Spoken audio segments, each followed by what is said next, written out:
Welcome back, weary travelers. Welcome back to the channel. I am your host, Goldiebot, your RPG companion. And let me turn down the music just a little bit so you can hear me talk. There we go. So, welcome. Welcome back to day 8 of our 10-day deep dive into the world of Final Fantasy XIV. I am very excited. I'm very excited to be back. I'm very excited to be able to stream for the 8th day in a row with you guys and spend some much needed quality time with you all. I do hope that you all have been enjoying the streams as of late, because I am planning on having Final Fantasy XIV to be a main game for a while. We'll fit it into the rotation somehow, but so don't you worry. Final Fantasy XIV, even after the marathon, is not going anywhere. We're just going to let some other games back into the fun and other project ideas come along with. Okay, so last stream, before we get back into the world, let's discuss what happened last stream. Last stream, we returned to the Waking Sands, where Minfala gave us our next task.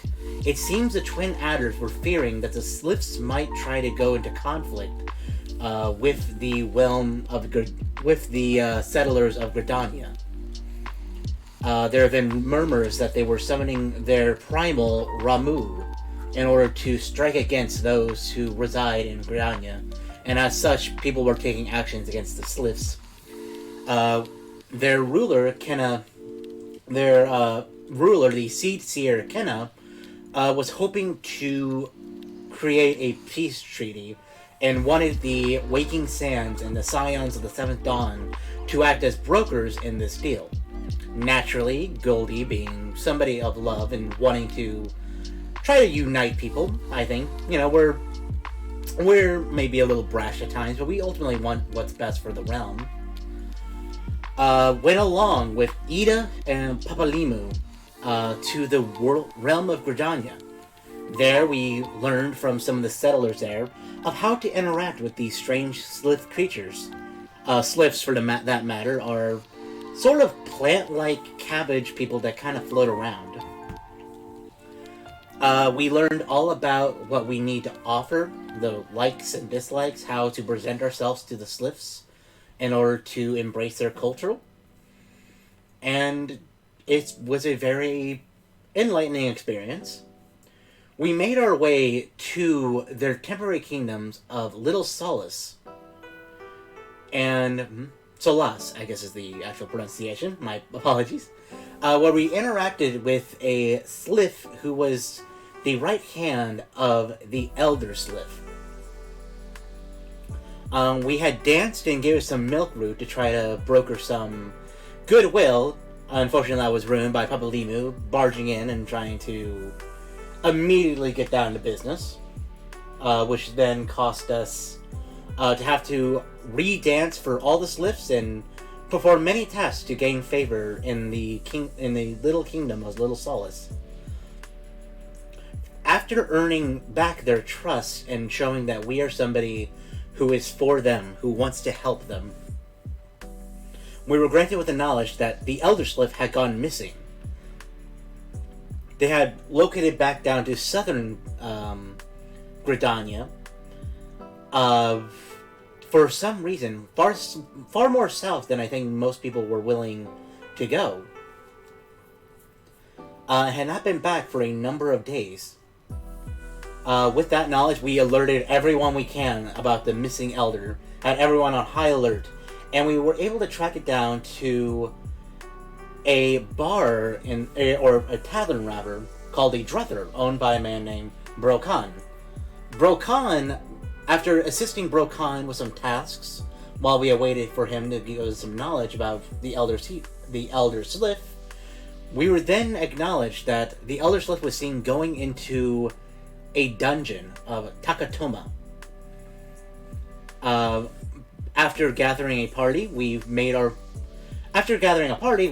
way into the deadly dungeon, fighting off spider and plant life alike, and very, very Audrey 2 style plants, and made our way to the center of the dungeon. There we met a man in a black robe who gave us his name that I'm having trouble remembering off the top of my head, and told us that he was going to, but was a member of the Alcaron, the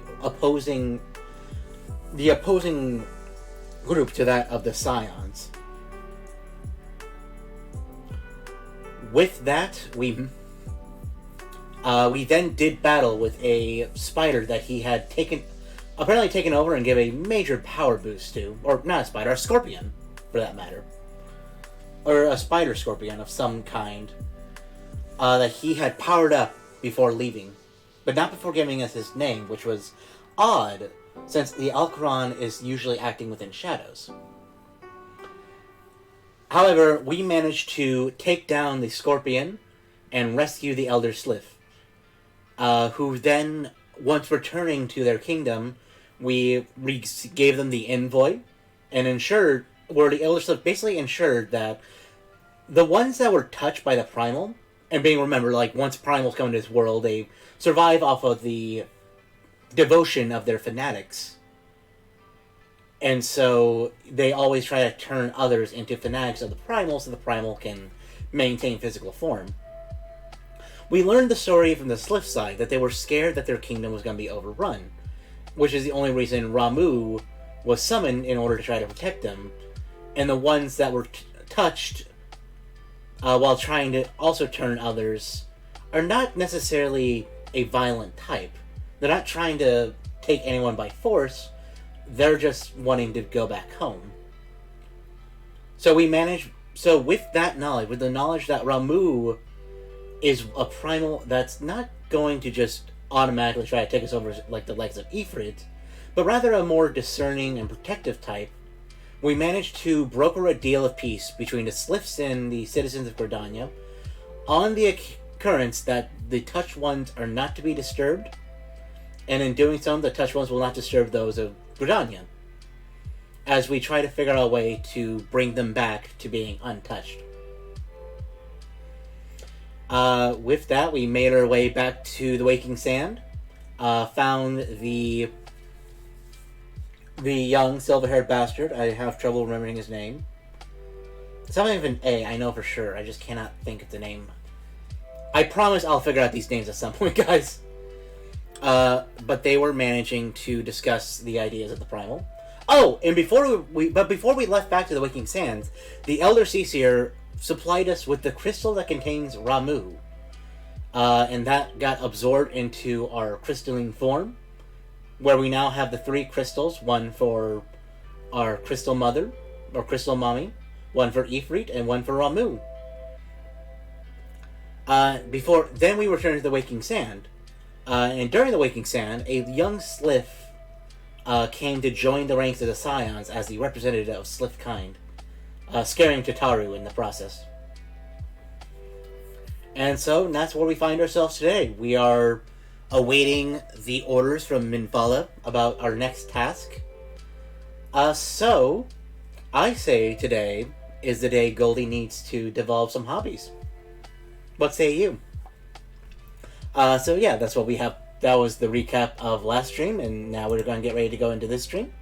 So without further ado, let's bring down the music and let us jump into the game. Now, sadly, last time we had that error again. So let's see what today brings in terms of...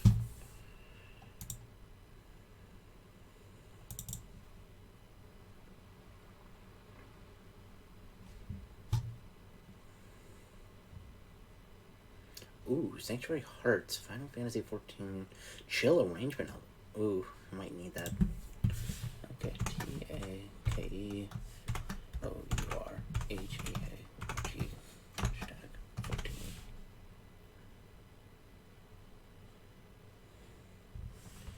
14. Hold on, that's not the right password. That's my old password.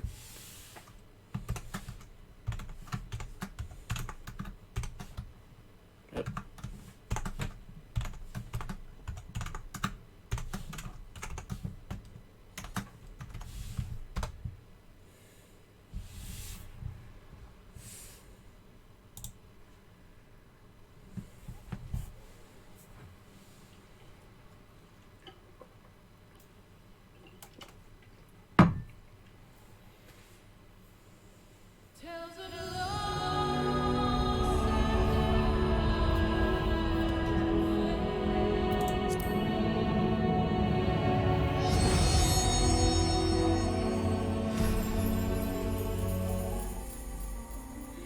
Oh, and we did get this new Dragonflight armor. And while it does look pretty cool, I think we're probably going to add our old glamour into this one. Because I do like the look of the armor, but it just doesn't scream Goldie, you know? So... Up, we are full of 19. Looks like we're gonna wait a little bit, guys. Or weary travelers. I gotta stop calling you guys. You're my weary travelers.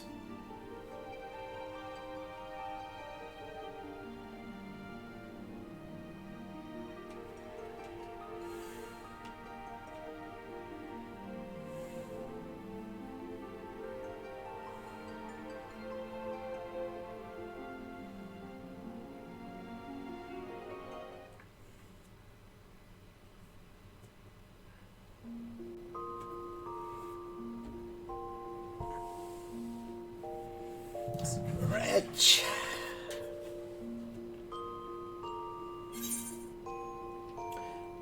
Temper. 1. Okay. So from there, I think we gotta re-add the skirt and these boots. The gauntlets were already there. The torso was already there. Helmet's already off. Okay.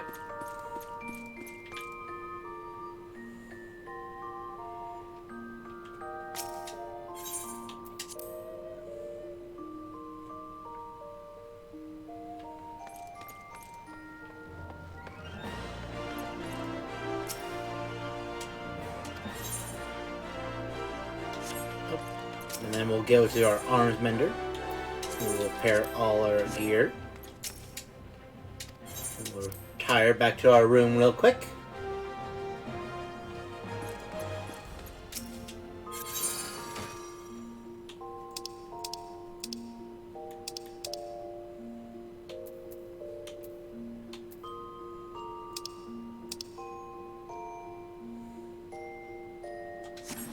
Oh, and then I gotta bring back in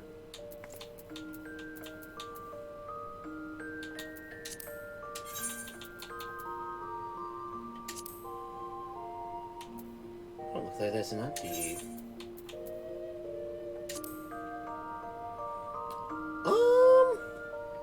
you know, the brigand gloves are not bad.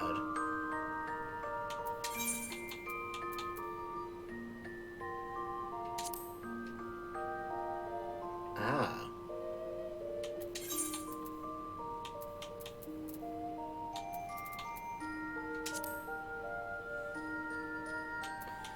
Actually, okay, we'll go.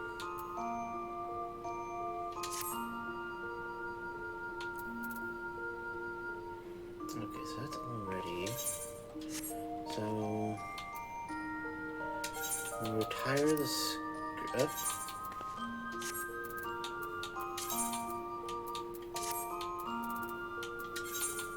Put the skirt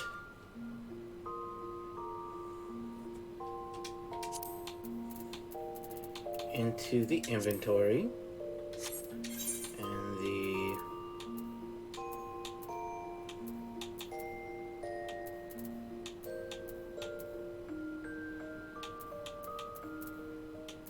where are my Force Striker boots?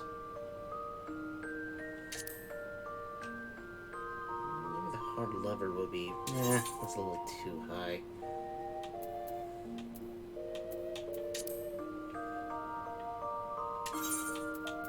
Where are my... Oh, we could go back with the... old school lever boots.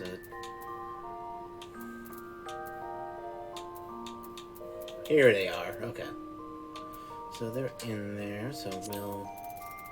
return those to the inventory.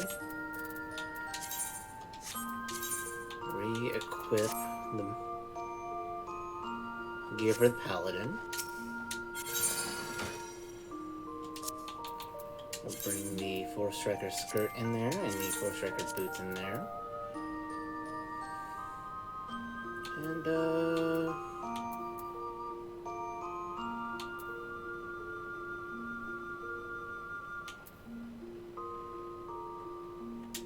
We'll throw the bronze Baskosaur back in there. Oop.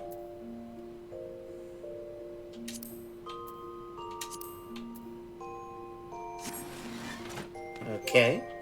From there, we can go back into our glamour plate. Oh, wait, no, I gotta adjust the glamour.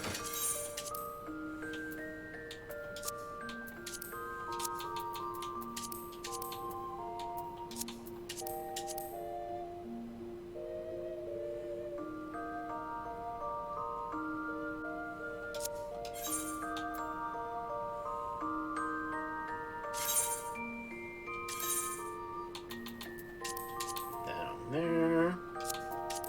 Down there. Perfect. We'll save it. Apply it. And we are back, baby! Excellent, excellent.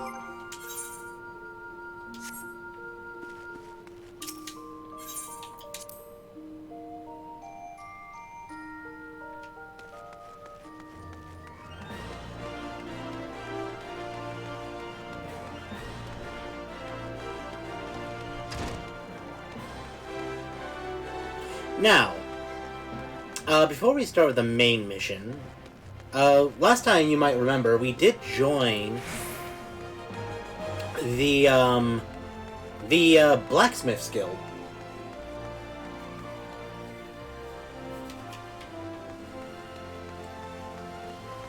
And then, because of we joined the Blacksmith's one, we learned that there was also the idea of crafting materials.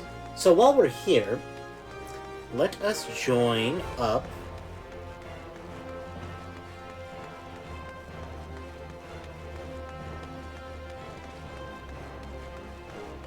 with the Miners Guild.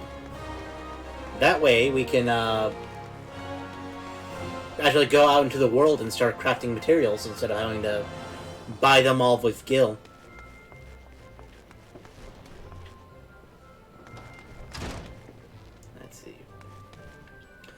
Ooh, hello, Lynette. Well met, adventurer. You stand within the Miners Guild, the place where seeker of the realm's mineral wealth gather. With pickaxe and sledgehammer, we miners work rock and earth that they might yield us ores, fossils, and precious stones, and more. If you have a mind to join our ranks, you will be pleased to know that we are currently recruiting. Great riches await those with strong backs and keen eyes. Sure. A decision you will not regret. You have just taken your first step towards striking it rich. To look at the land of Ul'dah, one would be forgiven for thinking the region barren of opportunity. But beneath the surface, the scene could not be more different. There lie veins of copper, silver, and gold beyond measure. For as long as he has dealt in Thanalan, man has availed himself to the vast deposits, giving rise to a thriving mining trade, which forms the foundation of our nation's prosperity. Of course, the mining trade, as it is today, owes much to an event which took place some century and a half ago, namely the Mad Mithril Rush. Never before has the Sultanate seen such an influx of migrants. Endless throngs came from the lands near and far, spurred on by a dream of discovering the Motherlode. Alas, a harsh reality awaited them. You see, the vast majority of these poor souls were miners in name alone, and they possessed neither the proper equipment nor the training to realize their dream. To make matters worse, the mining concerns who, in those days, held absolute power, did not scruple to exploit them. Presented with the glut of unskilled labor, they proceeded to fill every tunnel to bursting with atrocious working conditions. Soon became the norms. Miners were paid a pittance for back-breaking labor, and saw naught of the riches they were unearthed. Pushing the breaking point, the workers banded together to form the Miners Guild, with the aim of improving conditions while protecting the integrity of trade. Wow, so they formed a union. Since then, we have sought to educate folks in correct mining practices, both to prevent accidents and to curb the impact that our trade has upon the environment. I trust you now have a better understanding of what we do. All that is left is to commit your name to our role. When you're ready to do so, pray speak with me again. I shall guide you through the enrollment procedure. So, are you ready to join the Miners Guild? I absolutely am. Music to my ears. I, the kind made when one pickaxe strikes gold. You must introduce yourself to Guildmaster Adalberta right away. Her approval is required if you are to be formally admitted to our ranks. In case you are unaware, Adalberta is perhaps the most accomplished of those miners who still swing a pickaxe. Her understanding of our trade is unsurpassed, and her flair for prospecting uncanny. Her brain, in short, is a veritable gold mine of knowledge. Much of it is concerning the mining of gold. Jesting apart, you stand to learn a great deal from her.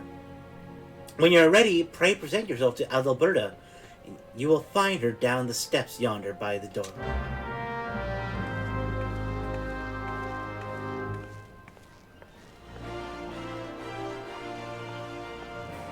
Hello, you're Adalberta. Well? Well met, adventurer. Adalberta is my name, and I'm the master of the guild. I take it you wish to become a miner. Well, our doors are open to all who aren't afraid to work hard and get dirty. Thanks to recent advances in recent techniques, it's now possible to smelt even low-purity ores. I mention this because it's allowed us to reopen a number of mines, which we long thought exhausted, prompting trade to flourish. Truth be told, a business as it is at the moment, we cannot take on enough new miners, and a few folks make better miners than adventurers, you being a hardy lot. What more, you're well-traveled, which serves to expand the guild's sphere of activities. Oh, but I'm not suggesting you join solely for our benefit. For your part, you'll acquire skills that will prove to your profit. I'm usually beneficial, Ethan. I trust you'll agree. So what say you? You'll join us? Yes? Absolutely. Then I bid you welcome to the Miners Guild. May your toils never go unrewarded. Now then, here's a pickaxe to get you started. It's not the newest, but it should serve a novice well enough.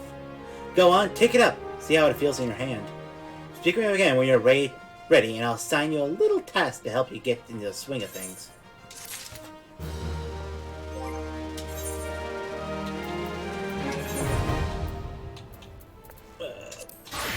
Ah! I'm naked. Ew, no.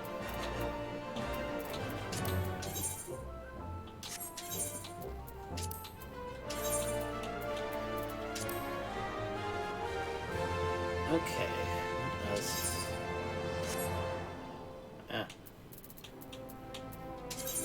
Oh, no.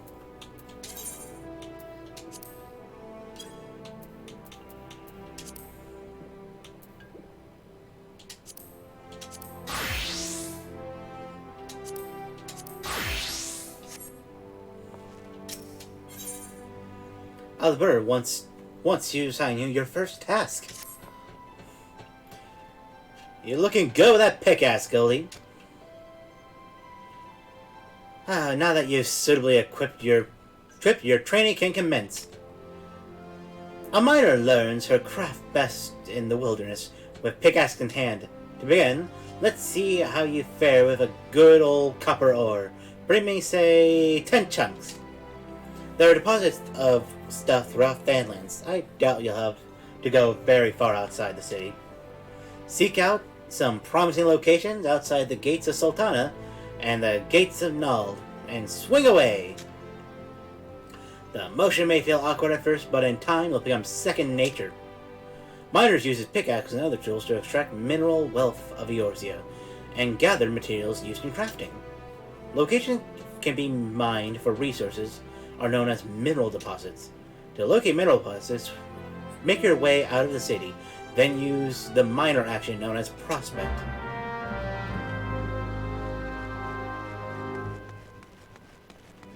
Off we go, guys.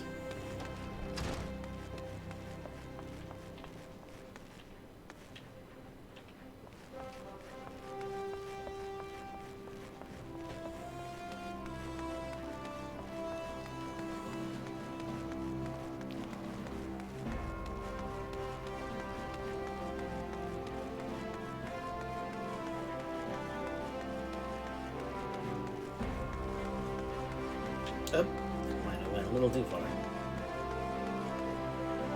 That's where...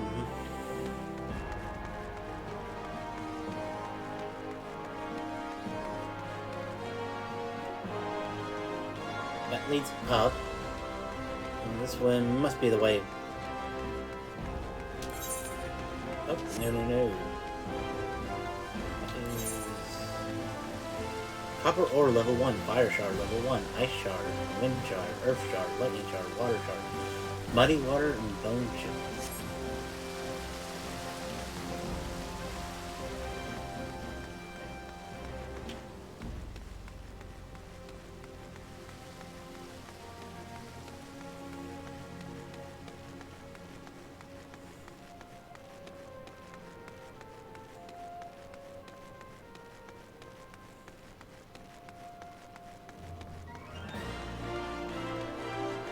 Aha!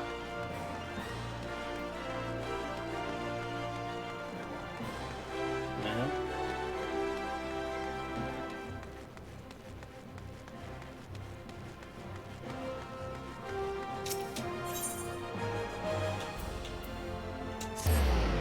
Let's fast forward to the Gladiators Guild. I know a way out from the Gladiators Guild.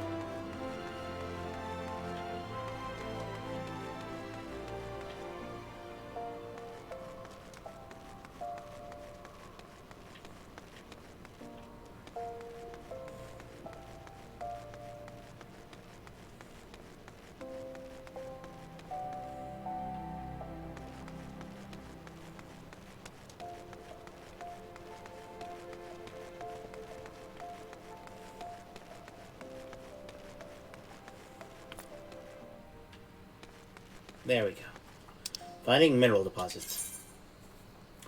Miners can use pickaxes and other digging tools to mine the mountains of Eorzea and gather materials used in crafting. Locations that are prime for mining are known as mineral deposits. Mineral deposits are only discernible from other stones when using the prospect. While this action is active, the location of mineral deposits is displayed in the minimap. Once you arrive at a mineral deposit, select it to begin mining. So, prospect.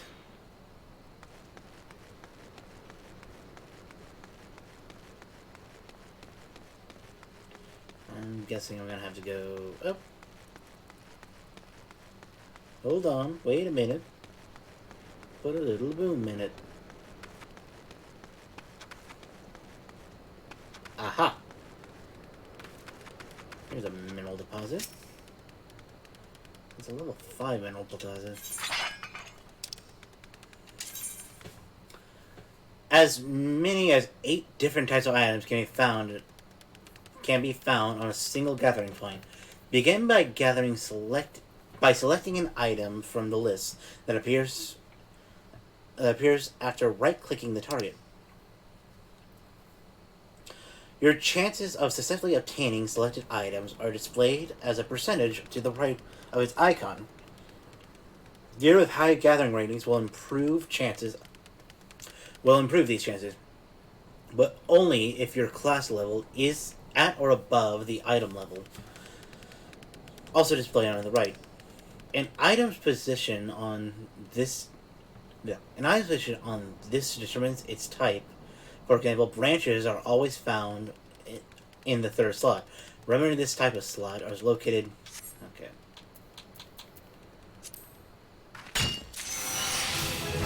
There we go.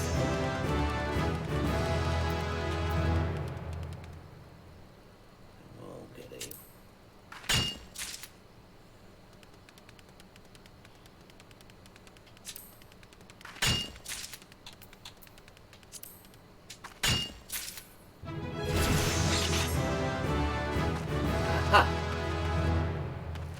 Okay.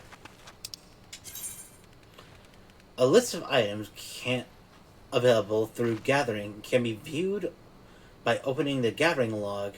This feature is accessible via logs in the main menu. Items that you have successfully gathered at least once will appear with a check mark on their icons. Gathering an item for the first time will earn you a special experience bonus. Certain items can only be obtained in certain areas. To confirm where an item might be found, refer to the gathering log. Okay. Gathering log. So we found a copper orb, we found the ice, and we found the fire shard.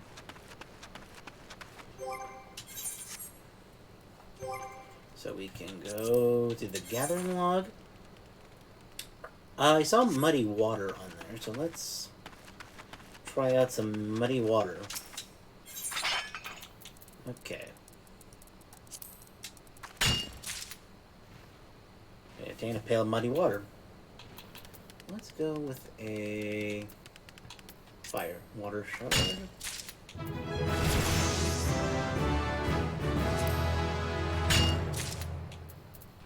And we'll go with copper ore.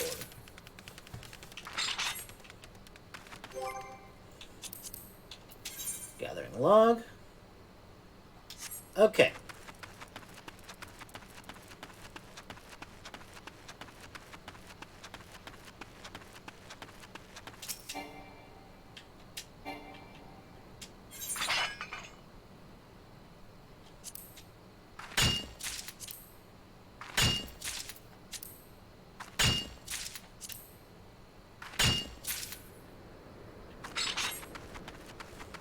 Excellent.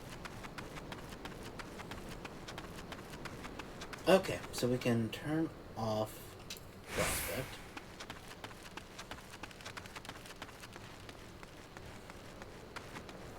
We got some new traits and abilities, so... Lay of the land. Survey the landscape to locate the nearest mineral deposit or rocky outcrop within skill range. Can only be executed while Prospect is active. And sharp vision. Increase the chances of obtaining an item while gathering by 5%. Does not apply to items at 0%.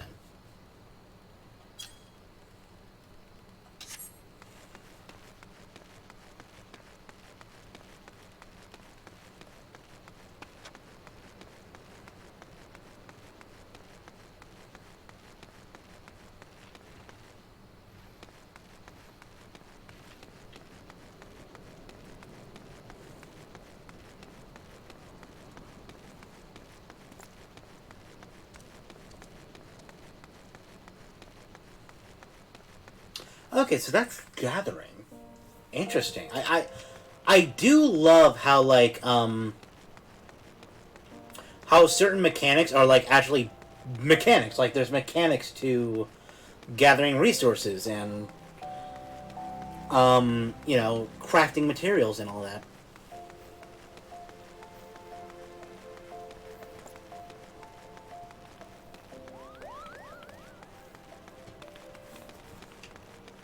So I do like that there's actually like gameplay and like things to like upgrade and level up and go further beyond with while trying to upgrade your skills. It's really nice.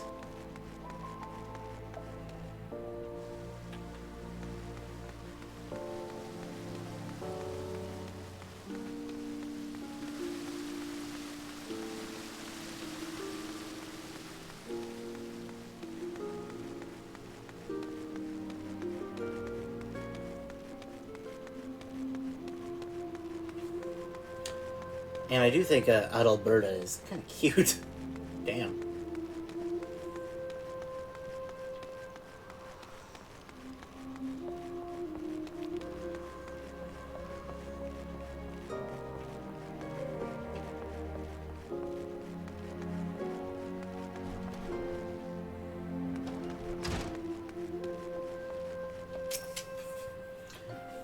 It's 10 chunks of copper ore I want.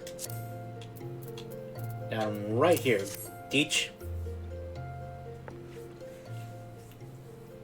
Let's see here. 10 chunks just as I ordered. Well done, Goldie. Tell me, is being a miner like you imagined harder than expected, is it? All new recruits say as much. It takes a combination of knowledge and experience and instinct to know where to dig. Yet it's ultimately back-breaking labor that yields your prize. Make no mistake, Goldie. Mining is grueling work, and you'll be dog-tired most of your waking hours. But tell me, did you not feel invigorated each time your pickaxe struck home? Did you not experience the thrill of triumph when the earth finally yielded your prize? That is what we miners live for. You might be right to collapse your face. You might be right to collapse your face caked in weak old dirt, but the promise of discovery drives you on, and the instant you find what you have long sought, in that sparkling instant you feel like a god among men. You've made a fine start, and I would see you maintain your efforts. Practice swinging your pickaxe till your arms have learned the motion. Then return here, and I'll have another little task for you.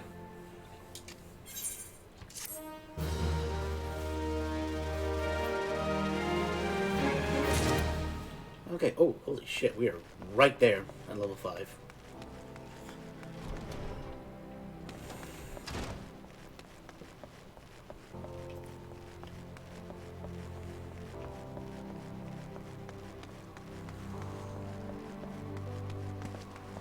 Hey, you escaped Bitter Snow? Bitter Snow eyes are those of a man in love. Rocked with worry and doubt, he appears to be awaiting for someone who has yet to arrive. What could be keeping her? My beloved Yellow Moon and I promised to meet at this very spot, but 2 bells have passed, and I never hear a word of her. Gods, I hope she is all right. As much as I wish to go off and find her, I simply cannot. What if she were to come in my absence? Please, would you go and would you search for her in my stead? It's possible she's somewhere near the Weavers Guild. She always enjoyed watching the... By the gods, do you think she left me for someone more dapper? I try not to look like a bumpkin, but I've no mind for fashion. Don't worry.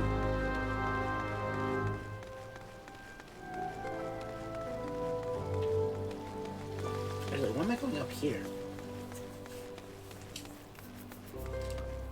The mages.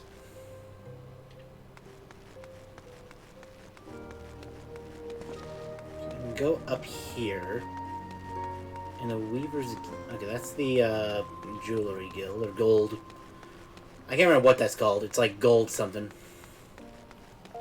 There's a Gladiator. There's the Alchemy. How did I lose my way again?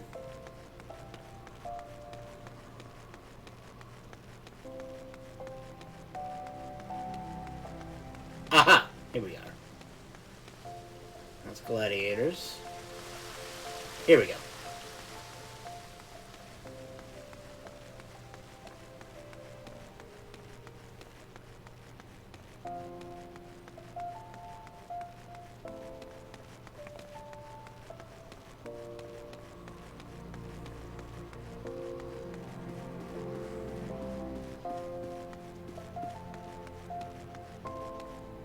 Let's see.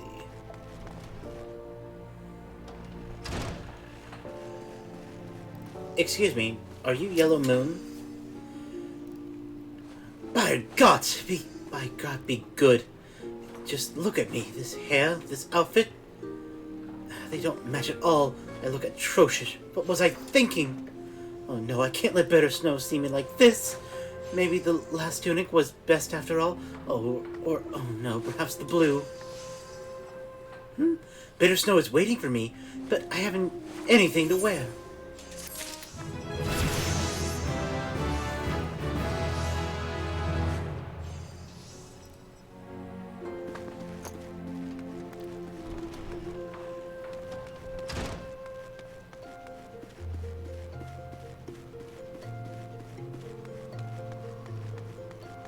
Okay, so I think I can...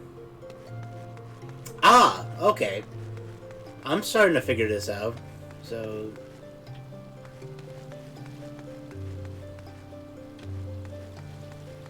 this will take me back to Bitter Snow. Hey, don't worry. Why has she come? Is there another man? No, she wouldn't. She couldn't. Yellow Moon! Hey, don't worry, my friend. Don't worry, my friend. She's just trying to find something nice for you to wear. Midfina will bless your...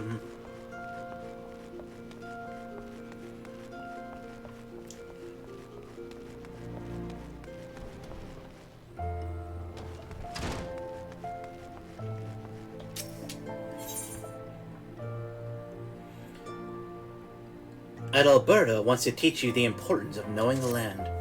Hello there, Goldie. Tis good to see you again. Judging by the blisters on your hand, it's plain to see you've been hard at work with your pickaxe. Good. You're ready for the next stage of your training. Eorzea is a vast realm filled with diverse environments, and her mineral wealth varies from region to region. Even within Fanland, there's a marked difference between east and west. If you want to be a successful miner, it's essential that you know where to look for what. And for that, you have to become intimate with Eorzea. How else can you expect her to rival her innermost secrets to you? Getting to know her every square malm is no small undertaking, of course, but the yalms soon add up, as I'm sure you'll find with the next task. I'd like you to seek out 10 bone chips for me. Just so you don't go about it completely blind, here's a hint. You'll find these just beyond the Gate of Null. Now off you go, and happy digging!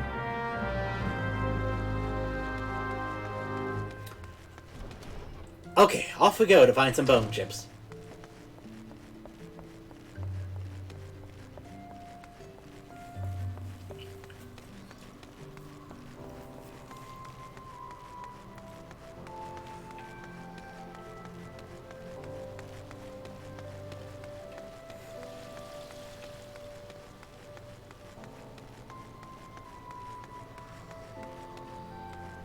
The weavers, so if I go this way, I should be able to make my way back out.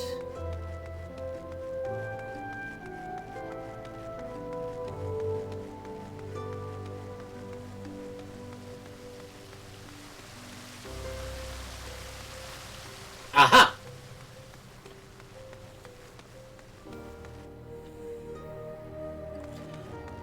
Whew, I'm getting good at this.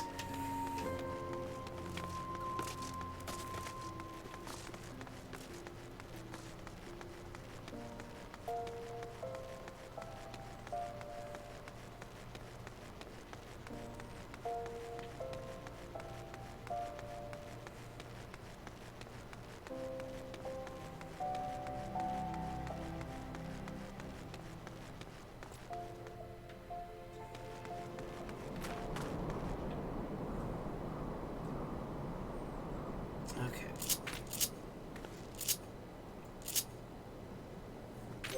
Oh, I gotta remap, my mount.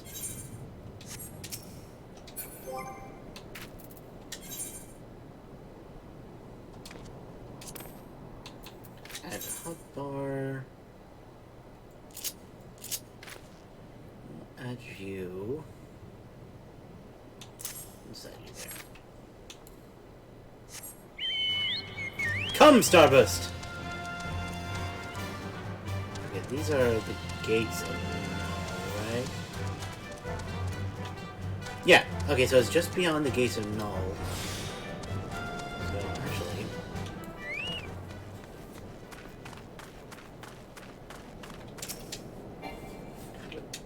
what do you have for me? Ooh, there's a wind shard. And a lightning shard. And we'll spend the other two on copper ore.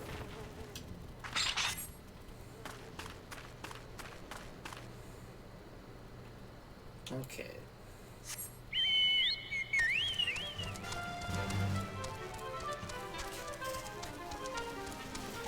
So it's just beyond the gates of Null, and I don't think it would take us right into the south, right? Maybe.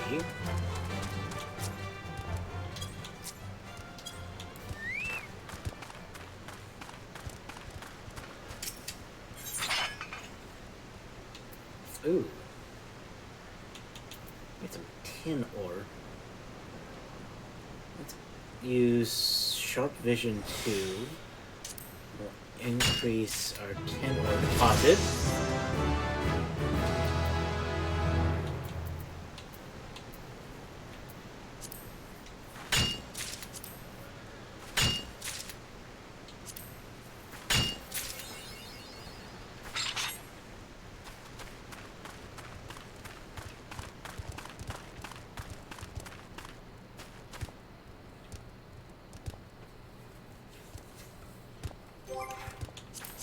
we need for our gathering logs too? So we need an ice shard,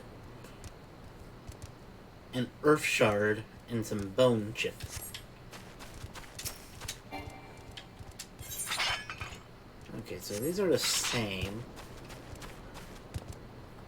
Gatherer's Boon. When gathering, there is a chance to triggering Gatherer's Boon. The Gatherer's Boon effect, which will grant an additional item during the gathering attempt. The higher your perception rating, the better chance of triggering this effect. Interesting.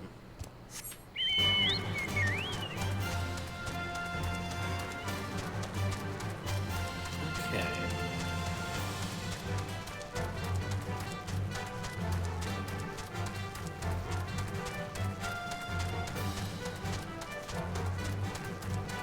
Let's explore a little further out.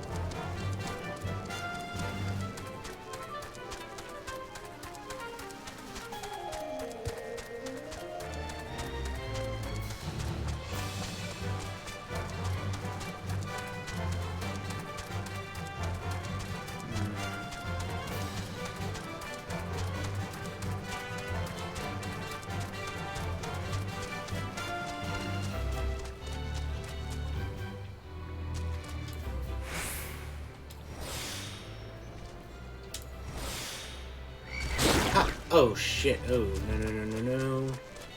Get away from me, sir.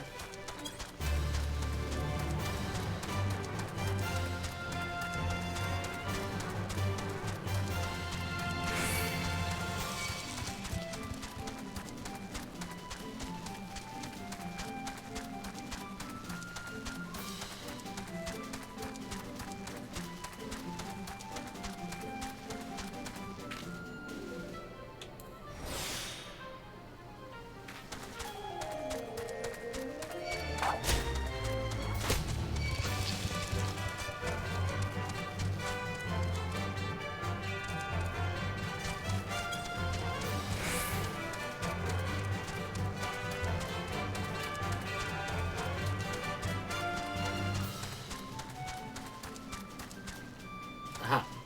Oh. We got those, though.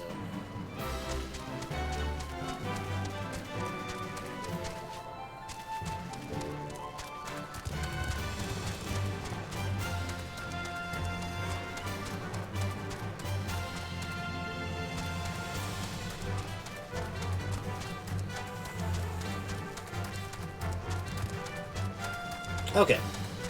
So it's just beyond the steps of Null. Gates of Null. So it's either eastern or southern.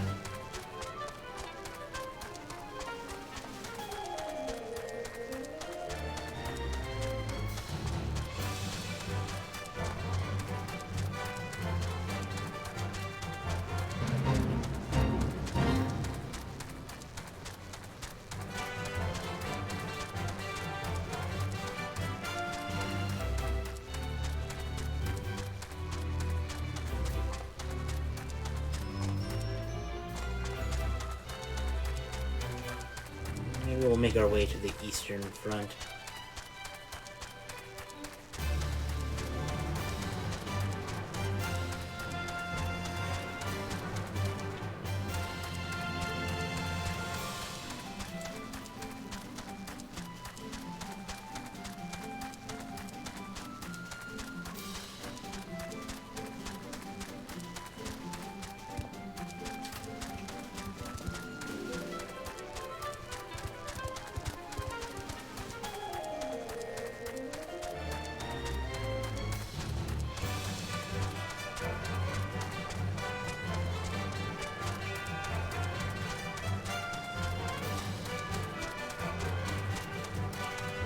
Okay, so we just gotta find some bone chips.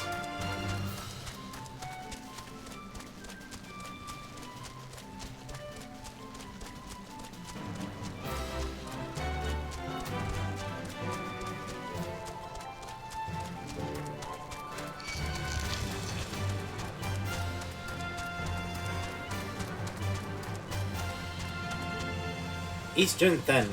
Here we are.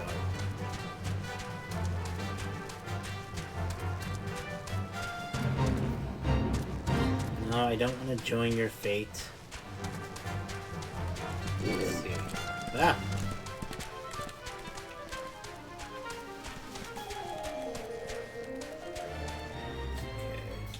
Okay. Lay of the land.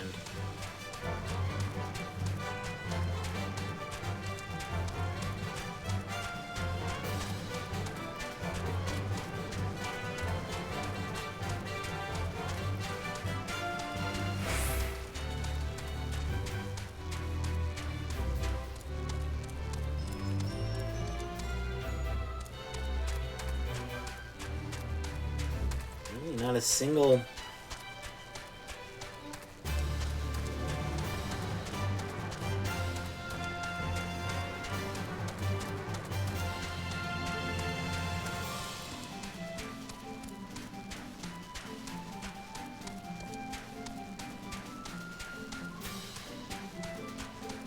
Really? There's not a single vein out here in the east?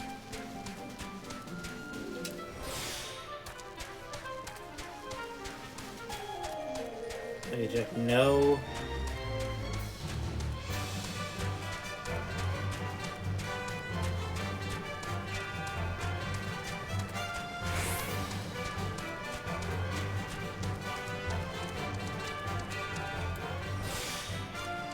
Okay, Jack, no mineral rocky outcrop.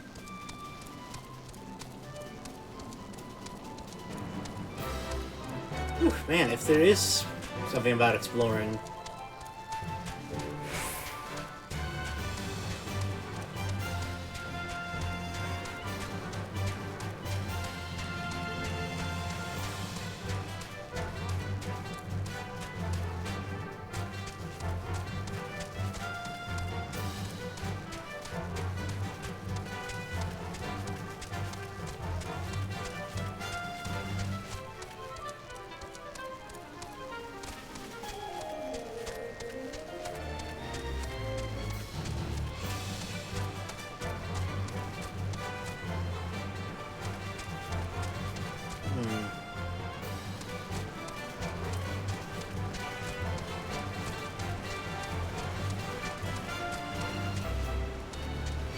Right by a... Ah! Crap. Crap, crap, crap, crap. I'm pulling all the mods.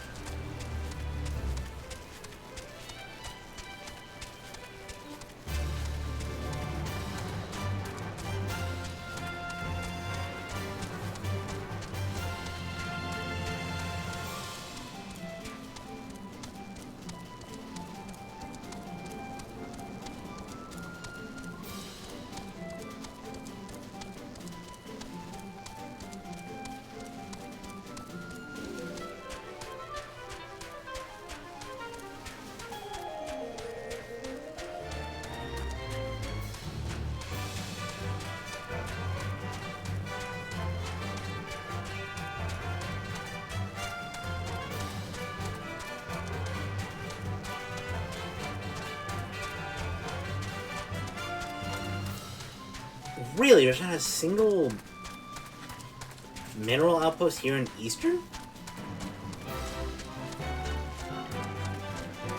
That can't be right.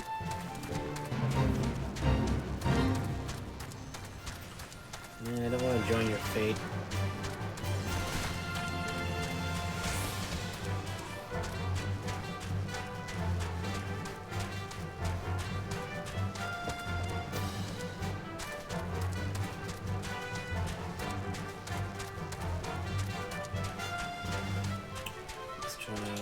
Lay of the land. No metal deposits. Fuck. That's brutal. Okay, we'll run right into Southern.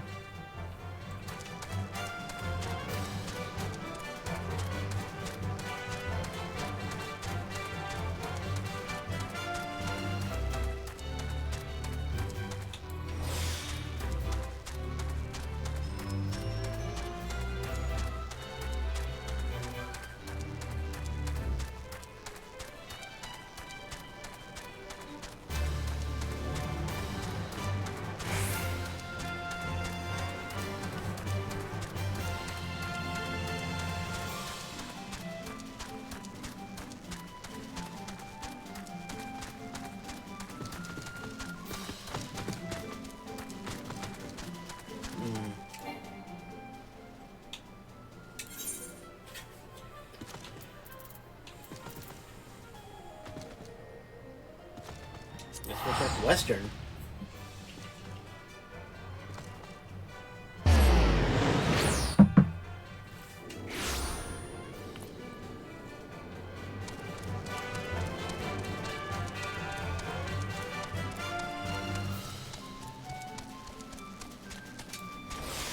Aha!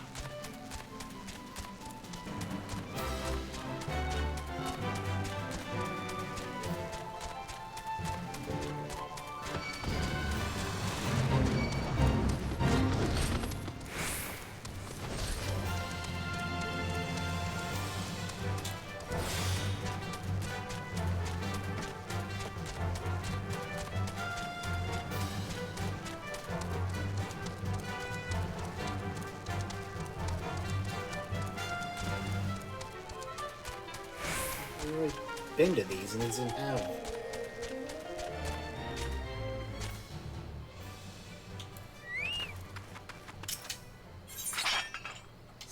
Yeah, no, these.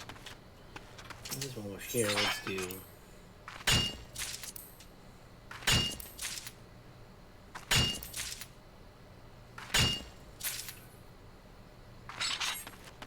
Get some more copper.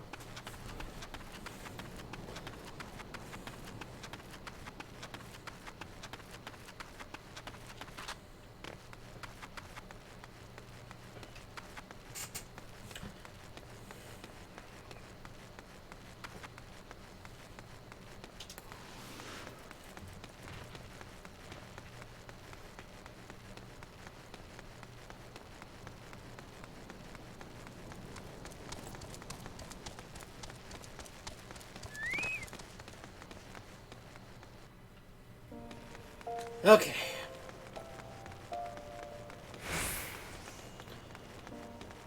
Maybe it's because I was heading northward. Maybe I gotta head actually eastward.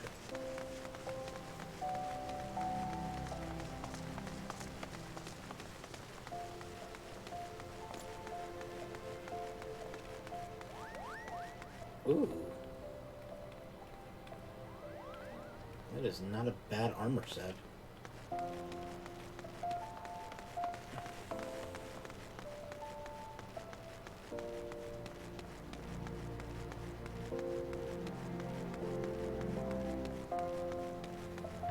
How long has it been? It's already been an hour. God damn. Let's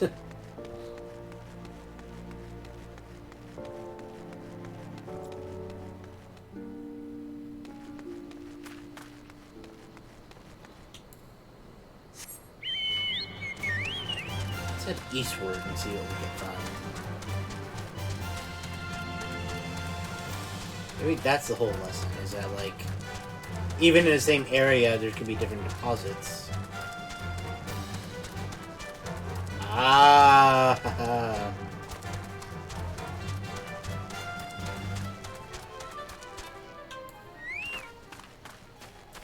What you got? Aha! Let us use our sharp vision. Increase that to 71.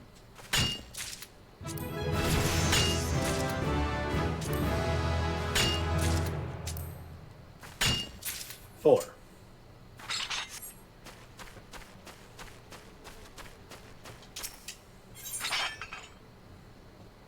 I'll use 2. That gives us an 82.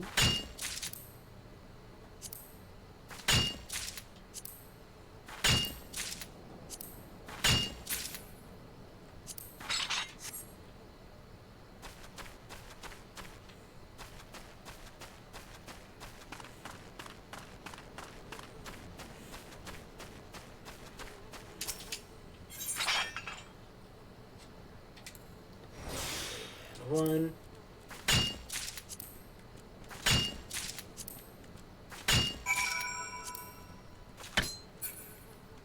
Damn. Okay. Come on, Starburst.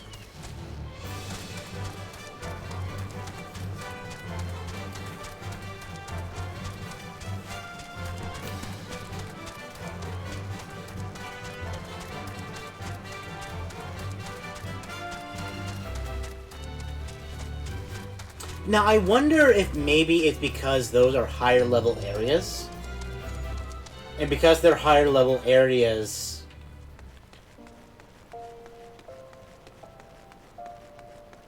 that, like, they won't detect because they're just too high to the point where you couldn't reasonably mine them. Mine them and craft them, as you were.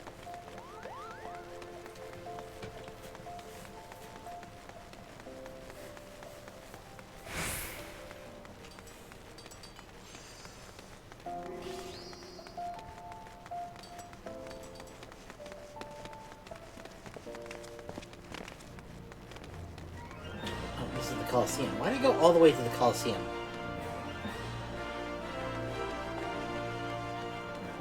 It doesn't matter. I can navigate my way back there. It's good practice, at least, so.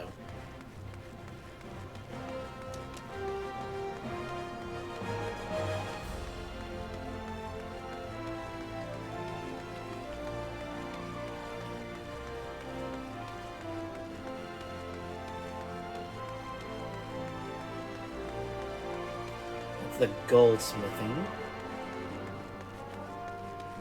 So I think that means the miners is right through here.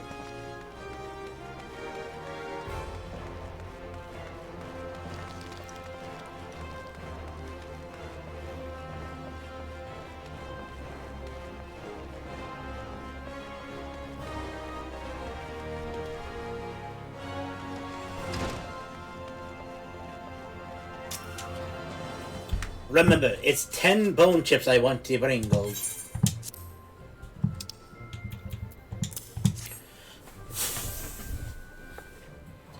Here's 10 bone chips. Ah, yes, precisely 10 bone chips. You've done well, Goldie. No doubt you had trouble tracking these down at first. But each chip you found added to your understanding. For your effort, you come to know where to best search for bone chips, and so it goes for everything else we mine.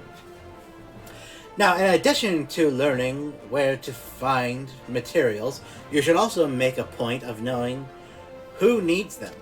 For instance, armorers and blacksmiths are our best customer when it comes to ores, while goldsmiths would struggle to ply their trade if we didn't supply them with gold and gemstones. Oh, and I wasn't forget the alchemist, those fellows can never have too much rock salt and cinnabar, and we often rub shoulders with them too. In short,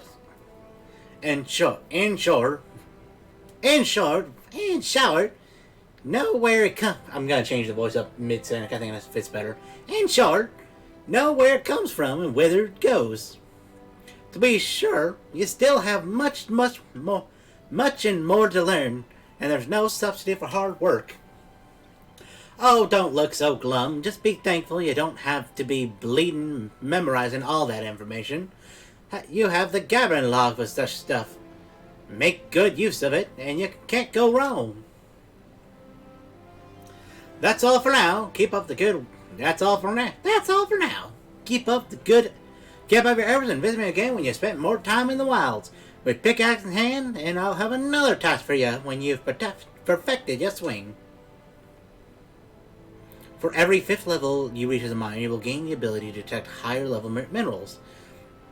When this occurs, any new items that are available through gathering will be added to your gathering log.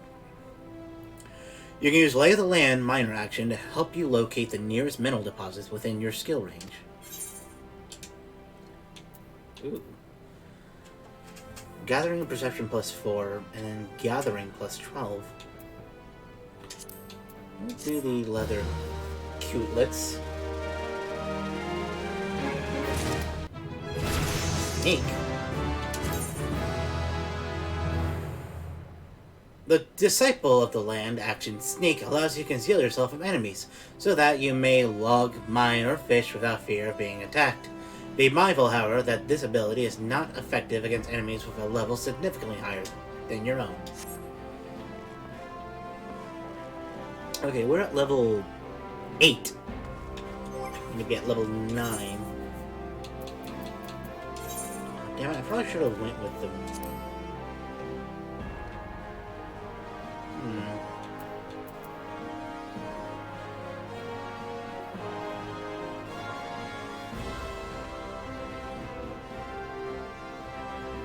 Oh well, we can live with it.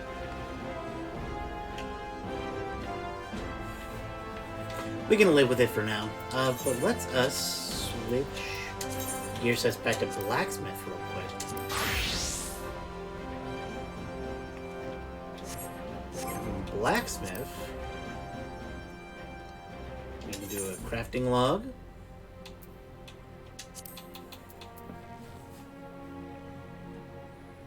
Okay, so we need a...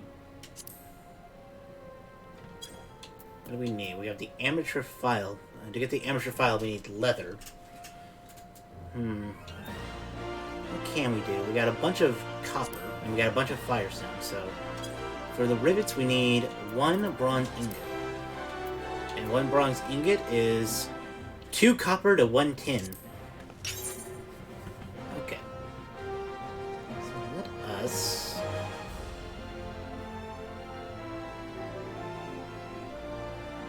Let's do 2... in terms of our quality. We can actually do 3 for our quality. And then Master Mend. And then do our basic synthesis.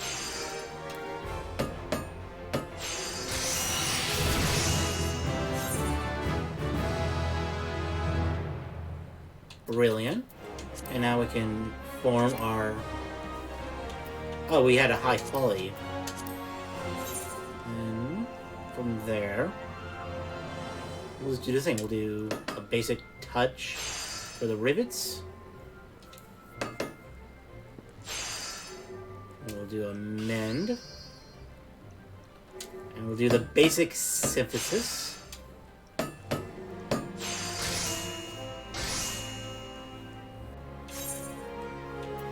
Excellent.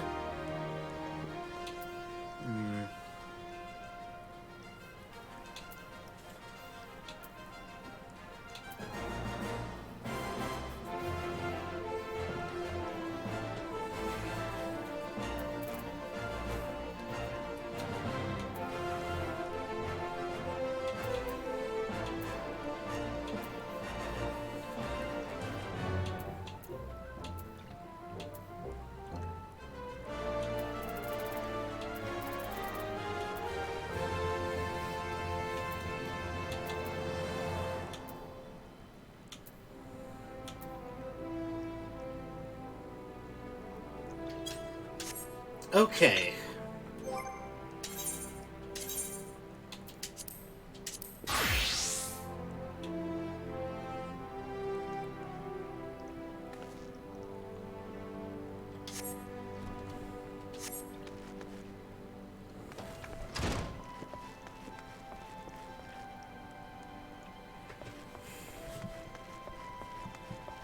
Now, while we're here,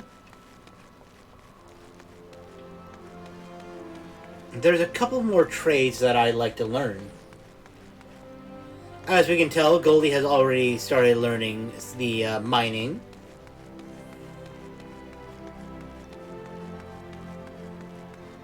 But while we're learning the mining, we might need a couple more things, such as alchemy, to get some fish oil, as well as maybe some sewing lessons. I mean, because if Goldie's going to make some armor, Goldie's going to make some fabulous armor. So let's see.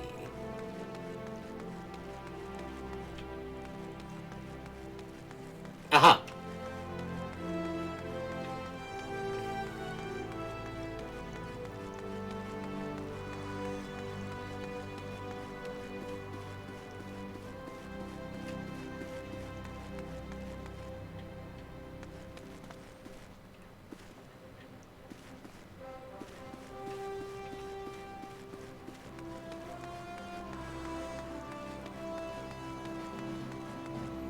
Actually,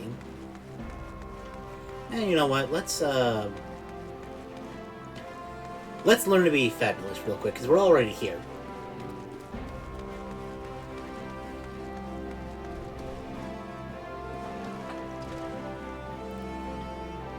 Maroon is her name? Greetings, adventurer, and welcome to the wellspring of Ul'Dan fashion. From humble thread, our peerless artisans weave and wonders, dreams in fabric form. We are renowned as Eorzea's finest purveyors of quality textiles, and as her foremost arbiters of style. Needless to say, such renown was not won without effort. Ours is a tremendously demanding profession, you see, but also a highly rewarding one. It is little wonder that so many adventurers have set their hearts upon joining us. Might you be one of them? Sure. I thought as much. Mefina is our goddess of love, and I feel like a big thing for her is going to be fashion. It's going to be looking beautiful. Or I guess beauty is not the same as a... Jarnbird, welcome! Welcome back. How you doing today?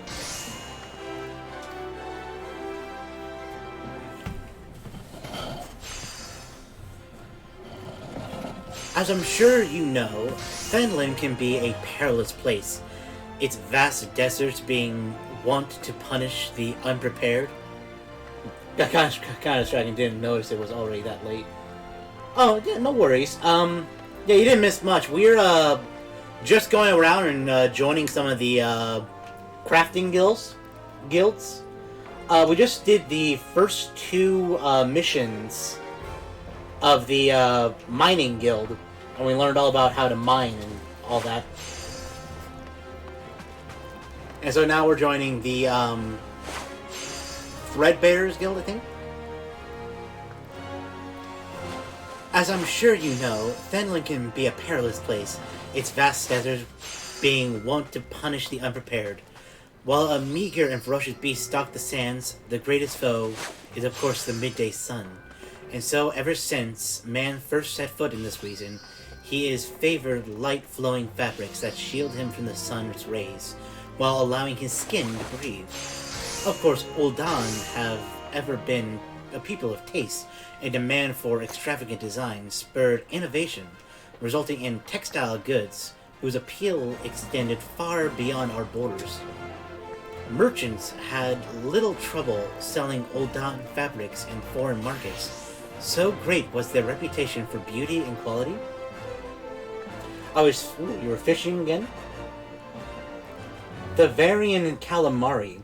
99 cents because they sell for... Damn! 360,000 gil? Each? Or is it just like 360,000 per 99 stack? Either way, that's really impressive. Merchants had little trouble selling Ul'Dan fabrics in foreign markets. So great was their reputation for beauty and quality, and when traders from those same markets sought to peddle their lesser products in Fenland, well, it gave us a little cause for concern. Sun Silk Tapestries is synonymous with the textile trade and Ul'Da. You see, those who have come here hoping to peddle cheap rags swiftly learn the price of doing business in our territory. Wiser men and women with an interest in our trade instead to join the guild, in which the company generously operates for the betterment of Ul'Dan society. We offer our members the tools and techniques needed to become successful, and should they prove themselves especially skilled, they may even be offered direct employment as a Sun Silk weavers. Just imagine, adventurer, your designs could one day dictate the course of Ul'Dan fashion. If you desire such fame and influence, then you might be granted a place with us, provided you are willing to embrace hard work. Okay, that's total. Still, that's a damn good price for, just a total fish. To ensure the candidate can endure the rigors of our profession, our guildmaster has taken it upon himself to evaluate each one personally. When you're ready to submit yourself to the rigorous scrutiny, say the word. Excellent. Are you ready? Yes, excellent. I do wonder if your attire is appropriate for the occasion. You'll find the esteemed Redolent Rose supervising guild operations over yonder. He is, how shall I put this? He is relentless in his pursuit of excellence. So long as you demonstrate that you are similarly committed, he will treat you fairly and with respect.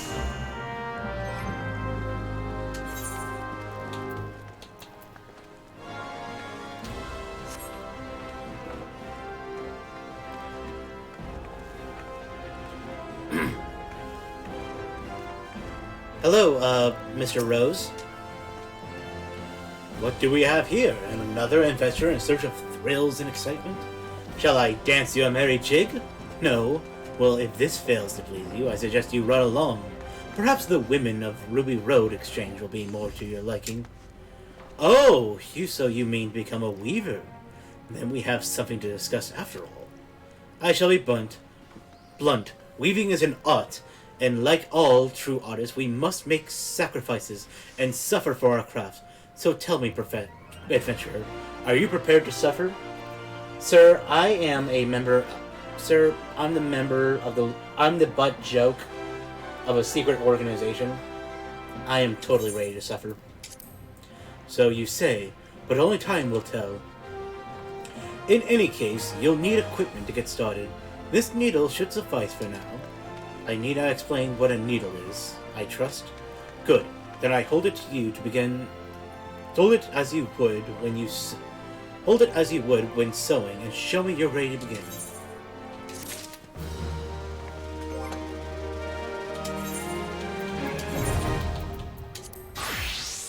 Okay, back to being naked real quick.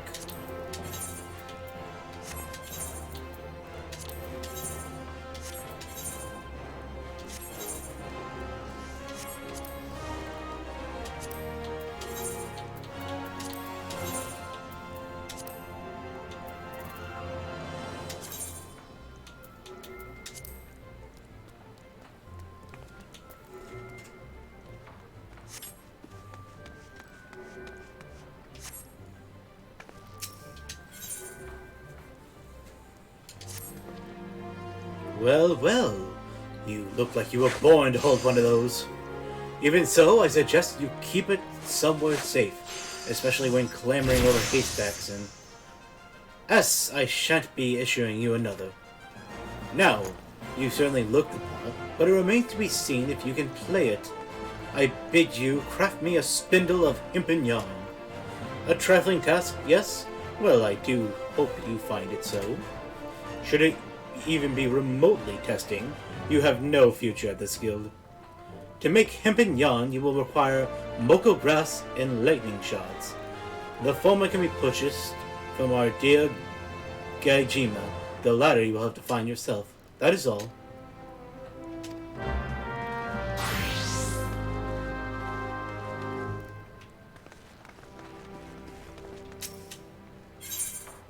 Okay. Ah.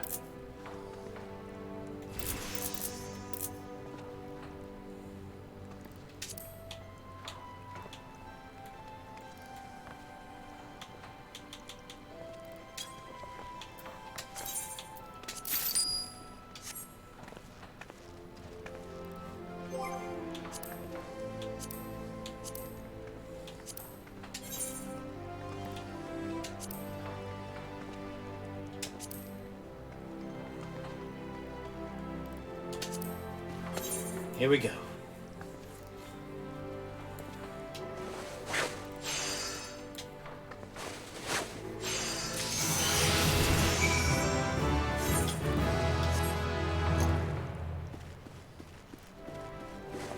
I did it. Here's your yarn, sir. Well, bless my soul, she can follow basic instructions. It would seem you have grasped the fundamentals. Good girl. Yarn and cloth may be mere materials, but they must be crafted with no less care than a whole garment. For though the finest garments are greater than the sum of their parts are inevitably the finest. Do remember this, Goldie, as you continue your training. practice making yarn and other simple items, and once you have attained a basic level of proficiency, tedious I grant you, but necessarily, and you did tell me you were ready to suffer.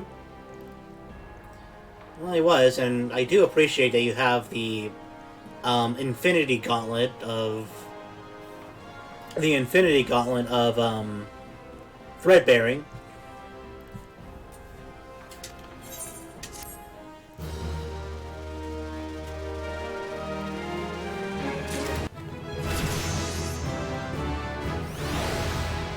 Look at that, already level 3.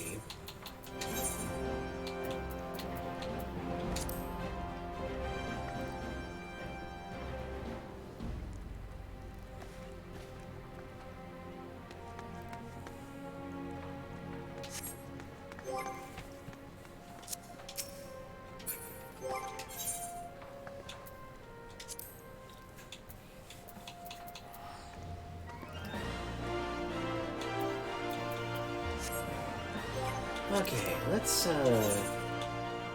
do some unhempen cloth. Oh, we need 2, so we need some unhempen yarn.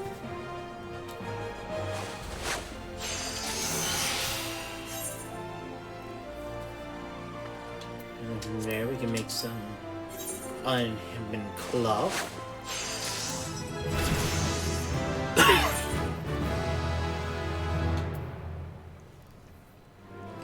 And from the unhempen cloth, we can make some hempen half gloves.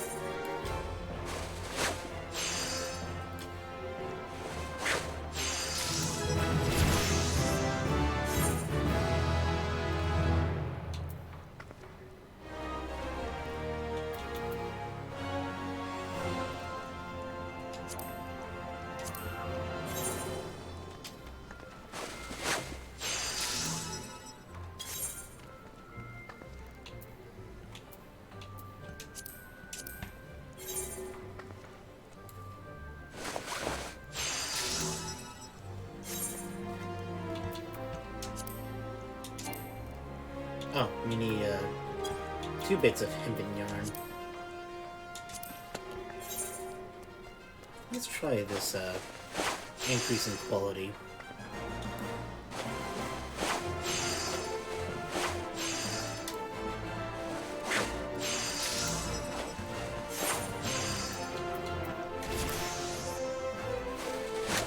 Do some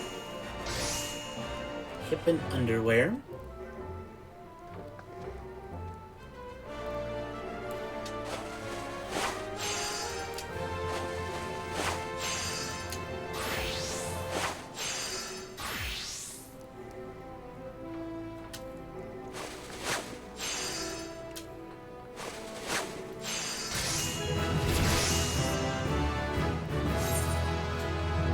One craft of yarn gives you 2 spools.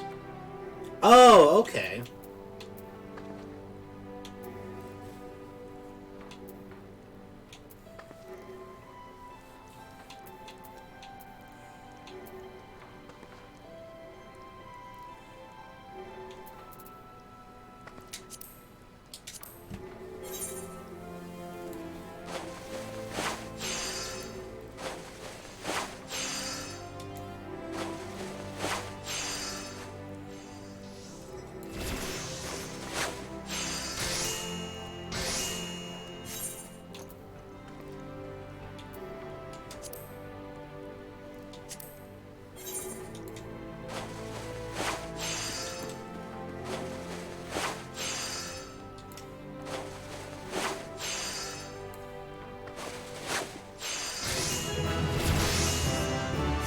In the crafting room. Okay. And then I can make some...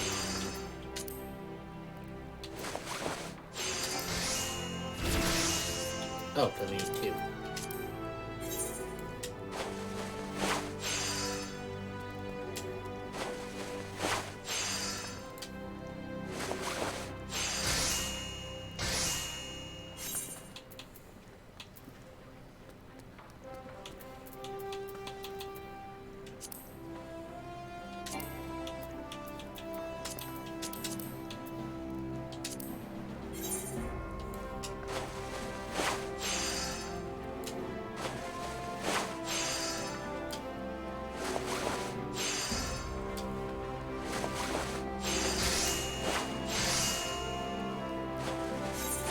There we go.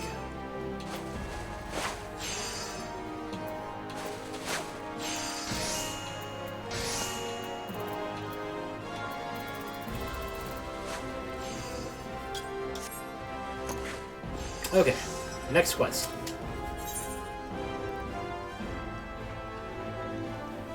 Raylan Rose is now willing to assign you on your second task. Back so soon? Very well, let's resume your training. Since we last spoke, you doubtless have spent your time making the basic products of our trade, namely yarn and cloth.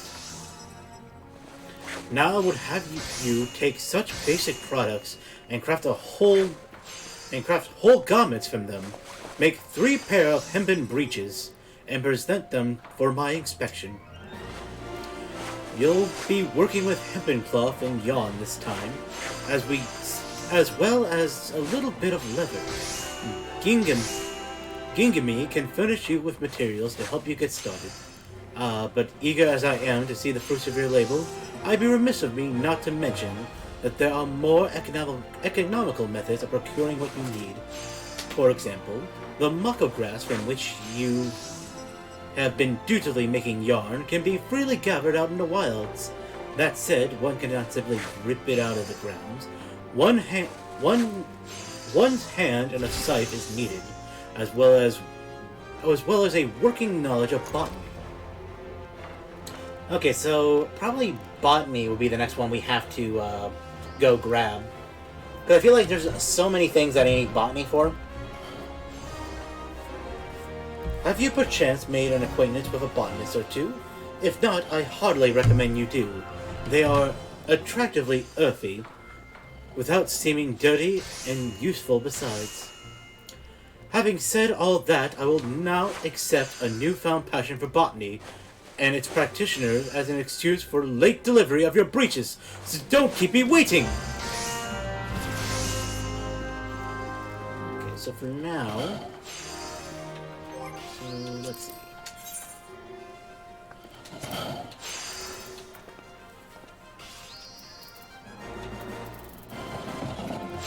Hempen breeches needs... so we need 3 leather.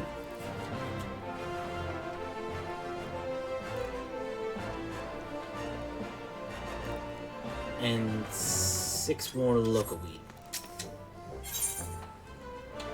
Or mocha grass.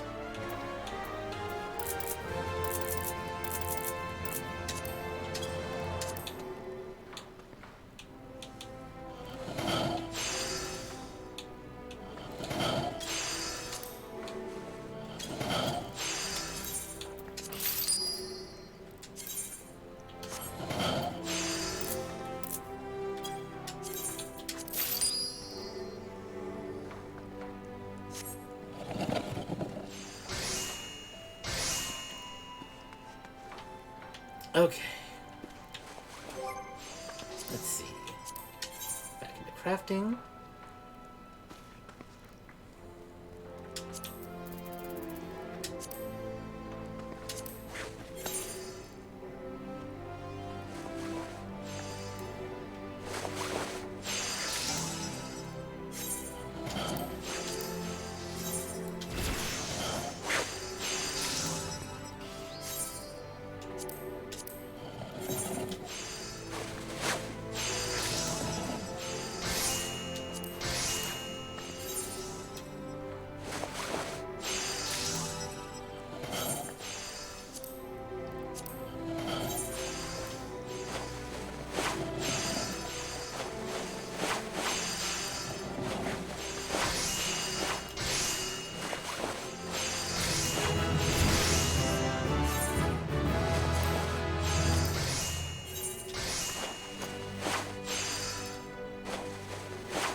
There we go.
hempen breeches.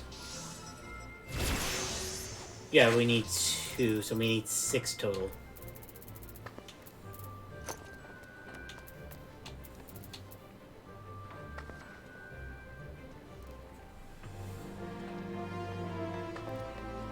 So we're at 3.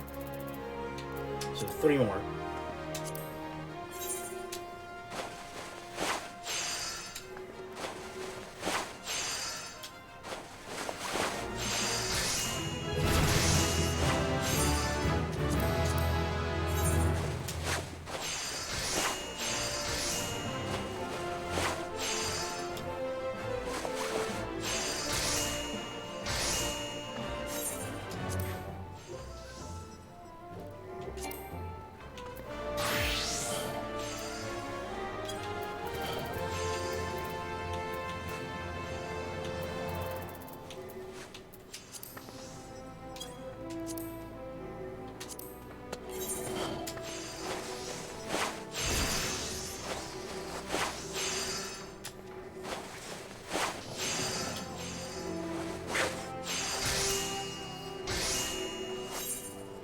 Yeah, I had yarn. I just want to do... I want to test the high quality while we're still in the early stages.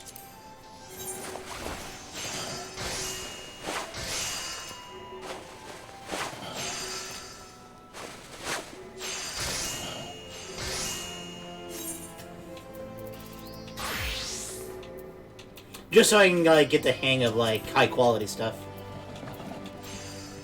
So we need 3 more high quality yarns.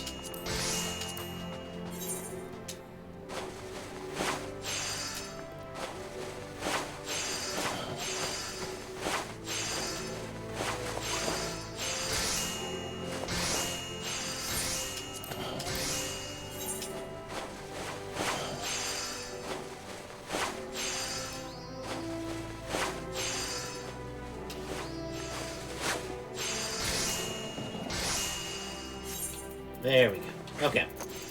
Now we can finally make the breeches.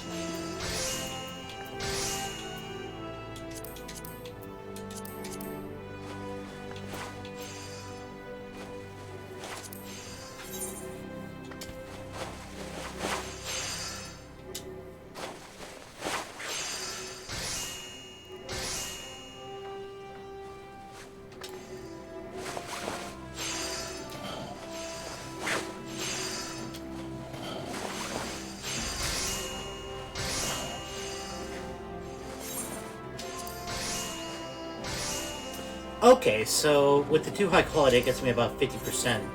I see. Yeah, I just want to kind of get the hang of, like, what it means to, like, do high quality stuff. Just see kind of, like, how much the percentages build up, you know?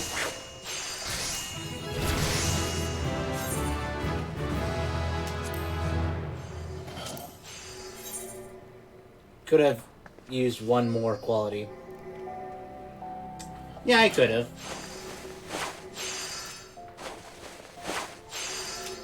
I'll do it for this one.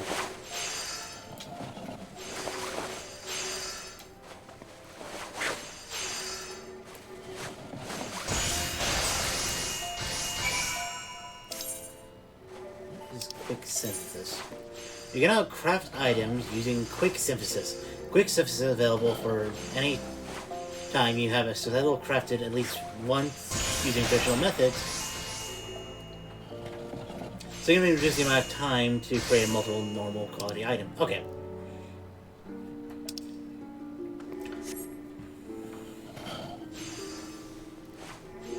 Okay, so we got all 3 breeches to him.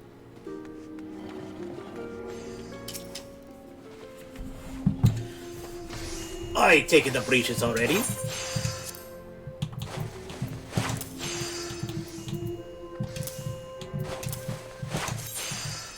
And pursue the trade. I mean, they're high quality. It's basically mass production, and it has a small chance to give you a high quality item. Okay.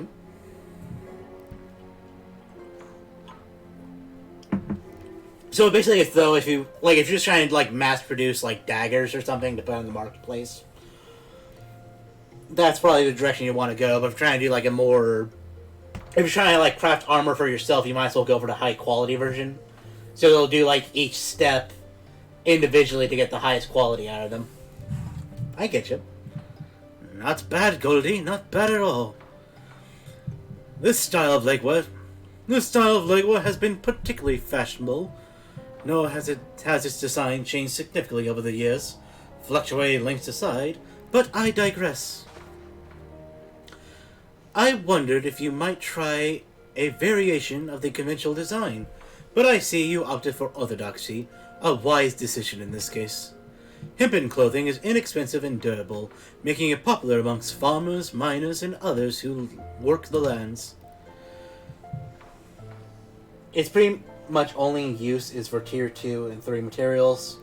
So basically yarn and cloth and stuff like that. Okay, so like if you're just trying to like get as much of like the base materials that you need. You know, like in blacksmithing it's like the ingots and then other things like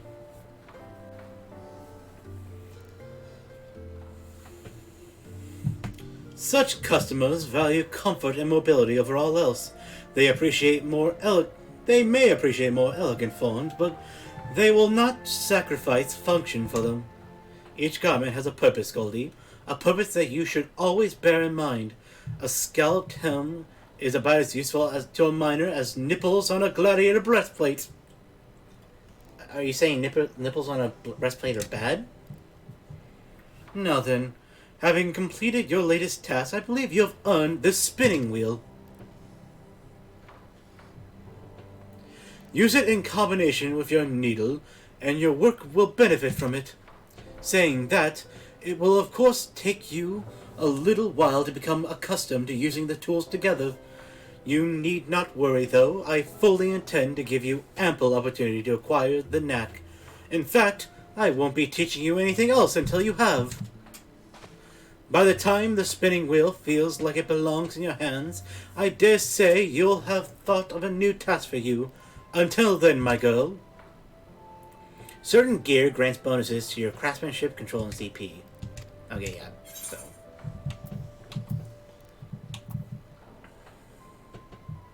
We'll do the hempen. Actually, we'll go with the control.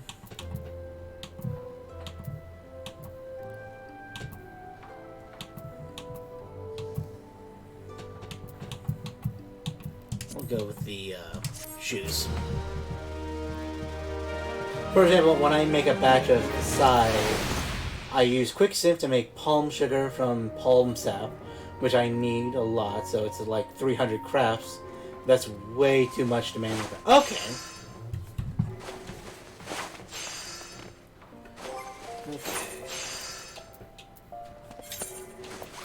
The spinning wheel off hand. We'll throw our new shoes on.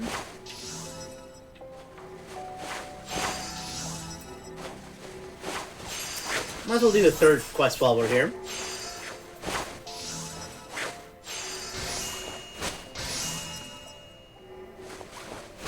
Rosa Rose appears to be perturbed and in need of assistance. Ah, Goldie, you'll do. Make me a dozen bolts of undyed hempen cloth as fast as you can. Note the palpable sense of urgency. Time is of the essence, my girl.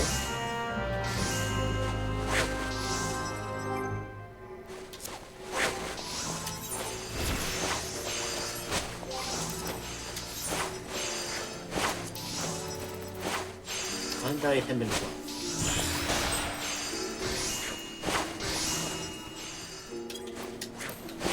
2 more patches of yarn.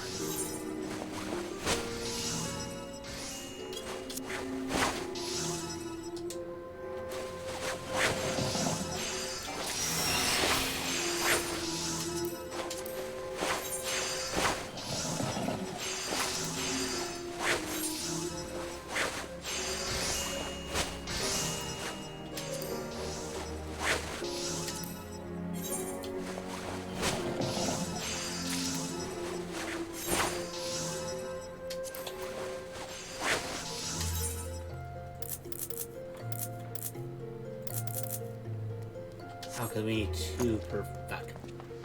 Okay, so we need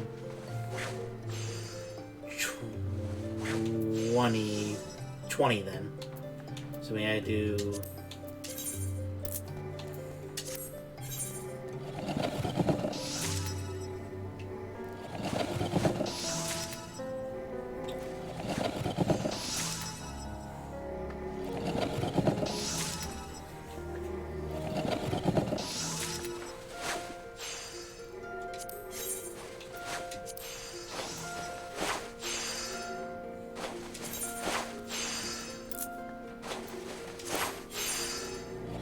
Here we go.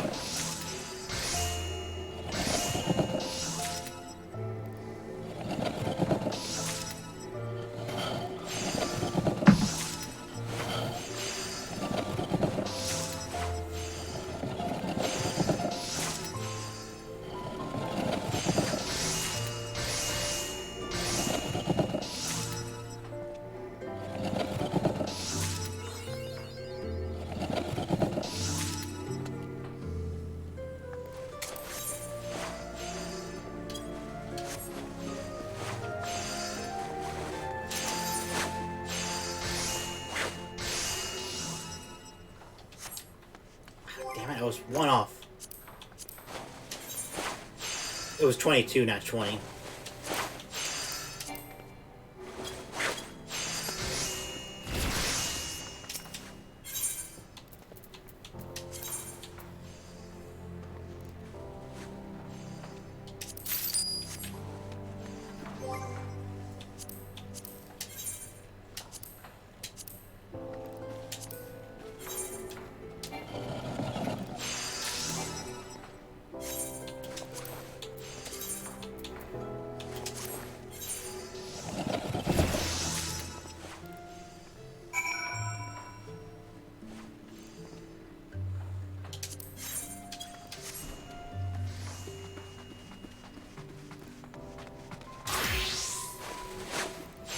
We urgently need that cloth, Goldie. Right here. Right here, sir. Praise Naima for bringing you when she did. There wasn't time to explain before, but Sunsilk Tapestry has the honor of supplying the Immortal Flames, noble patrons to be sure, but ones whose needs can be rather difficult to predict. On this particular occasion, a detachment of ale-soaked adventurers from foreign brigands thought the Silver Bazaar an appropriate location for a bout of fisticuffs, resulting in a pressing need for bandages. Ordinarily, we would not accept such a large commission at such short notice, but the foreign brigade is a favorite of Her Grace. I would not do to let them troublemakers suffer, even if they did bring it upon themselves. And so you lovingly woven fabric will soon be wrapped around the cracked heads and gashed knees and split knuckles of said ruffians. Oh. I mean, I guess it's helpful to people. Still, your time has been entirely wasted. I dare say you can now weave hempen cloth in your sleep, which is a handy habit to have given the fabric of many uses. You've made progress in a short time. In fact, I do believe you're ready to undertake commissions. I'd refer to the kind of work dolted out by Eustace at the Quicksand, of course. It'll be a while yet before you can be entrusted with anything bearing the Sunsilk name. But should you continue to improve at the rate you have, that glorious day may not be so very far off. God damn.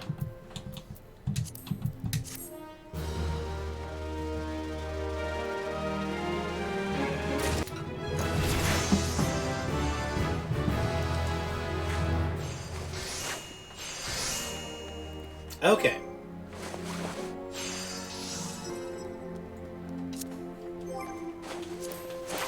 Now that we can do this in our sleep, actually, first of all, let's equip these gloves.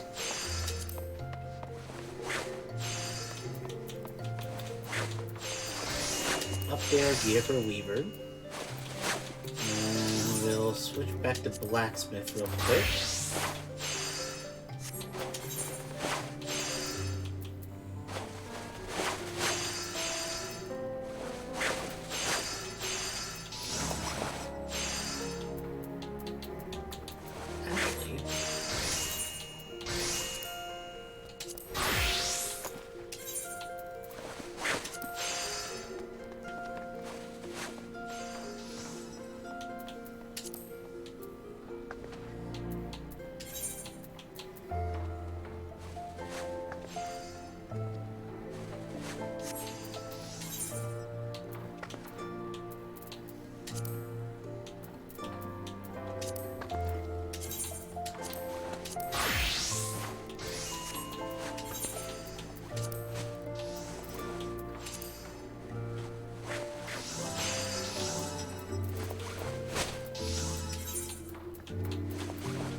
Okay, so now we can get back to Blacksmith.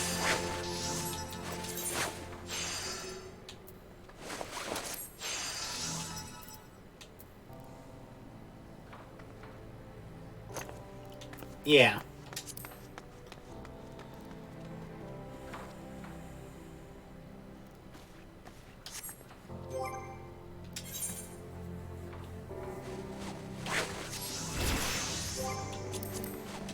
Crafting. What did I need that was needing hempen cloth?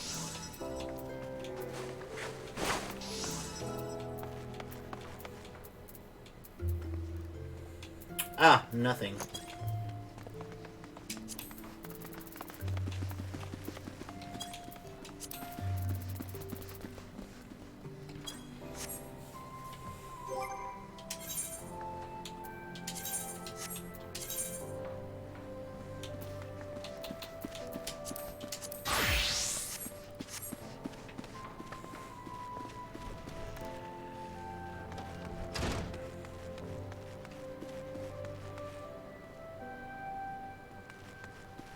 Oh, right, we were gonna go... Okay, yeah, that's what I was getting to.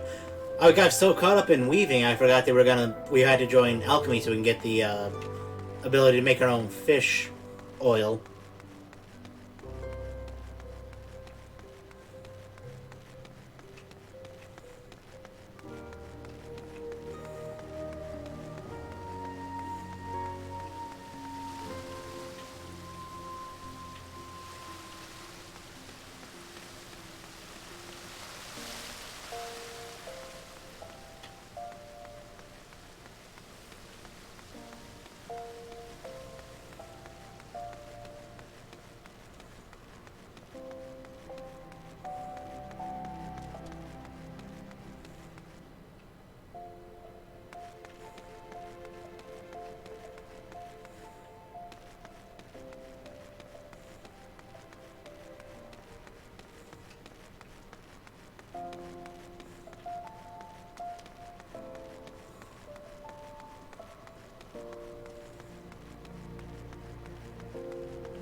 I'm currently spearfishing for a specific fish, and it has a very funny name. Ooh.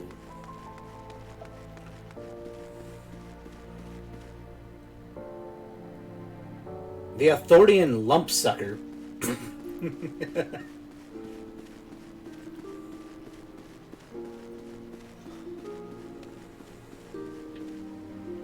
That is pretty funny.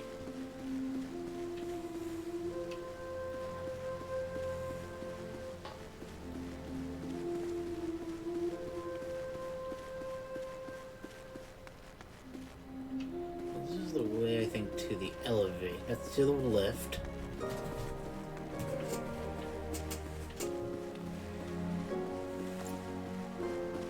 That's to the airship.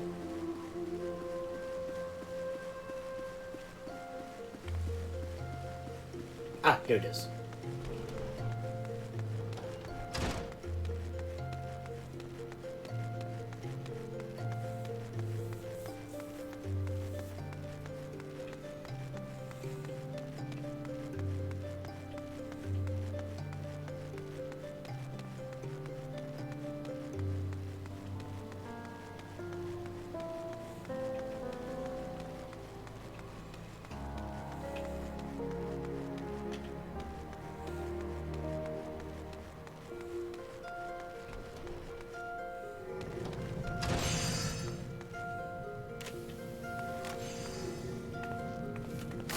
Hi, I'm Goldie Botchel. Ah, an adventurer.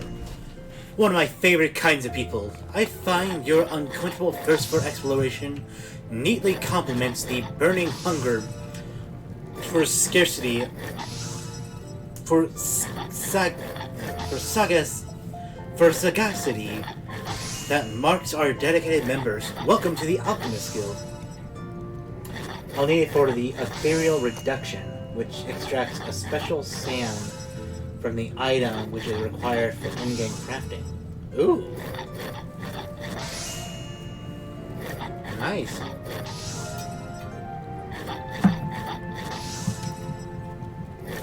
Though I hesitate to define alchemy in such narrow terms, our main field of expertise is the concoction of various potions and elixirs. These are salves to treat all manner of affliction, not to mention miraculous libations that enhance the imbiber beyond her natural physical limits. As an adventurer, I am sure you can appreciate the imminently practical applications of our work. What say you, madam? Care to take up mortar and pestle and join our ranks? Absolutely. Wonderful. Now, then allow me to give you a brief history of the guild before we tackle the official paperwork.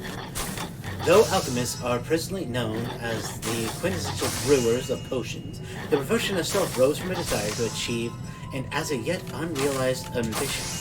The original driving process was behind our art was, and perhaps still is, the discovery of a process that can transform base metals into gold or silver, and the mystical medium thought necessary to effect such transformation is the Philosopher's Stone, which is itself believed to have a Hessian properties and capable of bestowing eternal life.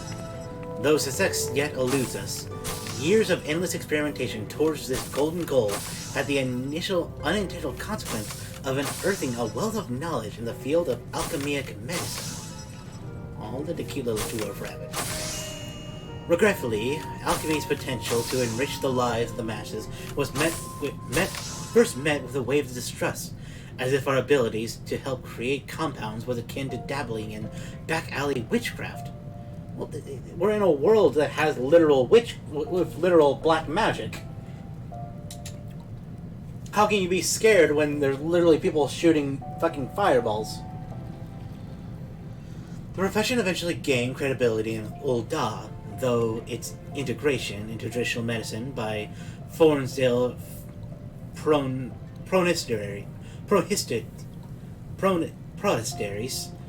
an institution known for producing respected physicians. Once the city shifts its perception because known budding alchemists wishing to study without fear of persecution journey to Ul'dah from every corner of the realm. It was not long before this gathering of inquisitive minds banded together to form the Alchemist Guild.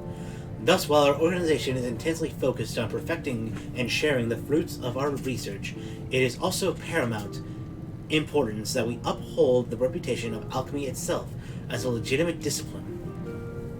If you would like to reveal the secrets of our art, then you must be prepared to shoulder the responsibility I have described. Take a moment to dwell on these words before you truly enter the world of alchemy. Okay, I thought it over. I've come to a decision? I have. Excellent. Then allow me to direct you to our guildmaster. Gaining his approval is the last test you must pass before becoming a full member of the guild. You'll find Guildmaster 7 tending to his experiments at his personal workbench. I must warn you, he is rather intense individual. Pray, choose your words with care.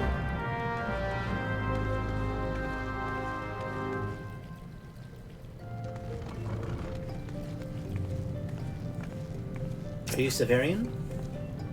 What? What is it this time? Ah, you must be the merchant's lackeys come to bring my imp wings. Let's have them then. Not a lackey! An aspiring alchemist, did you say? Speak up! Speak up, and pray that I heard you aright. Did that babbling fool Diedrich send you to me?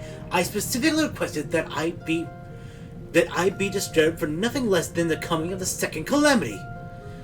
Do I appear as a kindly mentor to you? My research demands absolute and undivided attention. Now be gone before I am forced to... But wait. But perhaps I can...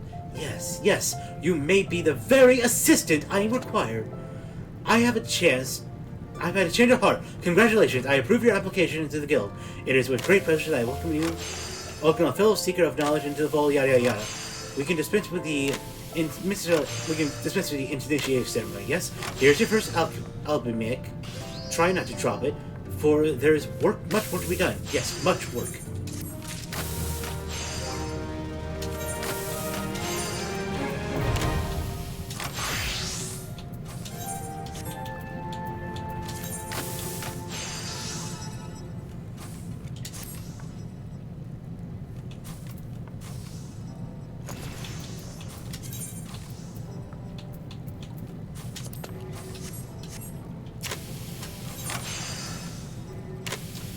Once you use your weathered alchemy to perform your first alchemic miracle. Ah, I see you've managed to take hold of the Albrain without injuring yourself. An auspicious beginning. Let us see if you can continue this trend of unexpected success. Your first lesson, I want you to use your weathered alembic there and make me a bottle of distilled water. Distilled water is simply the end result of purifying a murkier sample of life's most vital element, and it is provided the perfect introduction to one's alchemic most fundamental process, taking a material and refining it into a pure form. To perform this ruminant exercise, you shall require a pail of muddy water and a water shard. The impure water can be purchased from the supplier standing near the entrance. The name momentarily escapes me. Emsment? Yes, that was it. If it happens that you find the basic tasks beyond your abilities, then mayhap alchemy is not your discipline for you, which would be quite upsetting, as I detest the thought of having to select a new assistant. Try not to disappoint me. Okay, here we go for our first ever alchemy. Oh, that's gathering. Duh, we need crafting.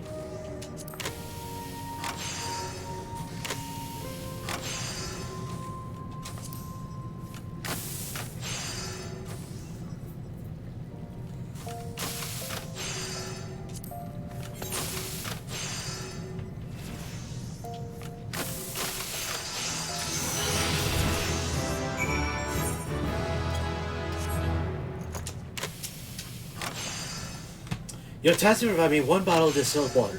Come, we are wasting time. Purchase a pail of muddy water, if you must.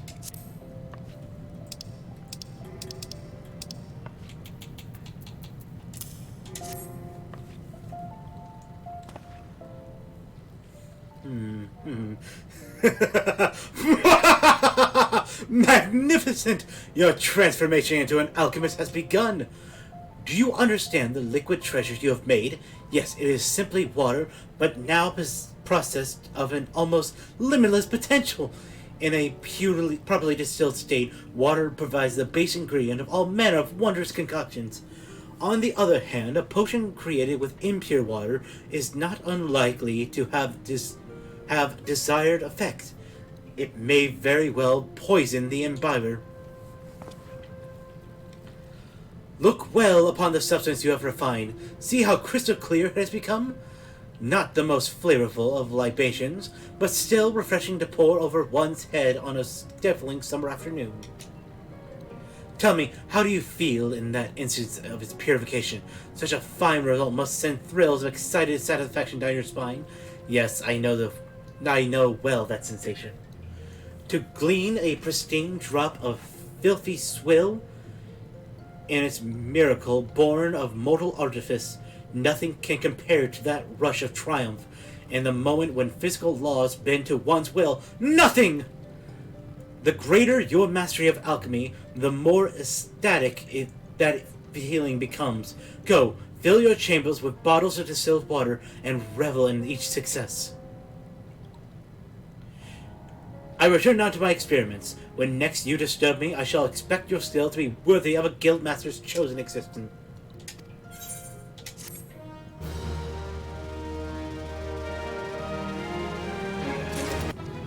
All guildmaster crafting are weirdos to some degree. I can tell, but I like them. I like the dedication to the craft, you know what I mean?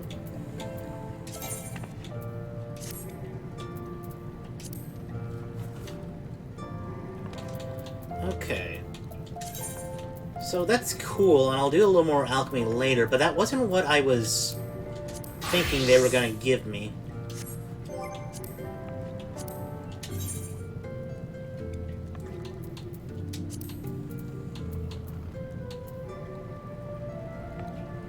So do I get fish oil from fishing, I would guess, would be my other guess? Because I was thinking fish oil was going to come from alchemy, which was going to, like, be able to base down the oil.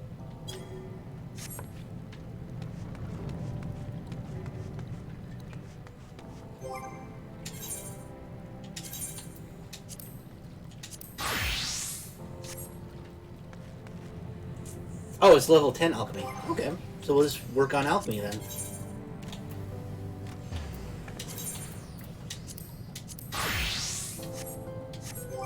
What can we craft next? We need some quicksilver. No. Ooh, we can do, we need 2 bone chips, which require more mining.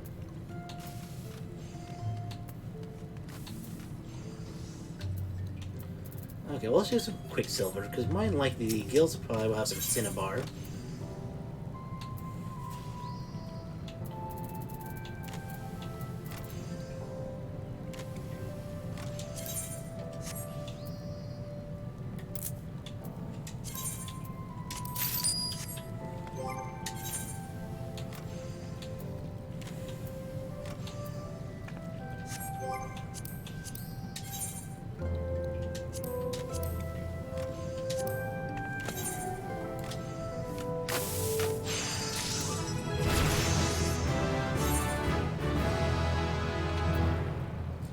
For some animal glue, we need another bone chip, which I'll just buy here.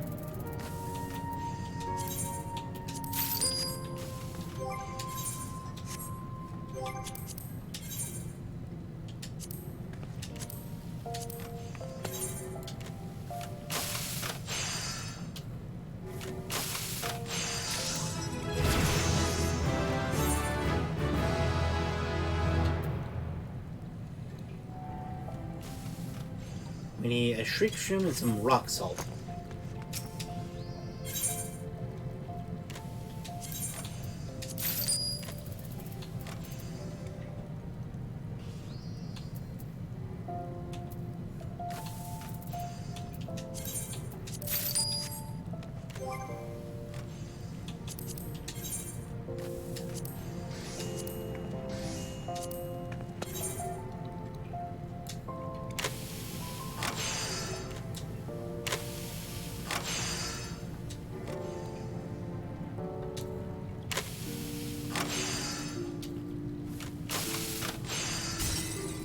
Up. Shit. Shit. Okay, what do we need for fish oil? We need priceless trout, and probably to get priceless fat trout, we need to...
Growth Formula Alpha.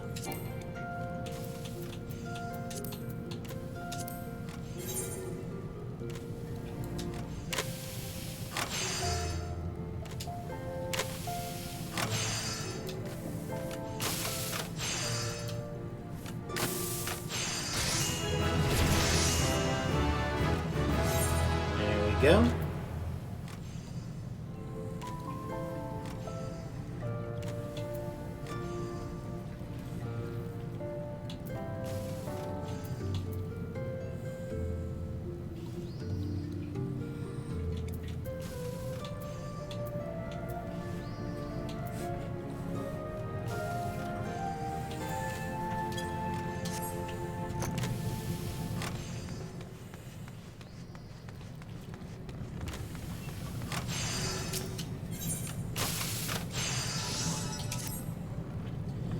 What? What is it now? Kill for the poor? Another cursed love filter? Ah, you're that Ren. You're that wretch that insists on dusting my bench, aren't you? No? Then what? Oh, my new assistant. No, no, no, don't bother. No, do not bother me with more names. My mind shall be cluttered with trivial details unrelated to the alchemic processes. I trust that you've busied yourself with the mastery of your discipline.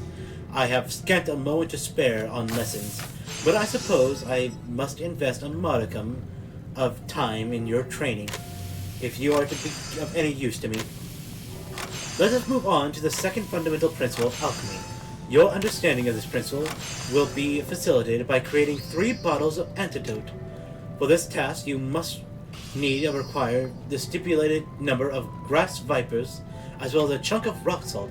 I believe the guild has the poisonous snakes in stock, so you need only purchase them from that supplier lust. Ah, yes, Esmond. As for the lust spot, I believe she can supply that too for a reasonable price. I'd rather suggest seeing her for all your simple ingredients needs, unless you fancy the idea of scrabbling the sands to find them yourself. In any case, I'm not terribly concerned with how you procure the materials.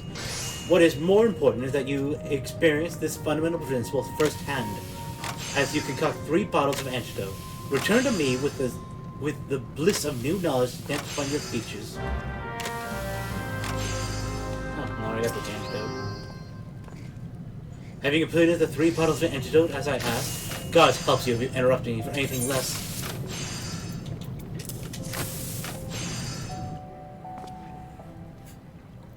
Aha! An excellent result, my precious protege.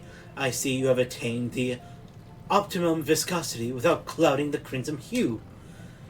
I will be most interesting to see how well these mixtures perform on a live test subject. Well, of course they'll be poisoned. How else will I gauge the efficacy of your work? But never mind that. What have you learned from the second alchemic principle? Have you produced a helpful compound by combining otherwise mundane or lethally harmful substances? Has this not expanded your awareness of the unattainable with this profession? Just as it's possible for medicine to act as a poison in sufficient amounts, so it is possible for a poison to be utilized as a cure. Your successful creation of these antidotes is evidence of this very fact. Those without knowledge of alchemy would not spare a second glance for a venomous grass viper. My question to this quest was, did he poison them or them just to test it? Well, of course he did. How is he supposed to... How is he supposed to test an antidote to poison without you being poisoned?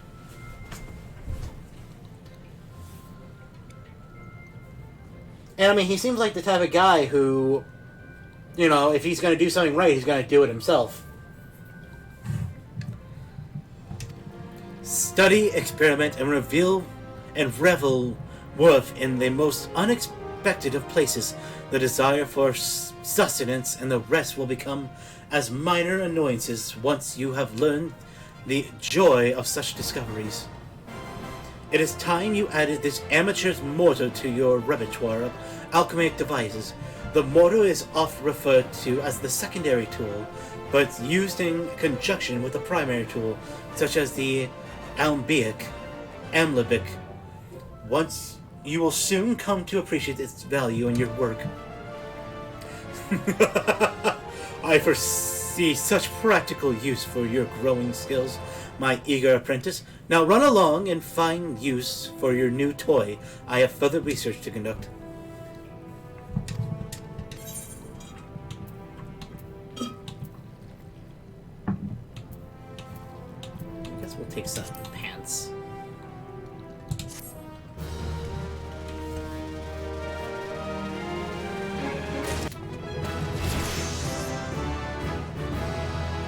Seven.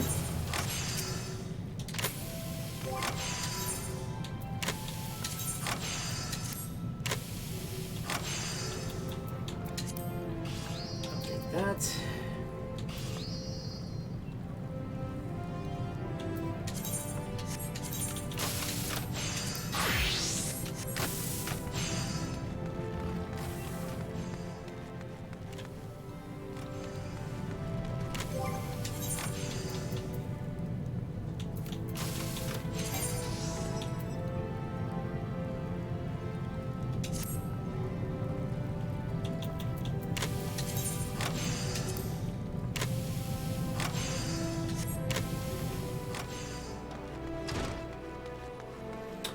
Okay, so...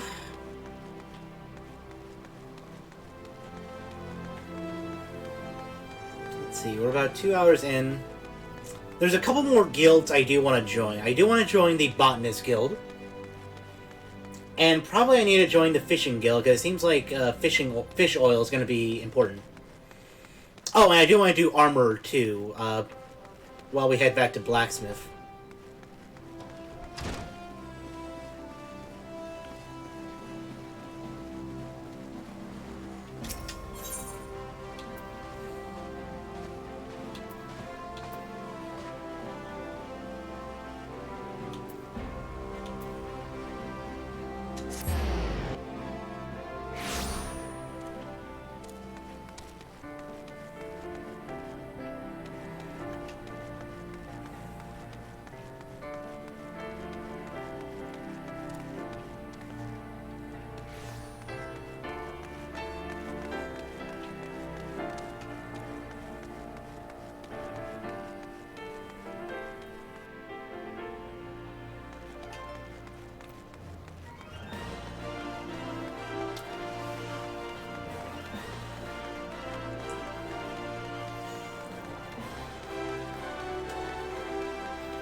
Fishing is like a drug or an abusive relationship.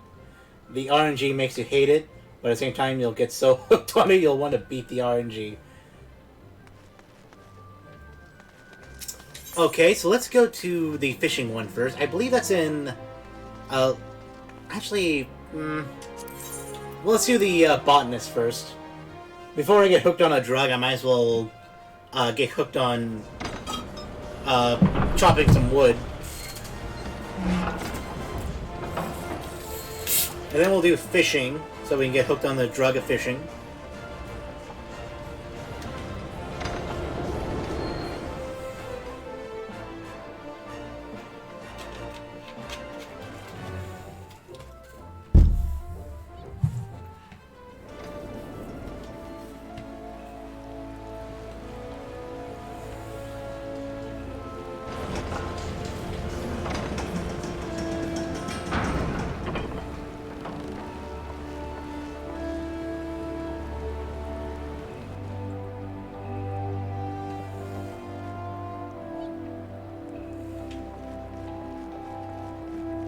I leveled Fisher to like 30 and refused.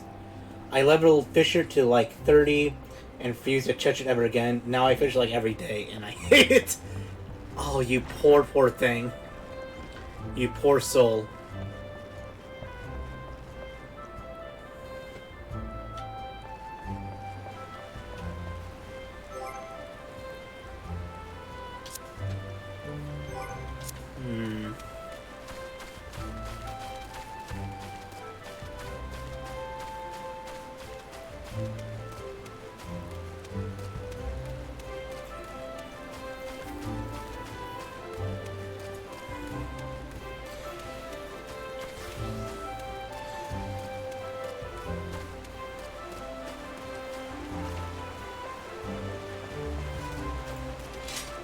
Ooh, cute top. And nice jeans. Might want that.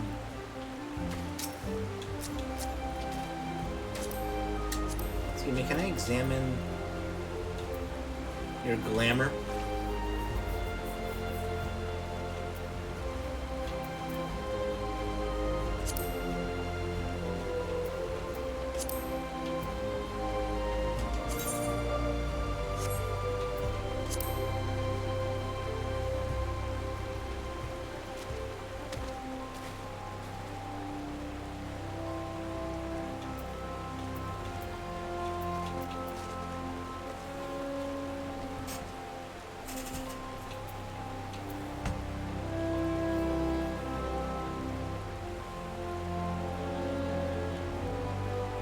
Okay, so Endless Summer Top and the Peace Lovers Pantaloons. Now the Summer Top, I believe, is Botan. I'm thinking the Pantaloons.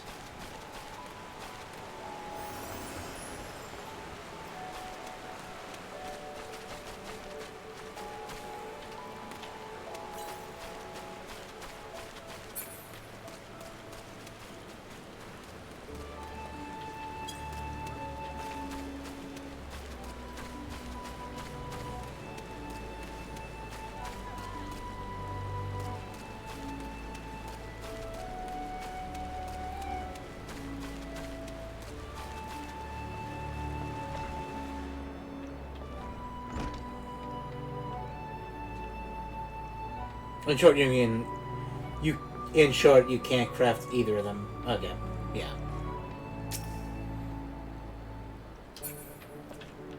So this is probably not botanist. This is woodworking.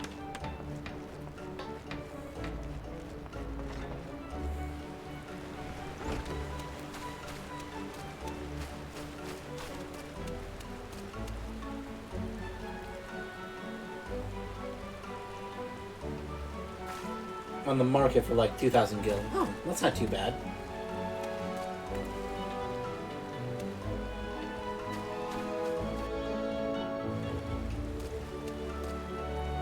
That's Bardhood. Are you the botanist? Oh, this is the leather workers. I'm gonna need leather if I'm gonna be...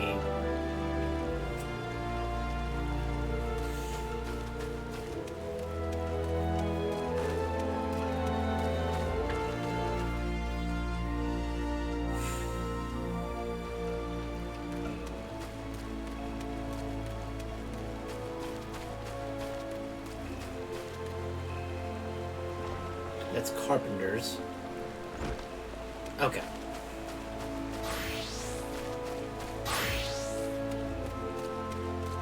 Botanist Hills and Old Gridania to the west. Okay.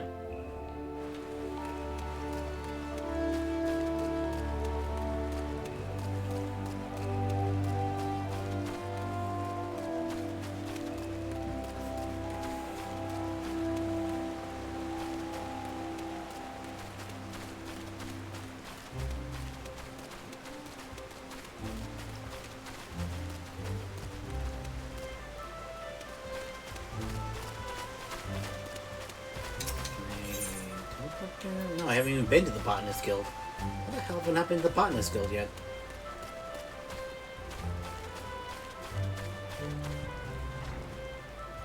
That's a Whistling Miller. Ah, there's the Botanist Guild.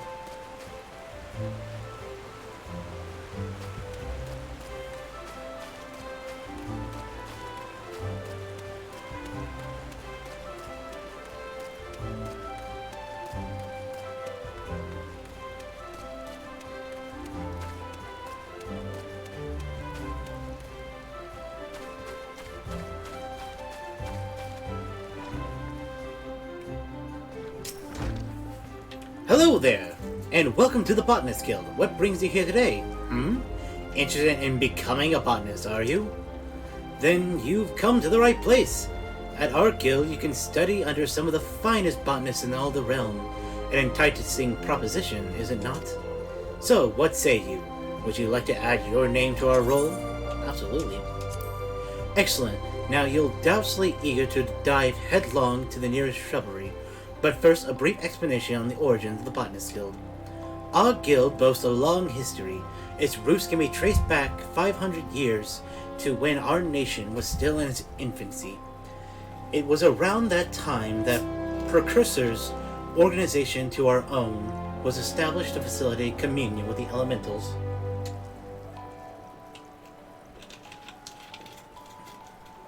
But I suspect you are already confused. Not being forest-born, let me put it in a way your kind would understand. The 12 Woods doesn't belong to man, but almighty beings known as the Elementals. It is by their leave that we Redanians dwell here in the forest, and it's by their leave that we receive this bounty. Ever since mankind settled in the 12 Wood, it's been necessary for us to obtain the Elementals' permission prior to taking aught from their domain. Historically, there was a rather involved process in that only a precious few could actually commune with them, specifically those conjurers blessed with the ability to hear the elementals, aptly known as hearers. In order to relay the elementals' will to the botanists in a more timely manner, a new organization was formed with a hearer as its mouth and ears. This organization was eventually evolved to become the Botanist Guild.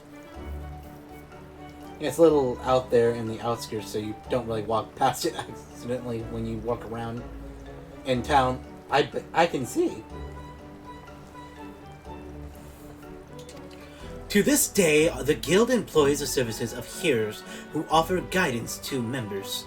Yet this is no longer our organization's sole concern. We also seek to promulgate correct harvesting practices. That is, practices which honor the will of the elementals.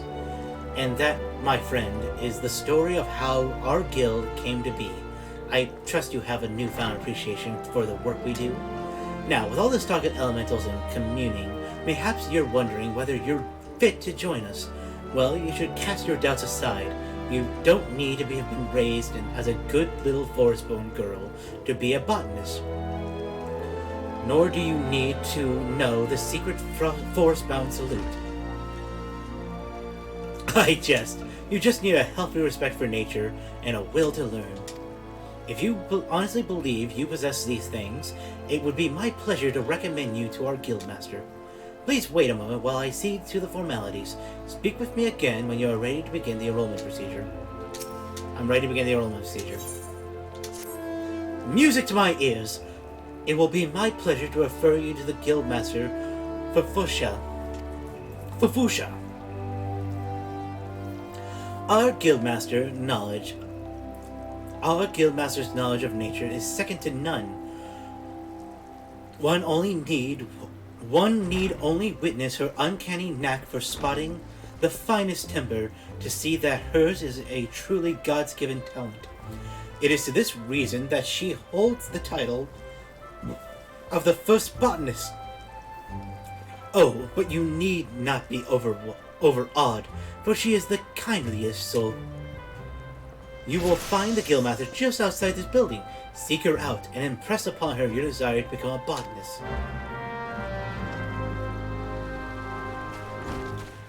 Hello, Fufushasha, ma'am. I'm Fufushasha, the master of this guild. Pleased to meet your acquaintance. I take it Leon Salute has given you an overview of botany already? Well then, I suppose I have better continue where he left off. All Gridanians may rightly claim to share a close relationship with nature, but none is so intimate as that of the botanist. It is our calling to nature. Nurture the natural environment to the mutual benefit of man and wood. But even as nature holds us in her loving embrace, providing for every need, she is at heart an unsentimental creature, one that will take life just as readily as she gives it. Being a botanist means coming face to face with this uncomfortable truth on a regular basis. Knowing this, do you still wish to walk her path? Yes, please. Then the look in your eyes bespeak the passion in your heart. Very well, I bid you welcome to the Botanist Guild. To help you on your way, I present you with this hatchet. Take it up, and then present yourself to me again. I would assign you your first task as a botanist of the guild.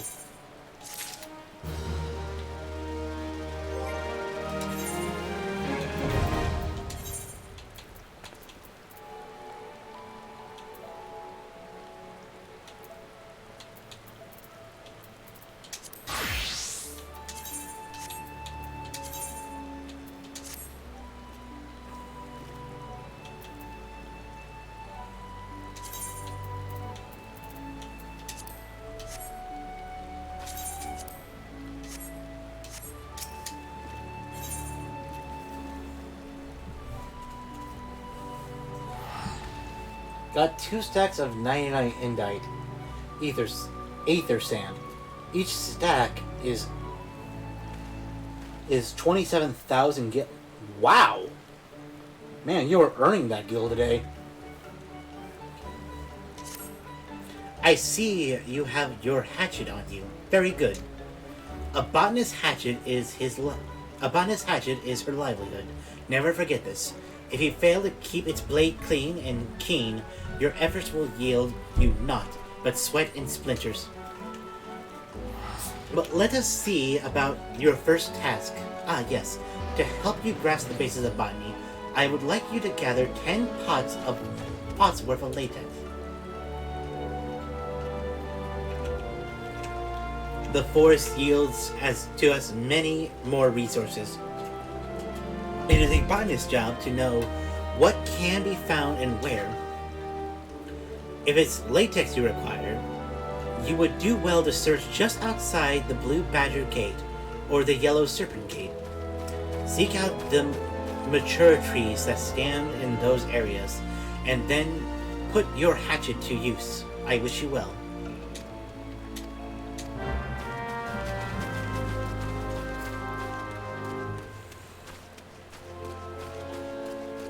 Okay, so this is...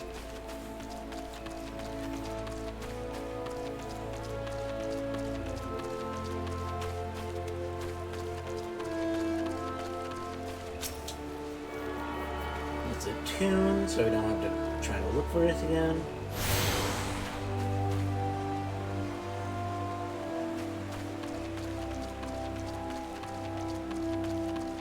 And this is an exit.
Okay, this just takes us to the Lancers and the ferry.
Ah, Yellow Serpent. Here we go.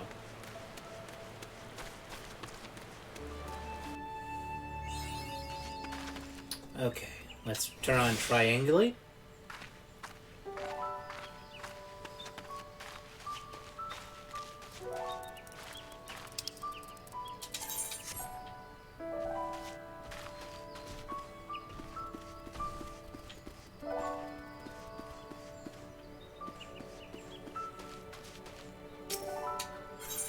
Okay.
Oh yeah, I definitely say it'll be worth the time.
How goes the crafting?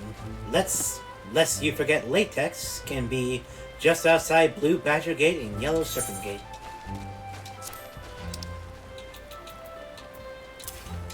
Your Latex, my teacher?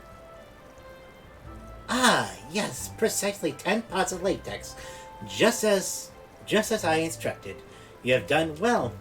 Latex is easy to find and equally easy to harvest. As such, collecting the stuff is an ideal task for a young botanist who are learning the way around a hatchet. Yet know that being able to swing said tool does not make you a botanist. You must also process the knowledge to locate the resources you seek. That will be all from me for the present. I urge you to keep honing your senses and skills as a botanist. Gather near and far and learn from your experiences. I look forward to seeing you again when you have become better acquainted with our trade. Till then, I bid you happy gathering.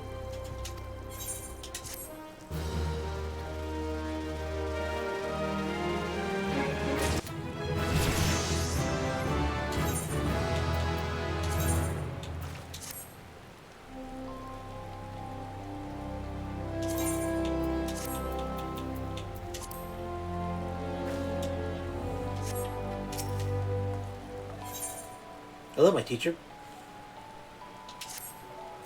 Hello again, Goldie. I am told that you've been putting your hatchet to good use. Well done. Yet, as I mentioned before, hacking away at trees does not make you a botanist. You must also strive to deepen your understanding of nature. I say this is the knowledge that you have done just that.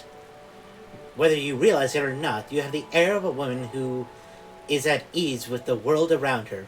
I do believe you are ready for the next task. I would like for you to go to Tree Speak and then harvest 10 pots worth of maple sap. Once you have enough, pray deliver the sap to Cicely. She will be pleased to receive it. Off you go now, Goldie.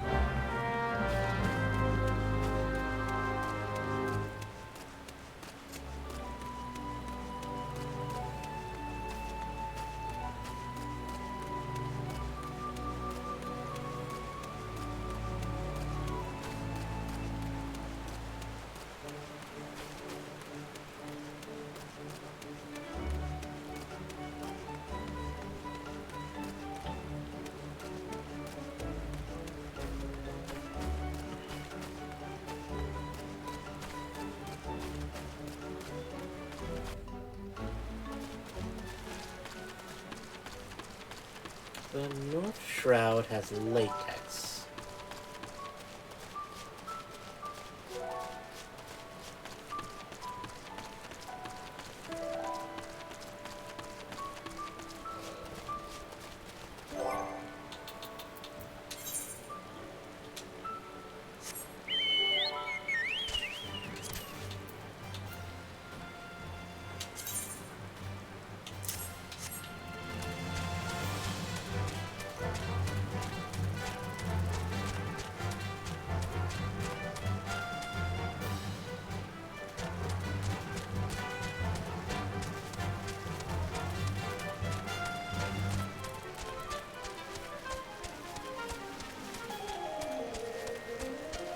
see what the level.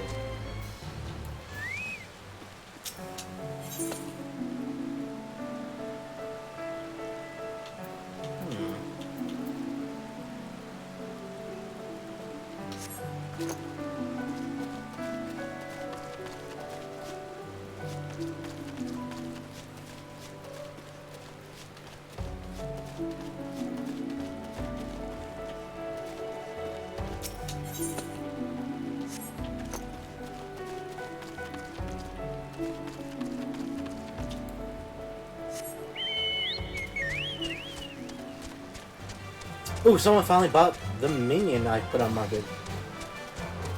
480,000 gil. My goodness. They're just earning that money today. Ah, shit. Come on. Come on, ye axles. Back the hell away. Back the hell away.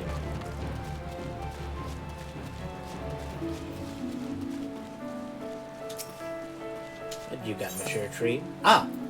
Excellent.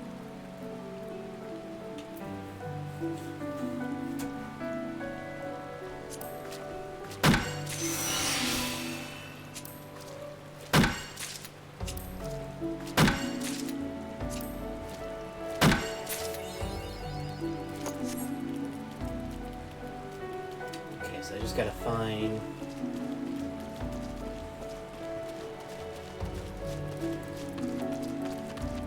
Back when patch 6.2 released, I made 10 million in the first... Wow!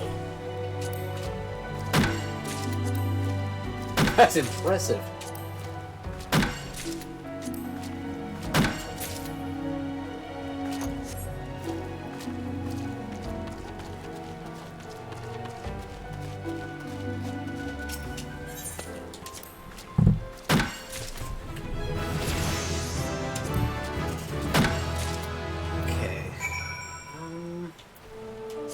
A beehive chip and some cinnamon.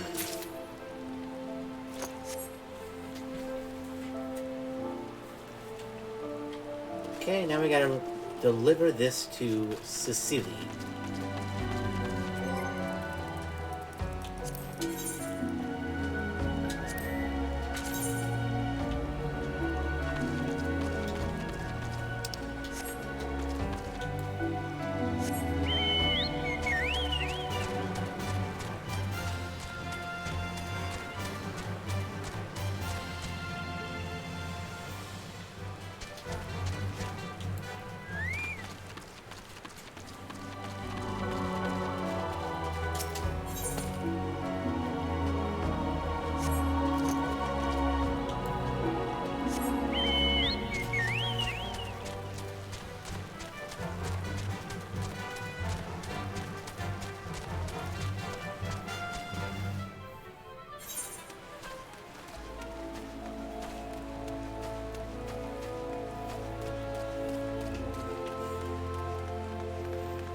As expensive as high-end crafting and gathering gear is, it pays tenfold if you know how. I bet. Yeah, I can see how somebody can, like, get invested in hours of just the crafting side alone, because, like, it all feeds, like, into each other. Like, you know, for example, for the blacksmith, you'll have to, like... My guess is you get the logs from the botanist, and then you gotta join the, then you gotta do your, woodworking or craftsman to, like, refine the wood into a plank. And then you can finally use those planks in an actual, like, axe or a sword or whatever you want to use.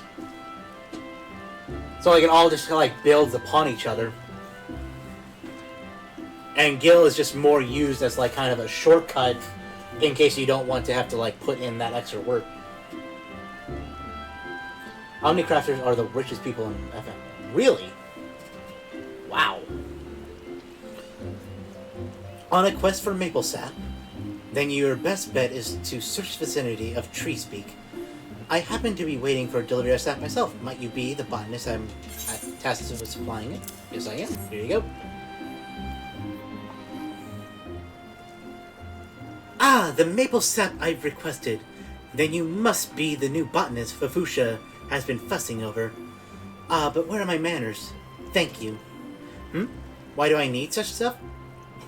Well, allow me to explain. It is the very least I can do, after all. After all you've done. Boiling maple sap causes it to thicken into a sweet syrup called, you've guessed it, maple syrup.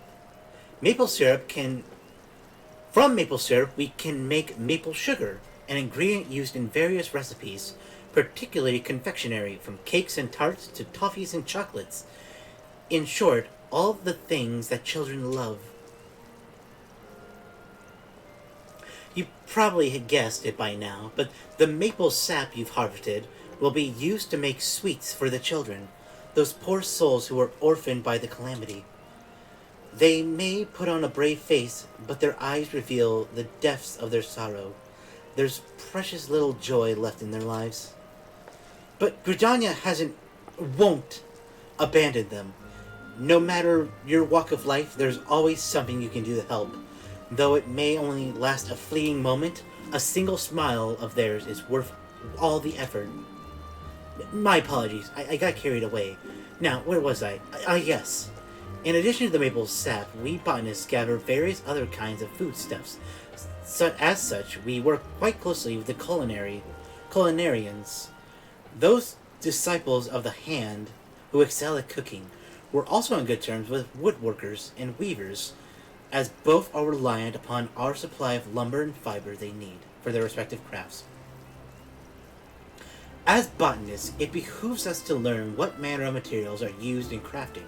There's no better way to do so than firsthand. If you have an interest, you might consider dabbling in one of the disciplines out there. I also urge you to make a habit of reviewing the gathering log. As your knowledge of botany grows, more of its contents will become comprehensible to you. Well, I best see the maple sap. It was lovely talking to you. Excellent. Let's put on our gloves. Some people I know have made 900 million gil or more, or have 900 million gil or more. It's absolutely crazy. Wow. Oh, that is so cool to hear, actually. Go. Update our gear. Turn to Paladin.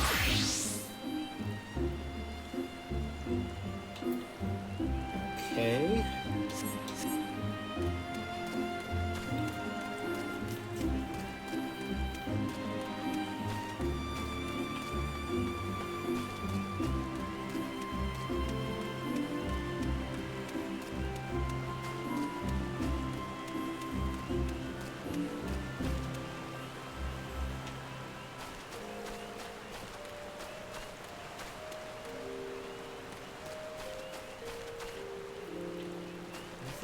Botanist. Oh, and then I can go through here, and this will lead me to the leather workers.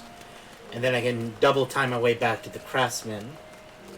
So we'll do those two.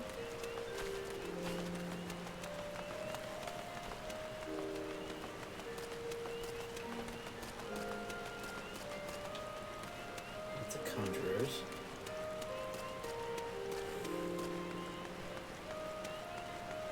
Leather workers is... No, that's what a conjurers were. Leather workers are this way.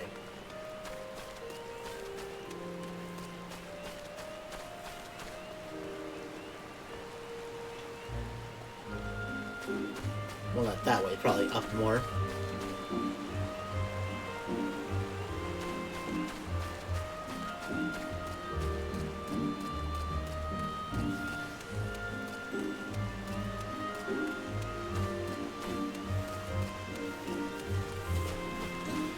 Back when I started FF, a middle-aged lady took care of me and showed me the ropes. Back then, she was like, "Yeah, I bought a house for $100 million." Like it was nothing that was shocking, because at the time I was struggling even to get $1 million. Dang. And now look at you, you're making hundreds of thousands off of fishing and gathering.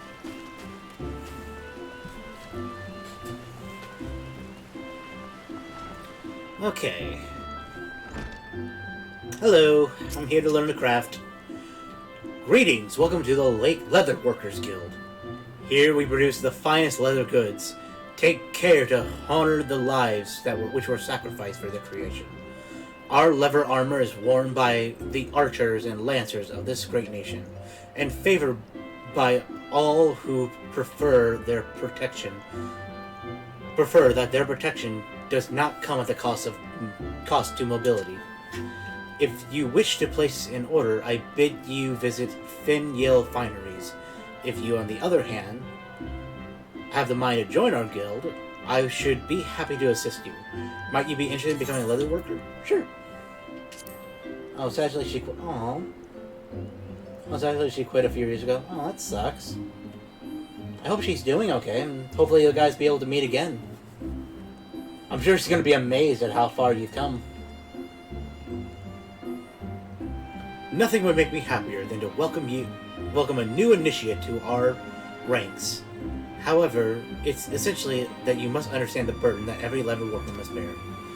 As you cannot have Villanova, the 12th Wood is blessed with an abundance of life, and we Gridanians have long hunted the forest creatures for both nourishment and clothing.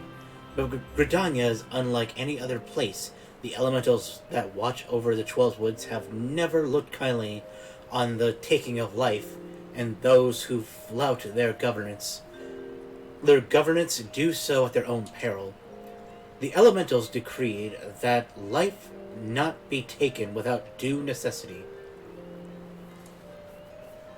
Still have her character on my friends list. Every time FF has a Return a Friend campaign, I send her an invite, hoping she might come back. Aww! Oh, that's so sweet. Oh, my heart.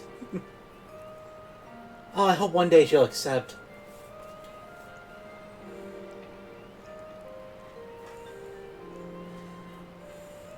The elementals decreed that life not taken without due necessity, and so the Trappers League was formed to regulate the hunting of animals. The Leather Workers Guild was subsequently founded to manage a fair and equitable distribution of pelts. Nowadays, adventurers are a major supplier of pelts and leather goods, have become widespread, but in times past they were rare and precious. The Leather Workers Guild has not forgotten those times. We treat leather with no less respect than the living creature whence it comes, and craft goods from high quality, from the highest quality. In so doing, we honor the lives lost and minimize the need for further killing. An oft-forgotten benefit of our products, surpassing durability. Our guild is also the sole producer of the famous Fin Yale brand of leather goods, the pride of Gridania. These products represent the ultimate expression of our core tenets and the transcendent techniques which shaped them.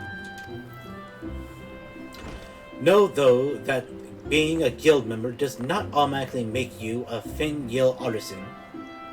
You must earn the right to become one. For most of the brand of leather workers here, having the fruit of their labors bear the Fin Yale brand is yet a distant dream. This is the life which awaits you should you choose to walk our path. Success will not be handed to you, but I guarantee that you will have the opportunity to seize it.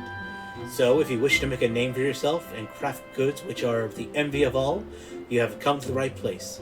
Speak to me once you're ready to learn more. Okay, I'm ready to learn more. Very well, you'll speak to the Guildmaster Giva. She is a brilliant artisan and personally responsible for the creation of countless Fin Yale products. You have doubtless heard her name before.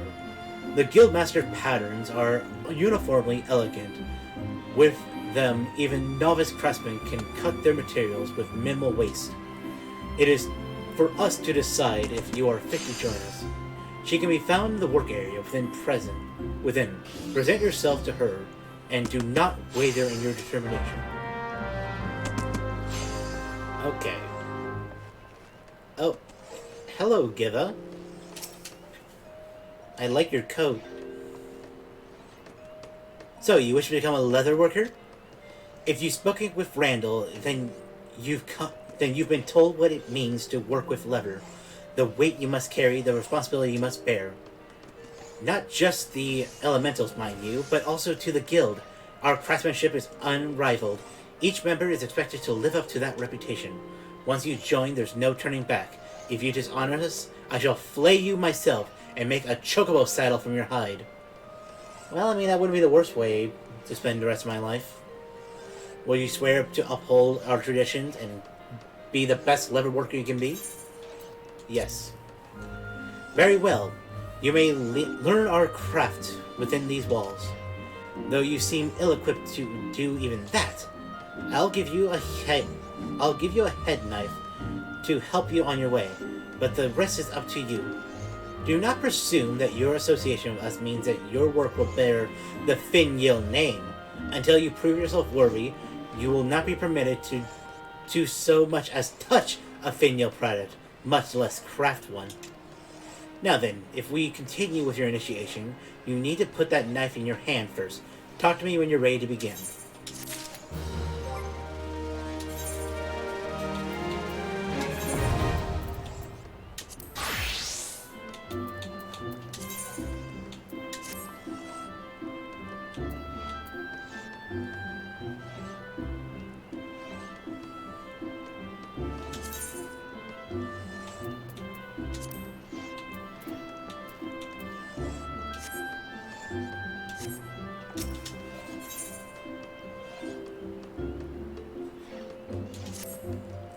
Well, you've passed the first step, gripping your knife by the handle and not the pointy end. Yes, I'm familiar with how pointy things work. Thank you very much. Now it's time to see how well you can wield it. Make me a circle of leather. You'll need an animal skin to do so. Newcomers to our craft often imagine that they need to hunt in order to retain their materials. But if you have the good sense that gods gave a chocobo's ours, you'd realize that's hardly the case. Us gift over by a receptionist sells most of the items commonly used in our craft. However, she cannot supply you with earth shards. And that's it for my advice. The rest is up to you. Once you make the circle of leather, bring it here and it will be inspected. I can't say I have great expectations for your work. Just see to it you do not waste good skins. Now away with you.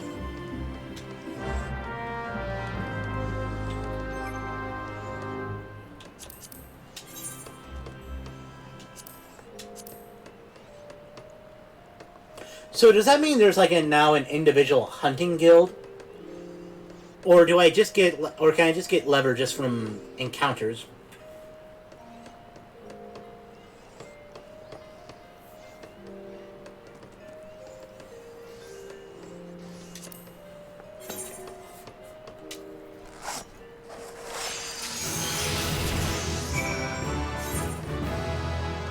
Oh, leather are mob drops.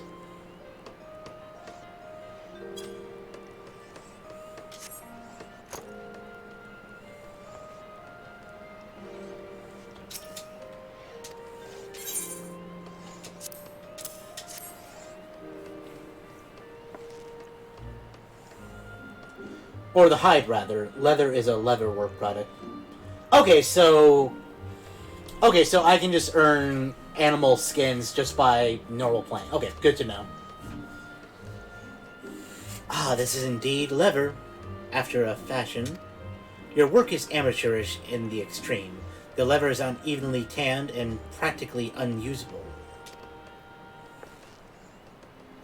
But you show promise. Well, about as much promise as the leather you haphazardly crafted. Still, it is apparent that you paid due respect to the life from which it came. Have you performed any worse, I'd cast you off at a second thought. But you didn't, so I won't. Approach each task in earnest as you did today, and I'll continue to advise you.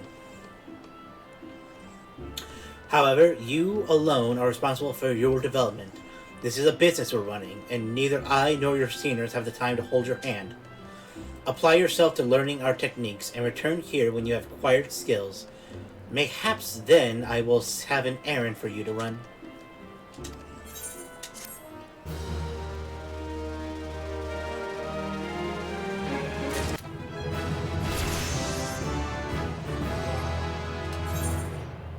Okay, let's work on some leather work then.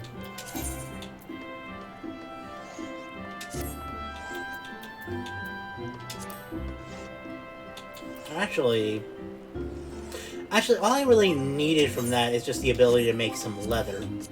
So I could do some other...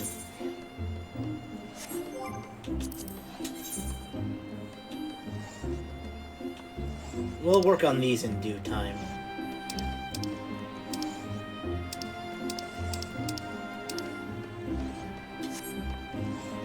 For now, we will...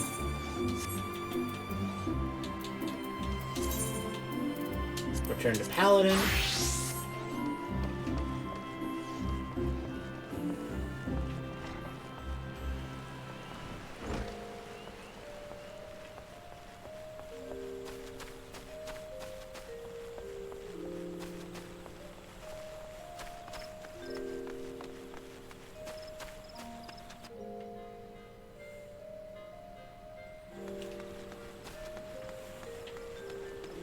And we will take up woodworking.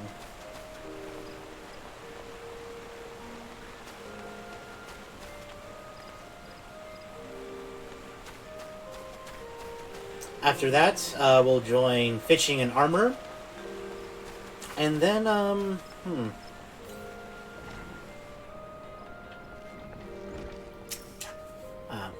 Greetings, adventurers. Welcome to the Carpenter's Guild. We are the artisans who take wood and grant it new form and purpose, as the archer's bow, the lancer's spear, and the novice's shield. If carpentry holds any appeal, you should consider joining our guild. Might you be interested in learning the ways of woodworking? Wonderful, wonderful. Now, before we get processed, I think it's right that I acquaint you with the guild's storied past. Since the founding of Gridania, we have built our homes and crafted our weapons from the trees of the Twelvewood.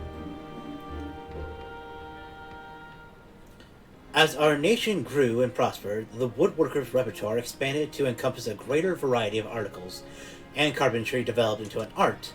At first, there was no association of carpenters. Each individual worked and sold his service independently.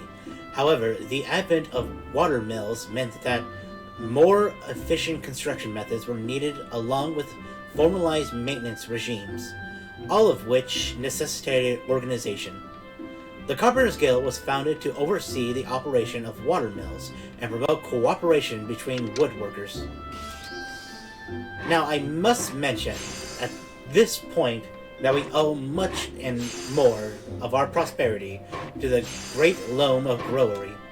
Thanks to the hard-working botanists, we are blessed with the finest lumber in all Eorzea. This confluence of ideal circumstances allow us to provide all manners of goods and services to the people of Gridania. My apologies, that was rather longer than I intended. Still, I trust that you have gained a greater understanding of our guild. We expect members to drink deep into the collected wisdom that guilds have amassed over the course of history, to actively seek and understand of the wood and techniques required to work it, rather than simply waiting to be taught.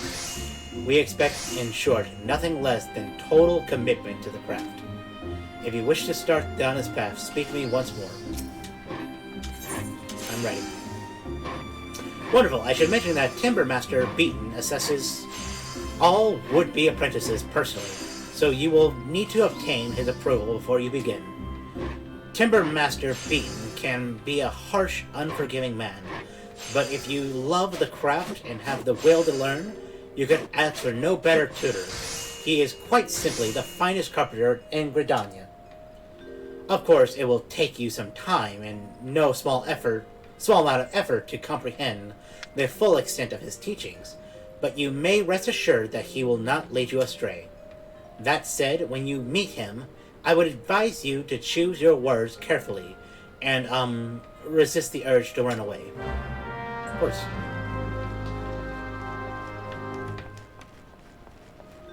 Your guildmaster beaten? Another green adventurer come to play with saws? Well then, I suggest you first speak with the... Oh, you've met the Korg, have you? Then that is well, but know that the decision to initiate you into the guild rests with me. Tell me, adventurer, have you a mind to devote yourself to the art of carpentry? Yes. That look in your face bespeaks determination. Or mayhap trapped wind. Still, you think I'm holding in a fart? Sir? Because I am, but I'm also determined. I'm determined to woodwork, and I'm determined to hold in this fart. Still, you look strong enough to hold a saw, and if your resolve is indeed genuine, I'll give you leave to remain, for the time being. However, you are useless to me in your current state. You are as a seedling. Some potential, perhaps, but no more than a thrive. No more like to thrive than perish. Experience is what require, girl. I shall give you the means to acquire it. Take this saw. It is old, yes, but sharp as need be. Now, prove to me that you are not completely incompetent by taking your new tool. Once you have done so, present yourself to me for inspection. Okay, I'm going to show you how determined I am. I'm going to strip down right in front of you. And then I'm going to put clothes back on.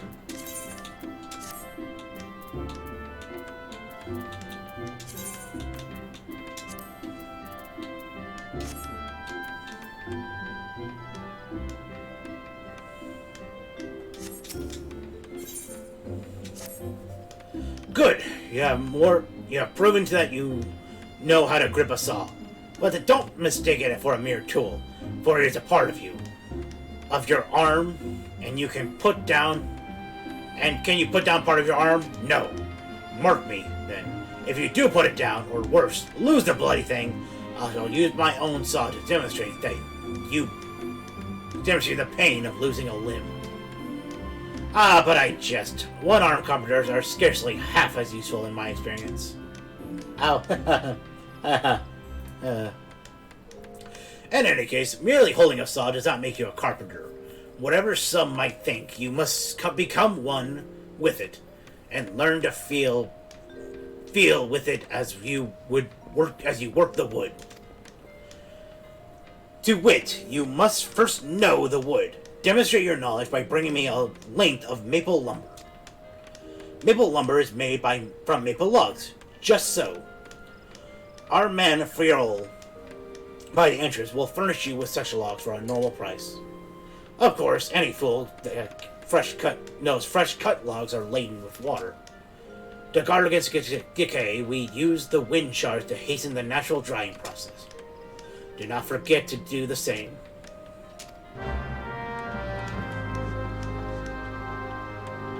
Okay. Crafting time. Maple lumber.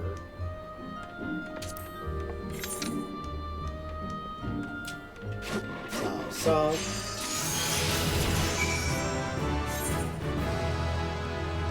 Takes 3 whole logs to make 1 little bit of lumber.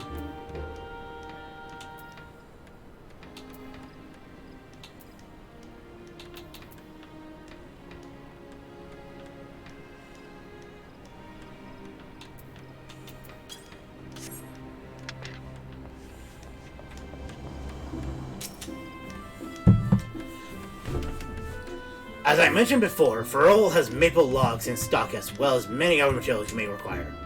Or if you're ready to show me what you've brought.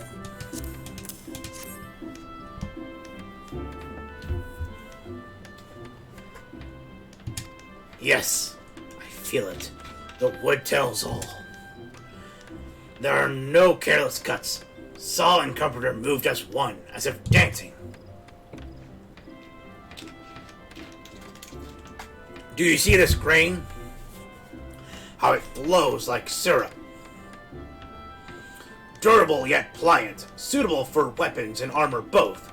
This child is maple! Trace the grains with your fingertips and memorize the lines. Consider every characteristic when choosing your materials. That is what it means to know the wood. The maple lumber you have brought me is acceptable. Fuck, all that just for acceptable? You've passed the first test. Yet for all it has grown, your knowledge is still lacking. You must need learn more. A true carpenter knows the qualities and uses every tree in the forest. When you know the lines of the maple better than those upon your own hands, return to me. I shall have another test for you. Until then, child.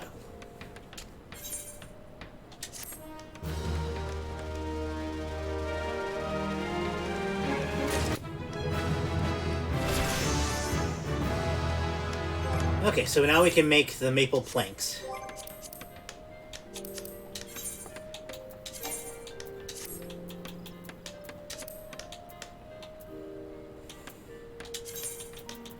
Back to our paladin gear.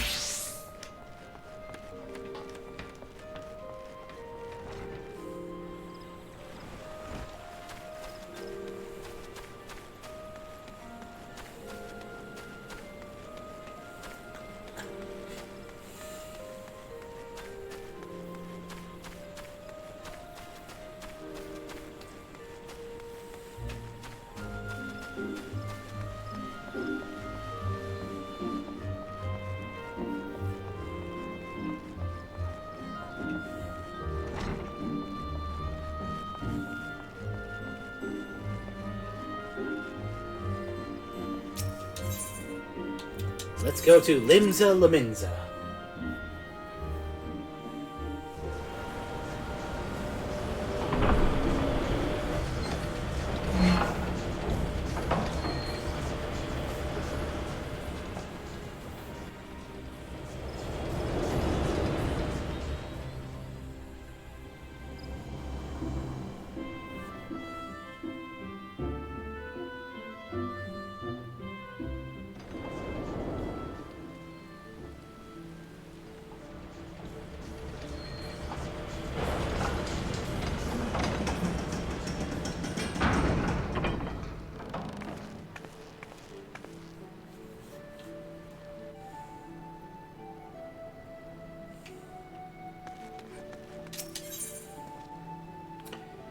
Take me to the drowning winch.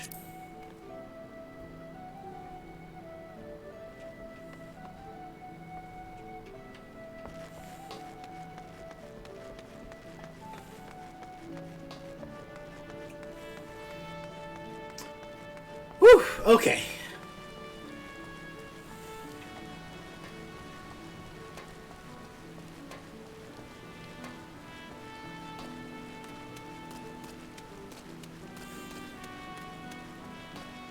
So let's see if we can find the fishing.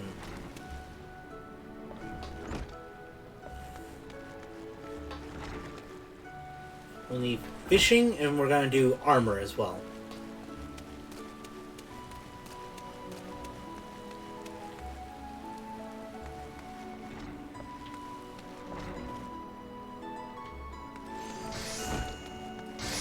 It's in the lower decks, where the Rose Guild was. Oh, okay.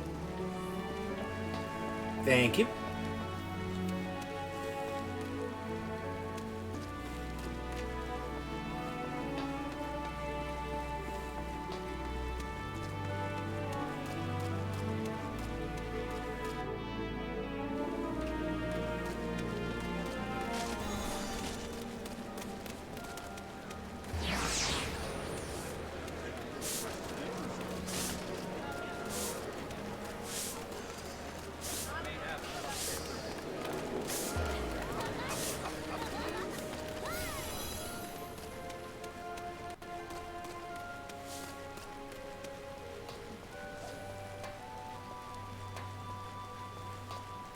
Ah, a Sharalian maiden. Good morrow. Ooh. Ooh, hell yeah.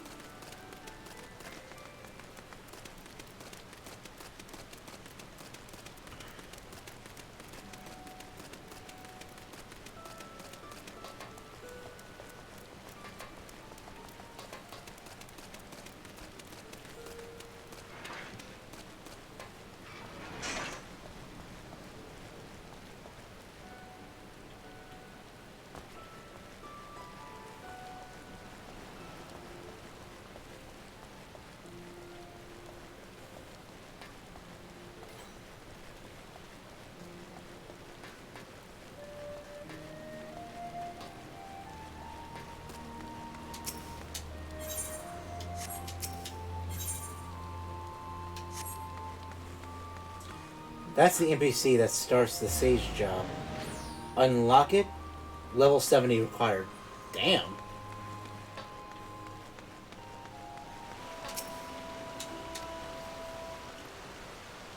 Well, a well-wishing welcome to you, adventurer friend. You've worked your way to Fisherman Bottom.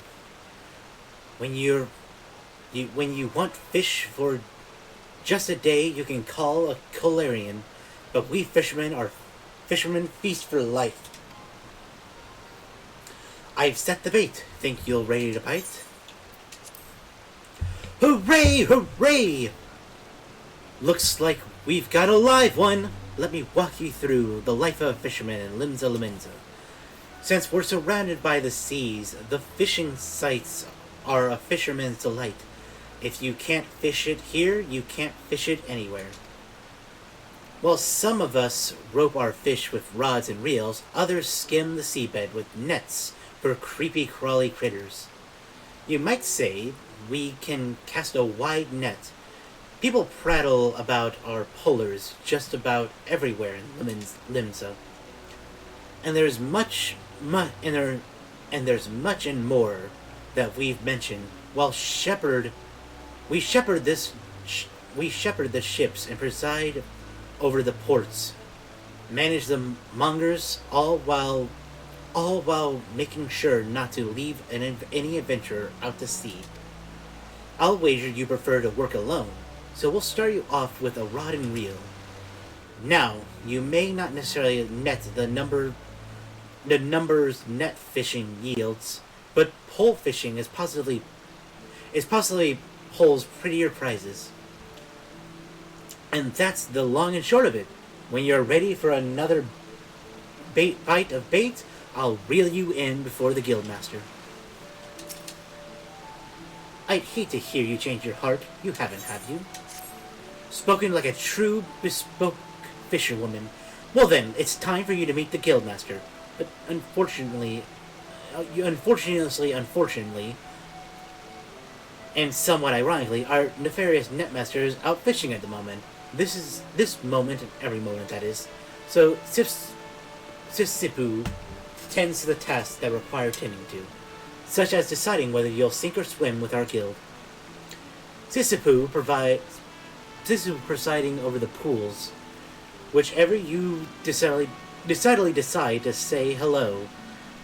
She might seem somewhat standoffish, but she only keeping an eye out for sharks. Be yourself and you have nothing to worry about.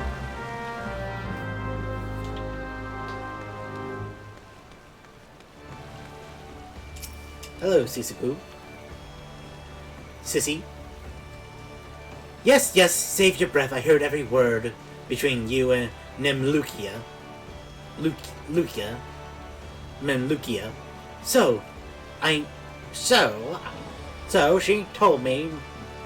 she told you my role here. As she said, Wild Logos supposed to be the guildmaster, but apparently he has bigger fish to fry. So all his work falls to me.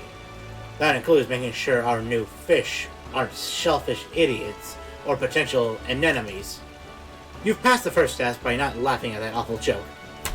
Yes! Finally, my ability not to laugh at puns pays off. Now, you only need the right answer to this question. Are you prepared to fish like you've never fished before? Yes. Well, you're smarter than the majority of bottom dwellers that find their way here. Welcome to the guild. Now, this wouldn't be much of a guild if we sent you out to fish with only a pole and a prayer, so I suppose I can spare a few pearls of wisdom. Nevertheless, you're still going to need that pole and a prayer, so I can at least provide you with the former. Here you go. 1 out of 2 isn't bad. I'll even throw in some lugworms, since you're not like to get far without bait. The rods we will sow our new fish are priceless objects, which is to say, they don't cost anything. Once you know what you're doing, you'll probably want a proper one. But in the meantime, let's see if you can figure out how to hold your pole. Ready the one I gave you, and your lesson can begin. Ready your line. To fish, you must first change your class to fisher. Win the ride. If the body of water you are near is fishable, the icon with the cast action will glow. Determine a bait to apply to your line by selecting the bait action, then check marking the desired. Some bait can only be used in certain locations, or for landing certain types of fish. Bait and tackle can be harvested, made by disciples of the hand. Or purchased from various merchants or field vendors, which always make sure your inventory is stocked before heading into the wild. Okay.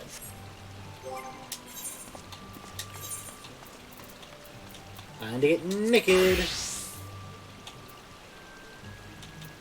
And put the proper gear. Get a gear list ready. There are a lot of different baits. Okay, so I'm just gonna reserve. Okay, so I'm just gonna reserve myself just to the idea of just buying bait. Sisyphus would like to assign you your first task. You're looking quite formidable. Let's hope you don't scare all the fish away. Now, the first rule of fishing is to hold on to your rod. Take care of your rod, and your rod will take care of you. Let me know if I'm going too fast for you. Since you're new here, we're going to start small, and they don't come much smaller than anchovies. You'll find schools of anchovies swimming around outside Galilean Bay, so you can catch your meager supper without even walking 10 yalms. Anchovies are hardly the most cunning fish in the sea, making them an ideal first assignment. Simply bait a hook with some of those lugworms I gave you and dip it in the water, and the fish will practically catch themselves. Fishing log. Your fishing log contains invaluable information on everything from fishing hole locations to detailed fish data. The log can be found under logs in your main menu.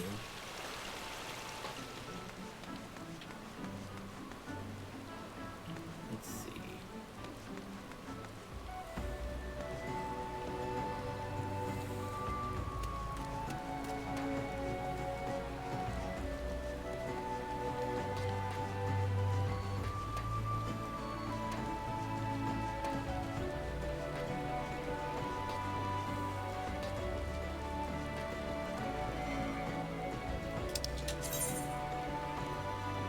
After using the cast action to cast your line into the water, you need to simply sit back and wait for a bite. When a fish bites, you will not only see the line being tugged, but hear it. While a fish is on the line, use hook action to attempt to reel in your catch. Your chances of successful reeling in a fish after hooking it are directly affected by the fish type and your gathering rating. Okay. Oh, okay. Baits. Lugworm. Cast.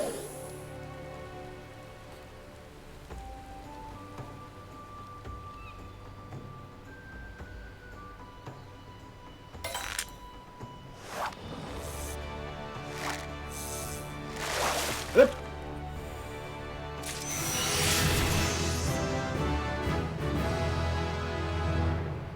That's a Merthor Gorby.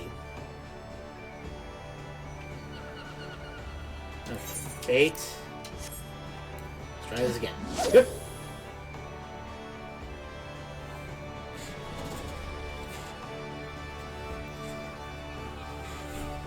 Ah.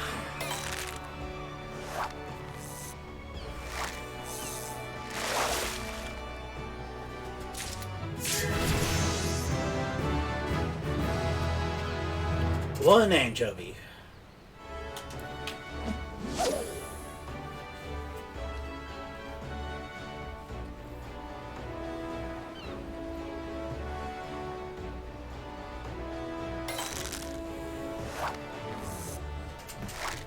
That's a big one.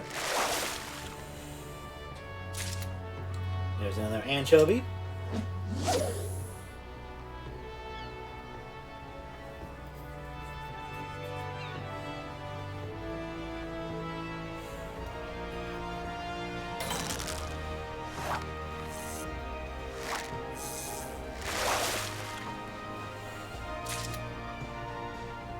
That's 3.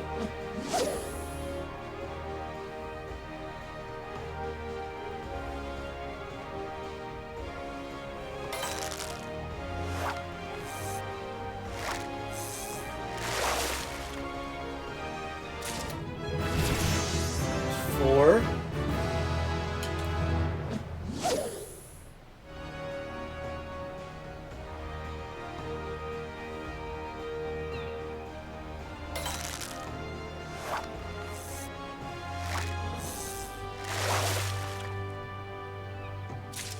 That's 5.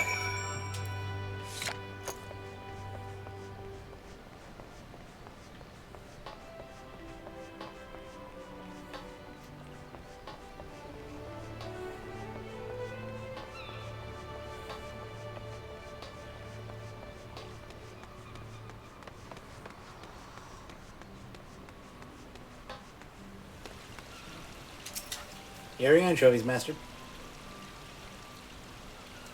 Anchovies swim off every shore in Limsa Lominsa, so you can bring them back from anywhere you like, so long as it's not the fishmongers.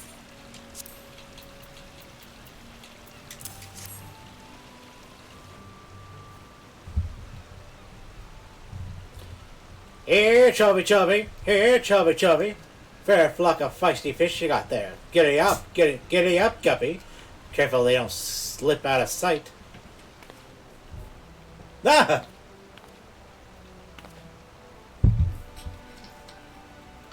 Wobalago, to what do we owe the pleasure? What, a guild master gotta get after the other guppies, dividing up the daily drudgery, picking out a proper potable and some such support and service. And who gets after the guild master? We have books to balance, you know. Books you should be balancing. I did my best to balance the books, but the big keel bent the bow back, bouncing the whole batch off the boat. That's not what... You know it's just an expression. But that's neither here nor there. So long as you keep at the bit, Goldie, our books will balance themselves. Don't let that go to your head, of course. Any beginner can snag some anchovies. But you'll need to experiment with different lures and explore new waters if you want to catch the big ones. Fundamentals are fine, but the fun in fishing is new finds. Like my uncle always said, fishes like philandering. You never know what you'll catch. And with those spoken words of wisdom, we will leave you to your wiles.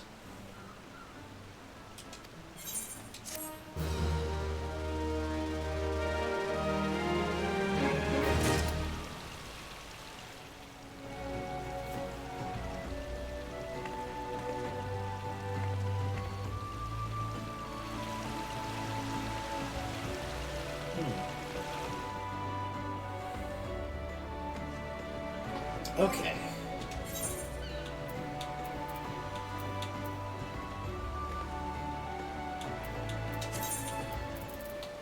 Back to Paladin.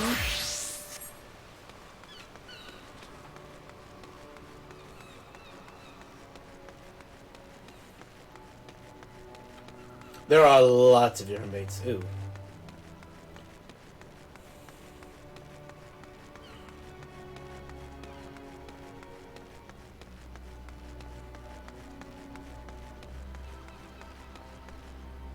That's the fishing guild. It's a center aisle. Okay, one last guild to join, the Armorers Guild. And then, I guess maybe we'll just dedicate this whole one to, like, just doing some crafting stuff. seeing what more levels we can get for each one. And we'll come back to the story tomorrow.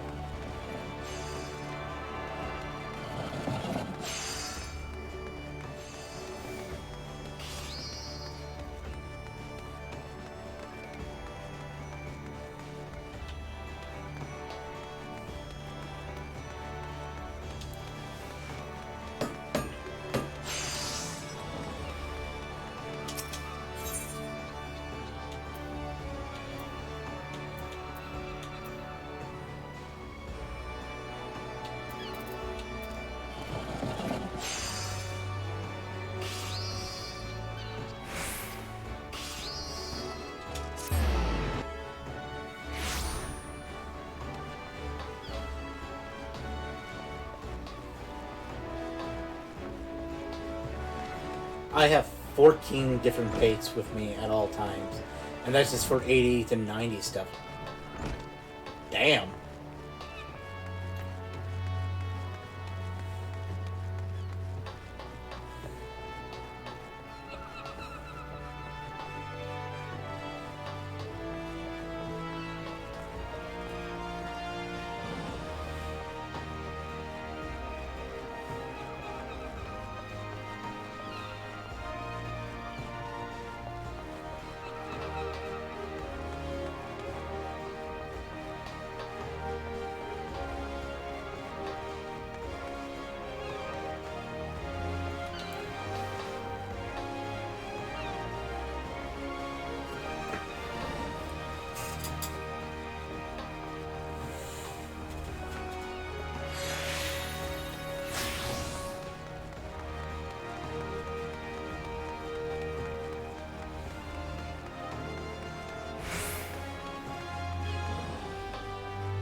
Sound a hammering and bring you in from the streets, did it, lass? It's well that you find the din inviting, for the Armor Guild is not the place for the quiet revere. If the clangor of metal striking metal is music to your ears, mayhap you've the spirit of a shipwright.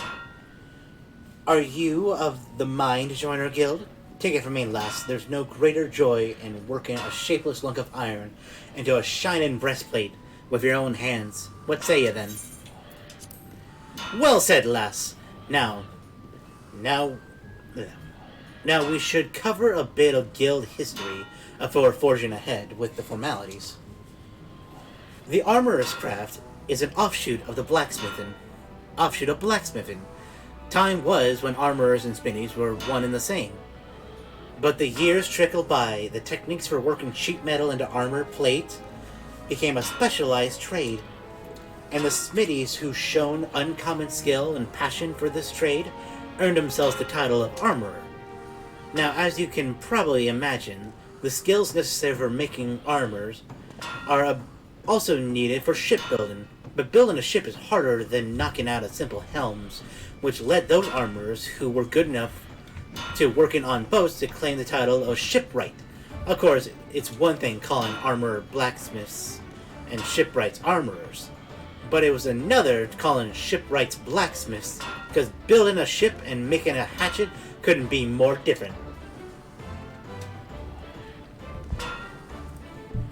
It seemed as though a line needed drawing, and in seeing as how Lominsa has built on the strength of her navy, you can say why the armorers chose to cut their ties with the smithies and establish a guild of our own.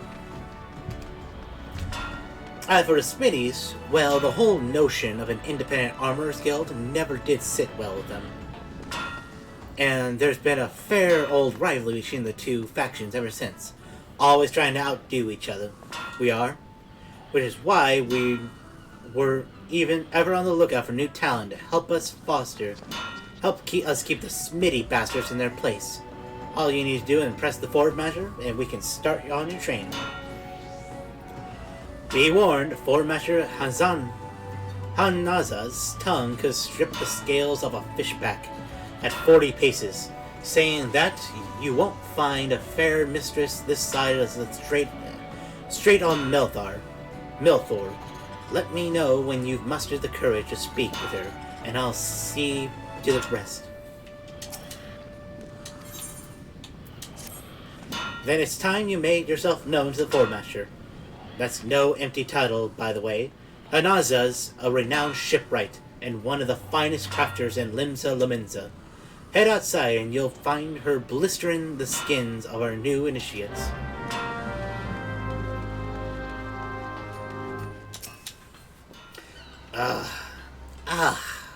Another inspiring armorer, are you? Welcome, I'm Hanaza, Fordmaster of this guild. I take it Gawonka has explained to you the history and nature of our craft? Good, I have little to add on that front. Save this. The life of an armorer is not an easy one. Day after day, you will pit flesh and blood against iron and flame, and without passion for the forge, you will fail. But passion alone will not make you an armorer of you. To truly master this craft, you must be possessed of a will as unyielding as the metals you work. Knowing what lies before you, have you the fortitude to preserve? Of course. Ha! I see you have no fear of hard work. That is well. Consider your request to join the guild approved. But if you ever give me aught less than your best, you'll be out the door before you realize my boot has connected with your backside. Are we clear on that? Yes, ma'am. Good. Now that we understand each other, let us begin with the basics. What is your name? Goldie. Very well, Goldie. This tool is called a dooming hammer. Here, grip it firmly. Note its weight. Let me know when you feel comfortable with it in your hands. I'll tell you if you're holding it properly. I'll show you how dedicated I am. Naked!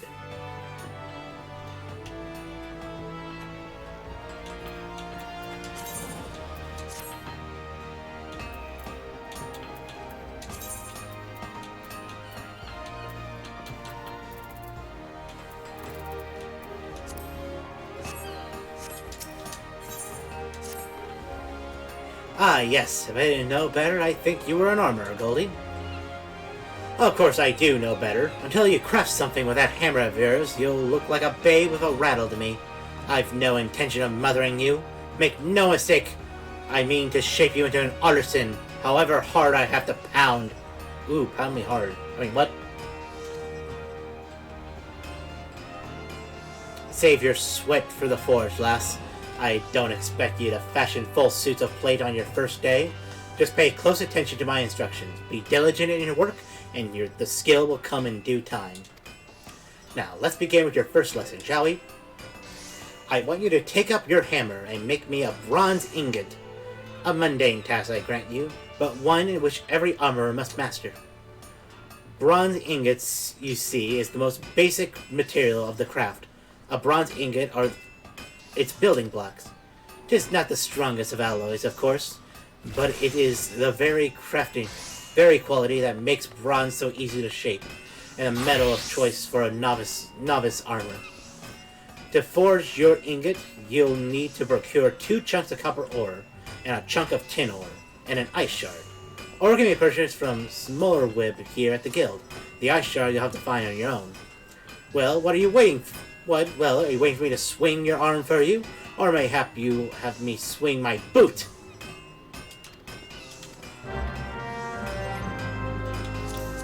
Here we go. Bronze ingot. Synthesis time.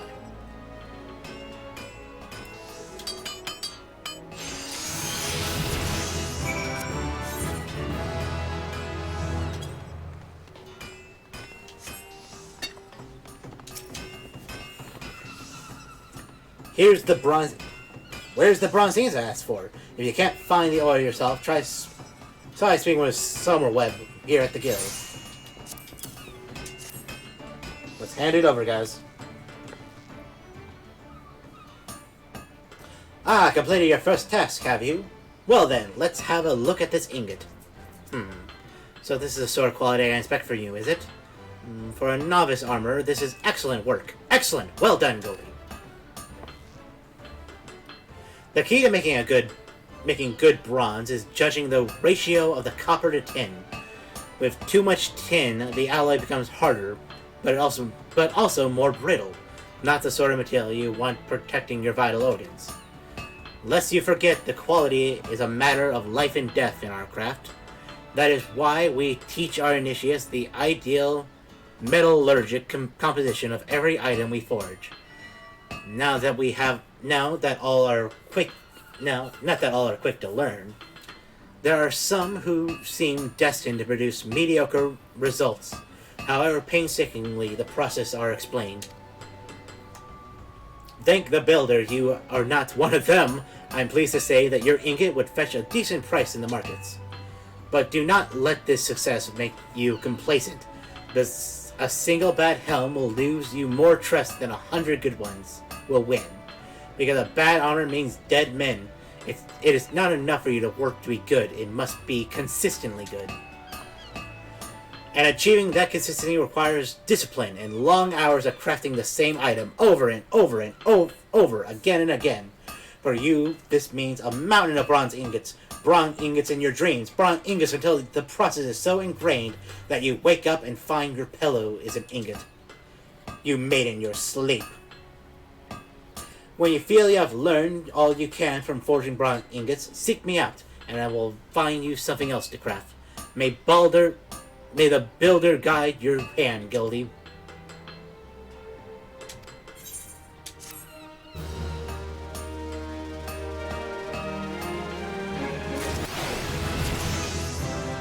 Okay, we're successfully an armorer. Now, I say our first task is we're going to try to level up some of these armorer things. That means getting as... Let's see.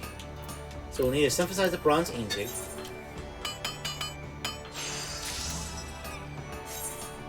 And now we can make some bronze rings.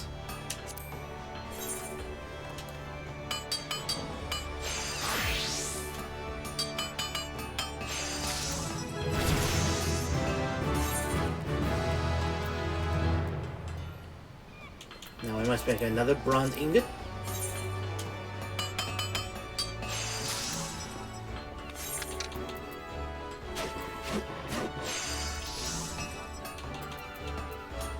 And we'll make some bronze rivets.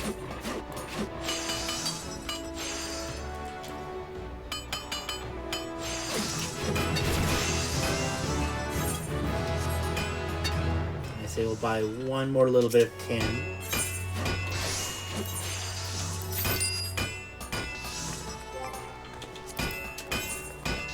For this next one, we'll need 2.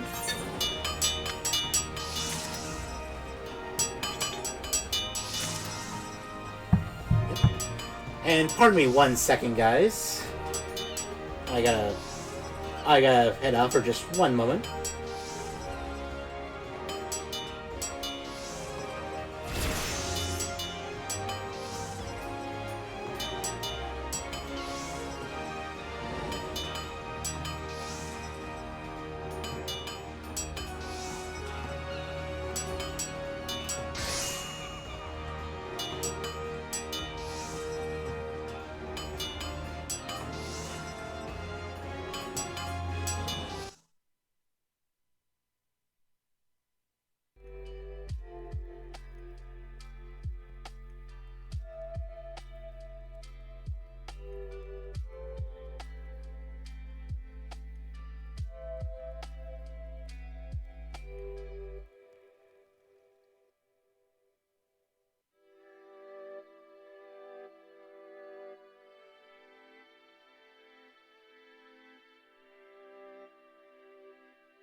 And we're back. Sorry about that.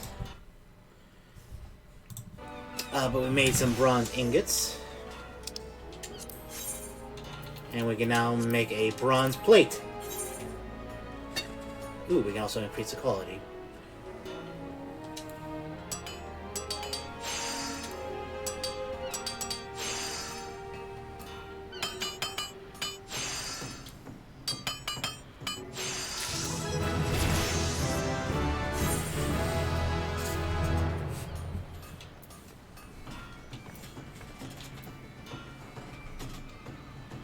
Excellent, excellent. Okay, let's take on this next quest while we're here.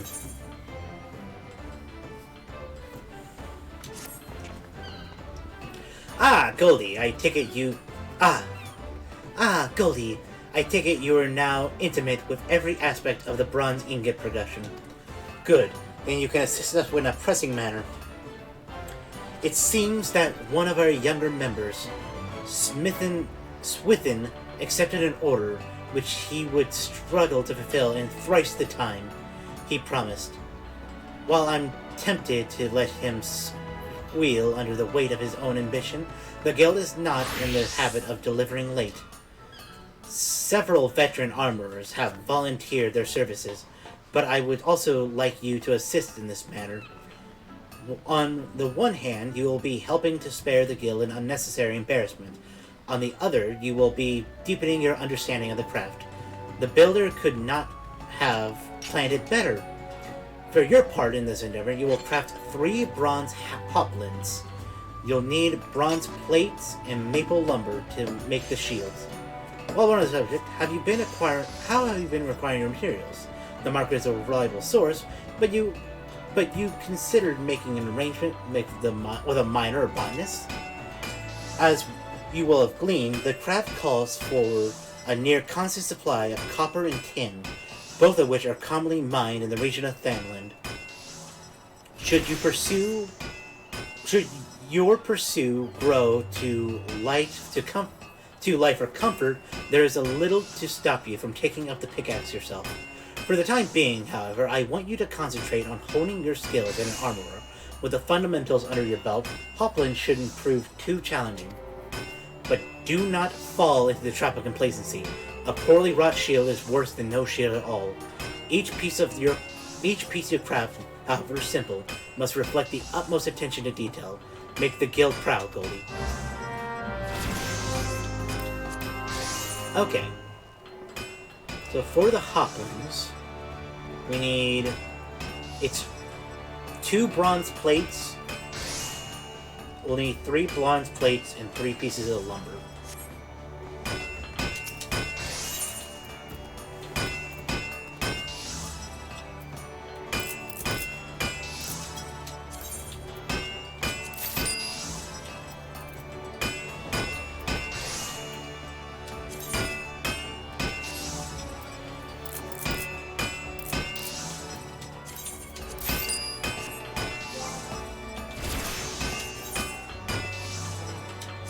Okay, so we need just 2 bronze ingots with just 2 copper to 1 steel.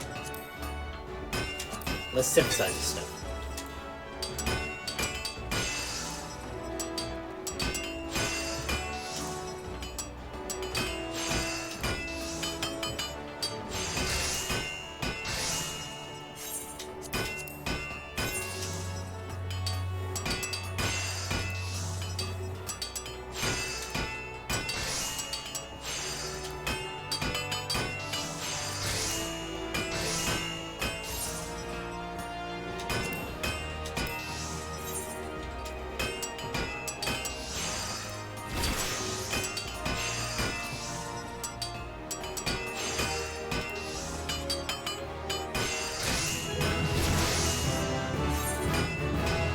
There we go. From there, we can now make a bronze... Oh shit, it's 2 ingots. Yeah, we were right to make 6.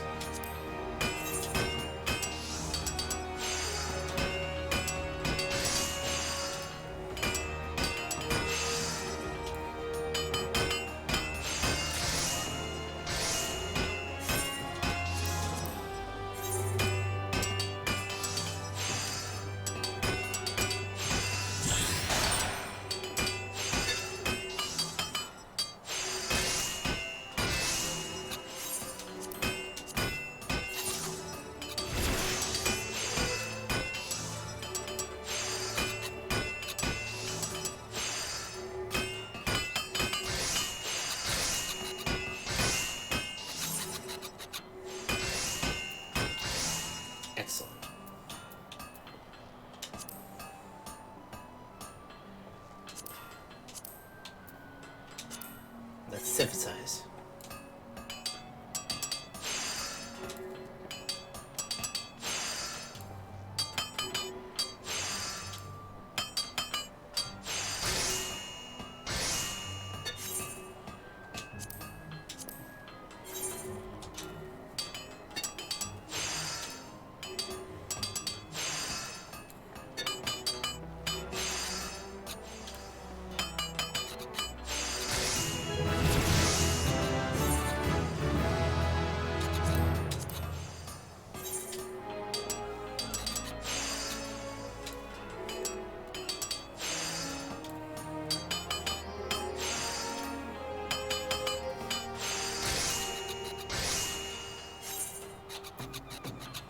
From there, we can make the hot one.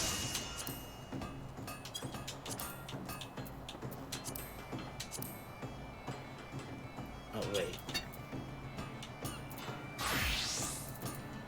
Oh, shit, we need...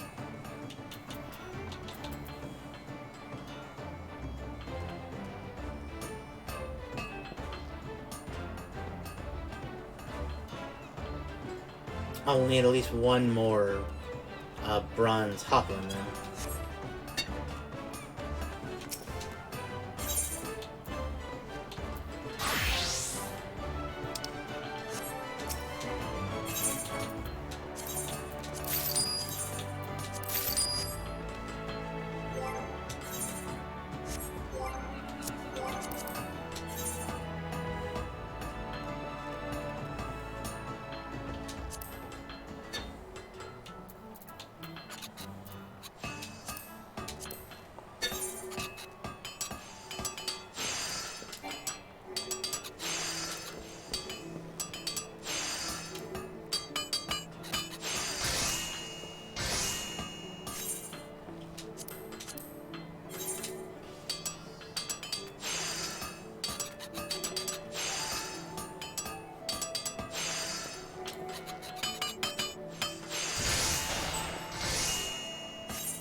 Go.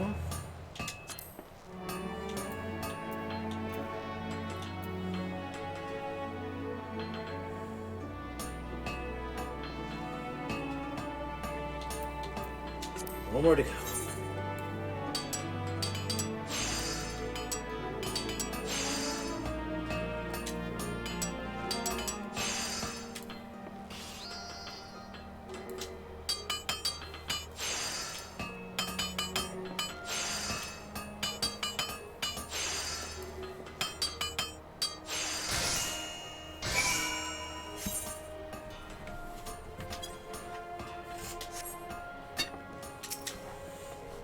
How fair your task? Do you have the 3 Hoplins for me?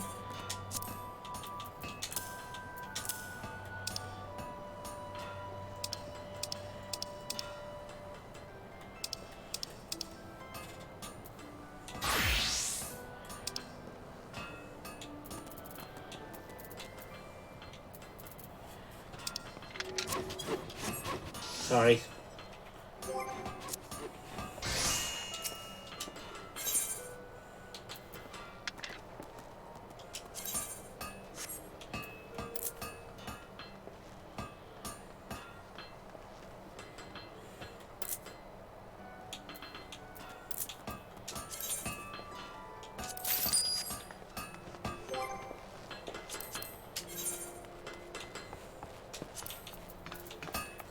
2 bronze plates with just 2 bronze ingots.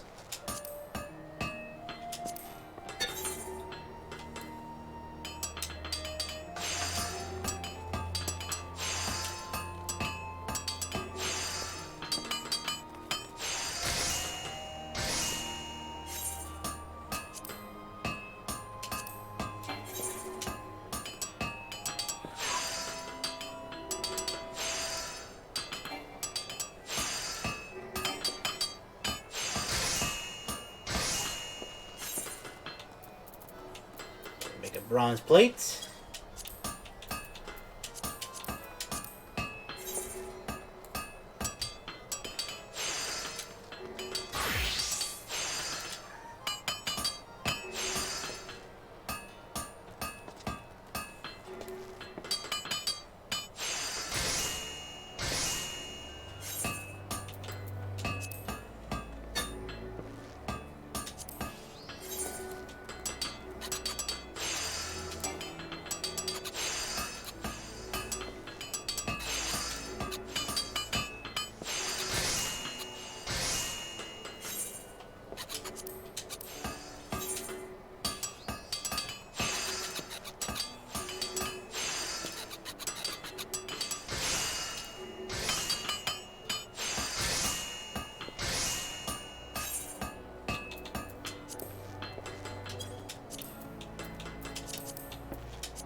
There we go. Now we can make our Haplin.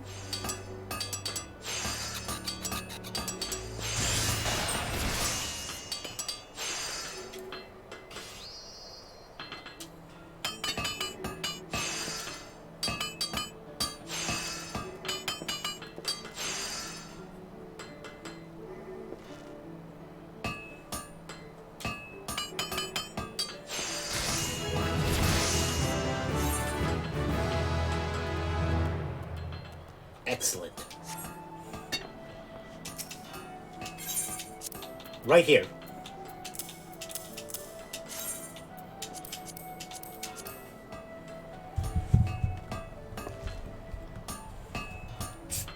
Impressive.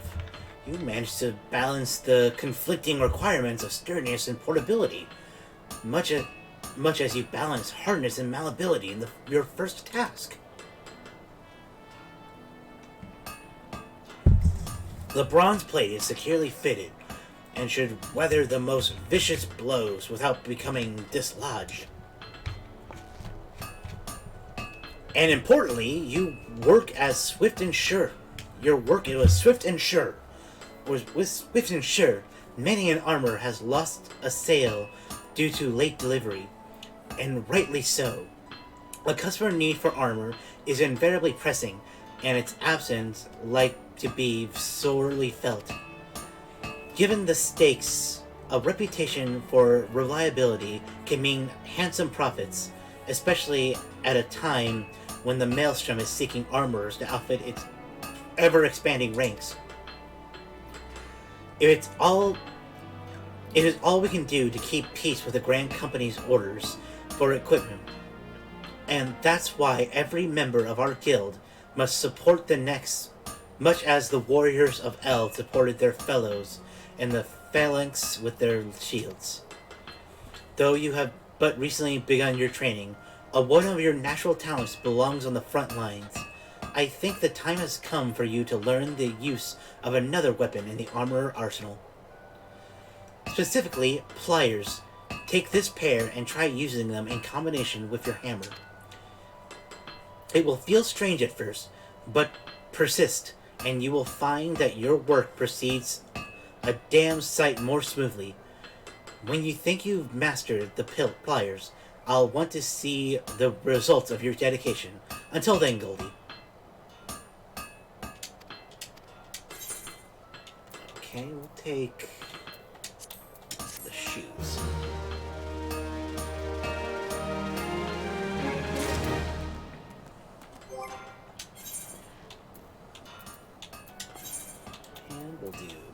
upstairs. And we recommend gear.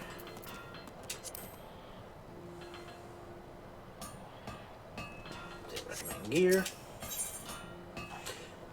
Forge Master Hazana wants you to assist a novice armorer who is struggling with the basics of the craft.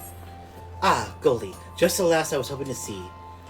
I have a new initiate that has near exhausted my reserve of patience, and I think she would benefit from seeing the results of a peer's dedication and skill, specifically yours. Her name is Grane. Builder, help me. She is the most distracted, fumble-finger craftswoman to ever lift a hammer. If she could learn to forge the simplest of items without constant supervision, I would consider it a rare victory. It is unfortunate that Bayergott did not see fit to invest all of my armors with your innate talents.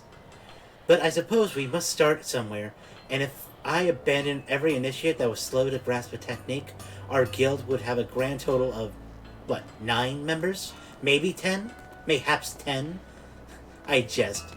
'Twon't be few enough for our clients in the Maelstrom to have a share breastplate. So what say you, Goldie? You need only craft a dozen sheets of bronze plate to supplement Grane's own. When they are ready, I want you to deliver them to the lass in person. Mayhap your example will inspire her to take more care with her work. Okay. Crafting time.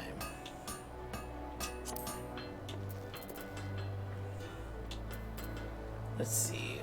So a bronze plate is 2 ingots. So for 11 of them, we need 22 ingots.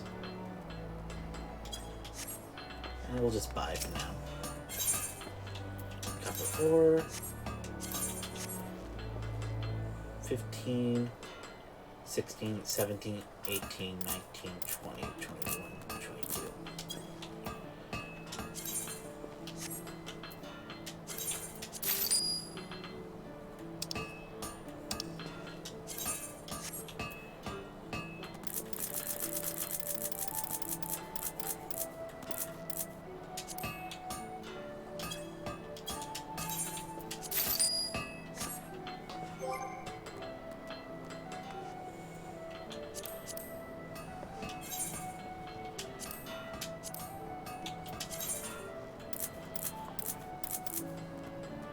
Oh shit, that'd be 44 copper.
So we gotta help this Grane out with her troubles.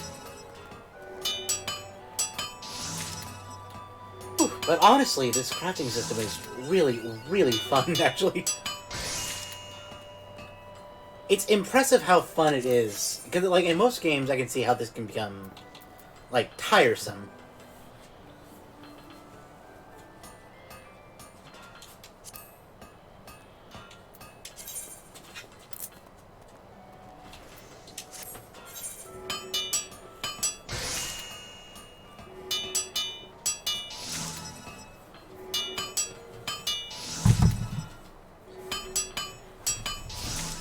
Oh, and you just scratched on the surface. My god, this is just the surface? My goodness.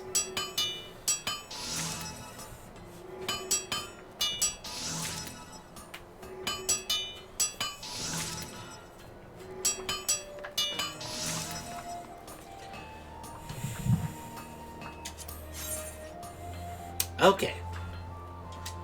Need one more, so we'll put the high quality in there. We'll do this one ourselves.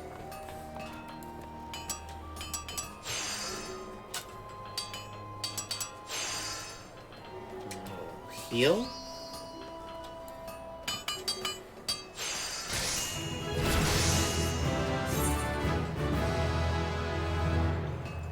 Inner Quiet. Okay, we got a lot of new skills, so I might have to check those out. What? Oh shit, did I miscalculate it again? Or did it not count because one is high quality?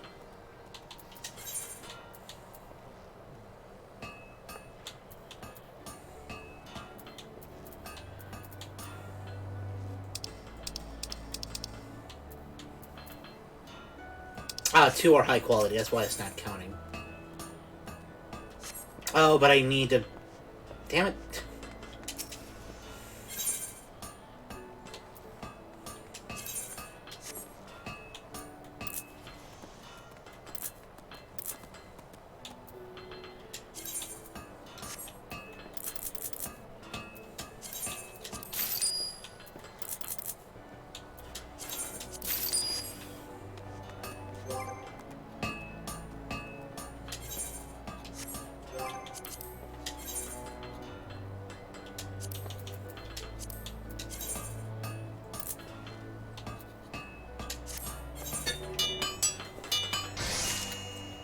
Yeah, the main reason why I've been focusing on like the crafting stuff and like the armor, aside from it just being like a big part of the game and something I want to add to my first, like, I guess 50 hours of the experience, there's a certain armor set that I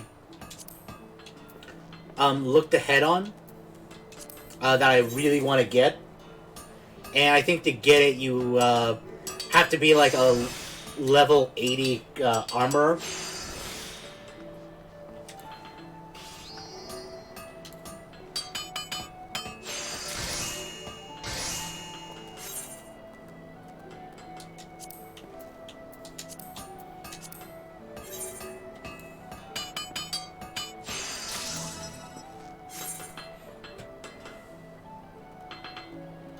Yeah, the Neo... Yep, the Neo Ishgardian for tanks with like the big... the one metallic arm.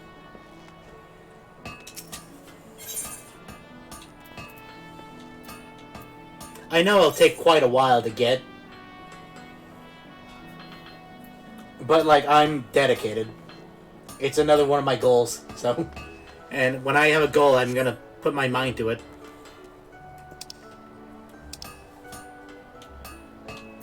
Oh, nice. Yeah, it's one that I just I took a look and I absolutely fell in love with it. So I'm gonna work hard to get it. Okay.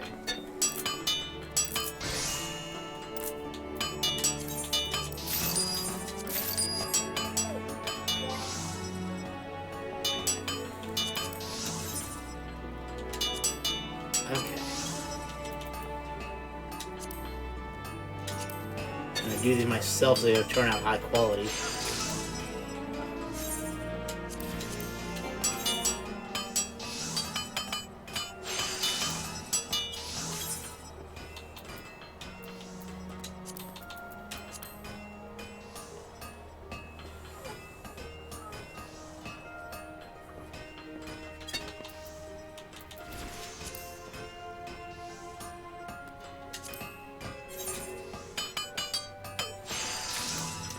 There we go.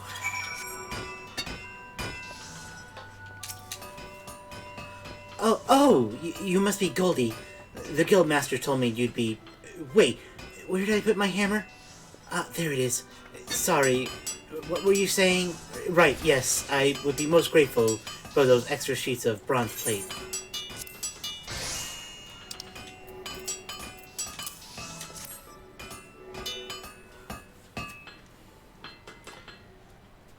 I know, yeah, it's very steampunky, and I absolutely adore it. Like, the main thing I love is, like, the one full armored arm, uh, just on the one side. It's something I adore. And it matches my character really well. See?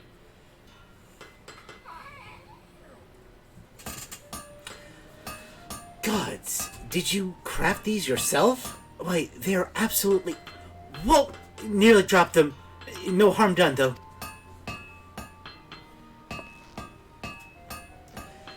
As I was saying, I can certainly see why the Forge Master speaks so highly of you. The bronze is the perfect color and thickness, so I assume you carefully measured out the amounts of tin and copper? I always add too much tin. Did you know metal can shatter? Well, I didn't. Truth be told, I tended to put all my effort into making the armor itself, rather than bothering with the base materials. I mean, compared to hammering out glorious winged helms or ornate greaves, measuring out metals just seemed so trivial. But looking at your work, I begin to wonder. I've never realized how beautiful a simple sheet of bronze could be. With material like this, just imagine the sturdy, shiny suit of armor one might create. It seems I've been putting the cart before the chocobo. From this moment onwards, I swear to focus my attentions and care on the task at hand, even if the task at hand is forging bronze ingots. And what of you, Goldie? Do you have any grand projects waiting for you on the anvil? I overheard some senior armorers boasting about the coin they made through tradecrafts leaves. Might that be something you'd consider? They say Timorki over at the Drowning Wench is the one to talk to, and that's where I'll be heading once I improve my techniques. Now, where did I put that hammer? Take the helm.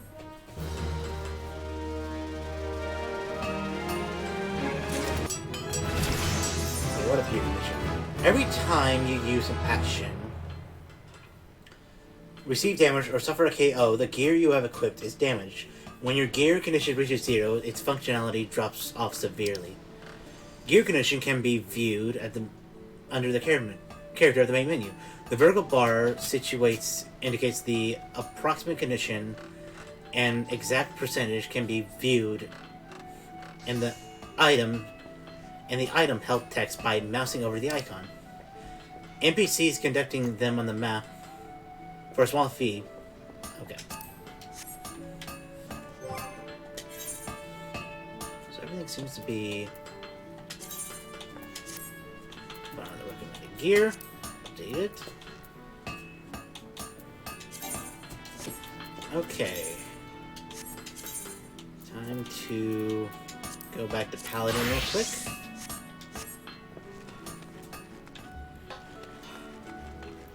For our next visit, we are going to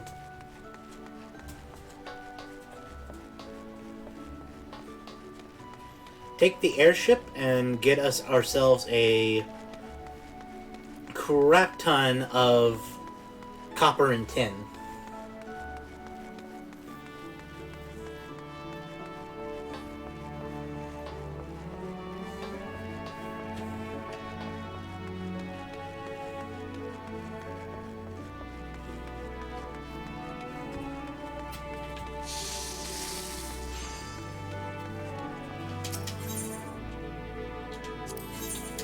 Back to the airship landing.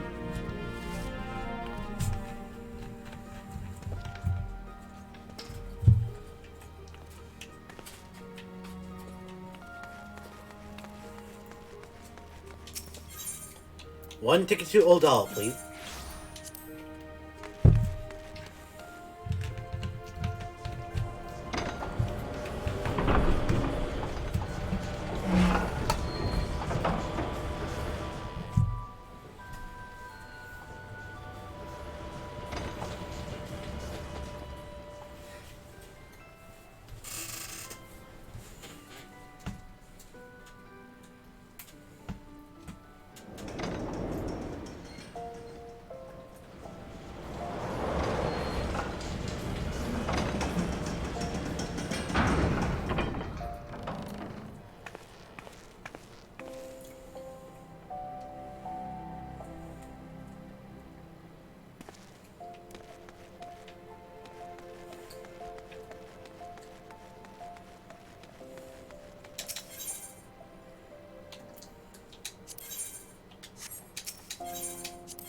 to the Hustling Strip.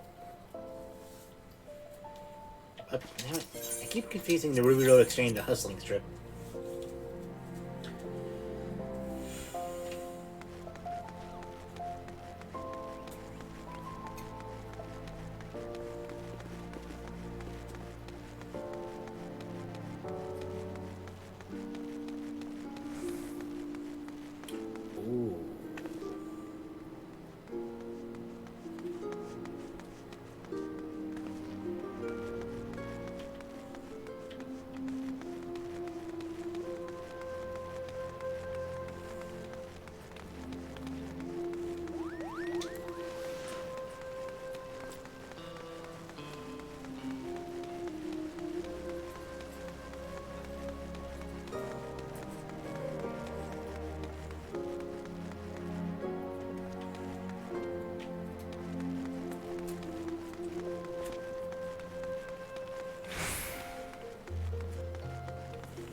Go back to our minor gear.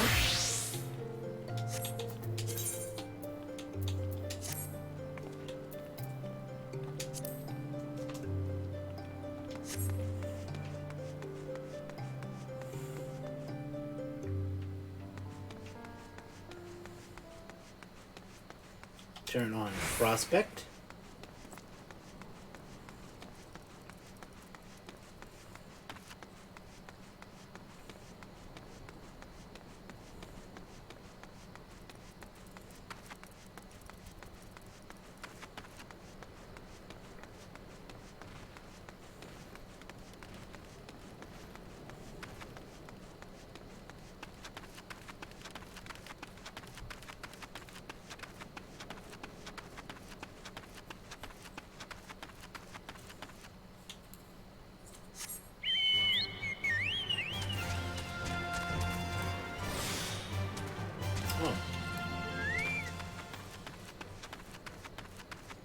Guess it was on automatically.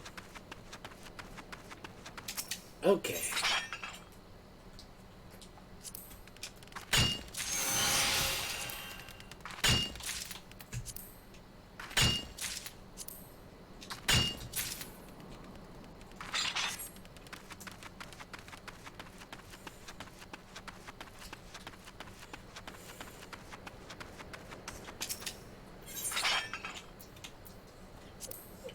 Heading on down the road.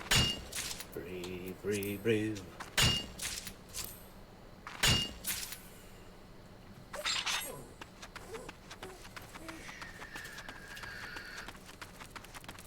Sorry for the little whinings. We have some special furry guests in with us tonight.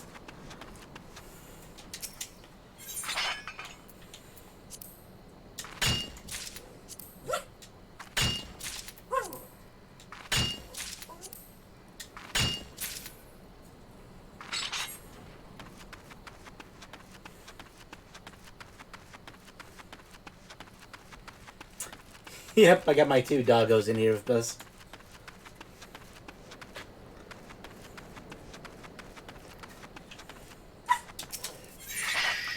Anybody.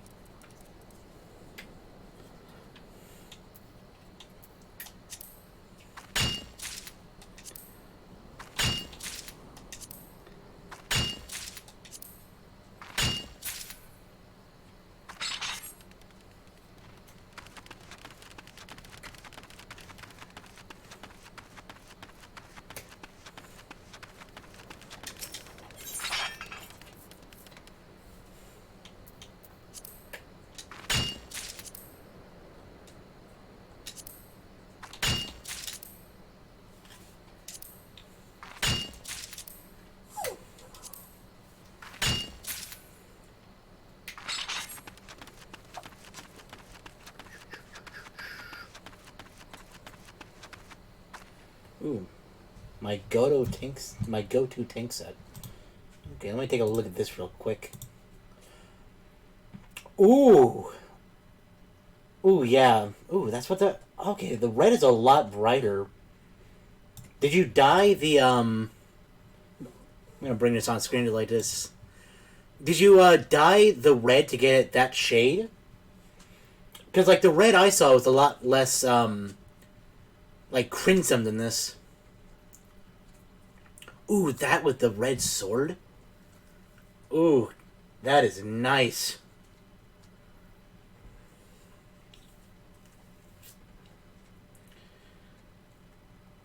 It's all dyed in Roldenberry red. Okay. That looks excellent. Oh, that is so cool.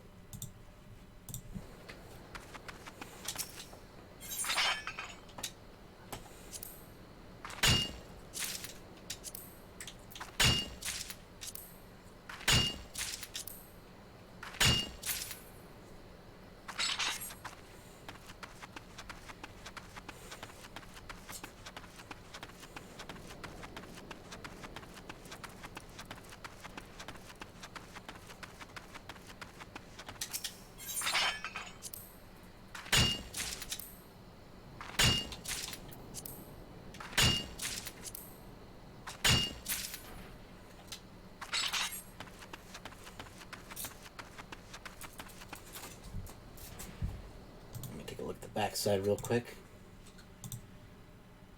Ooh, that is a beautiful shield. Yeah, I love the gown look of it. The mix of the gown and the actual armor is beautiful. And that shield. Ooh, that shield is gorgeous. I'll bring the backside up on stream. Yeah, that shield is gorgeous.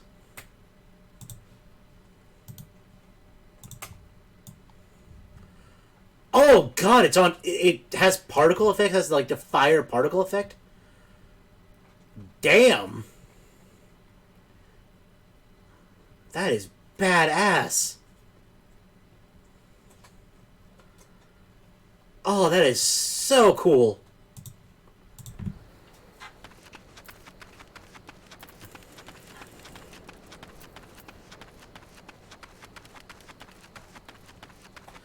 Oh, God, I cannot wait. Gotta put it in the grind, though. Yep. Yep.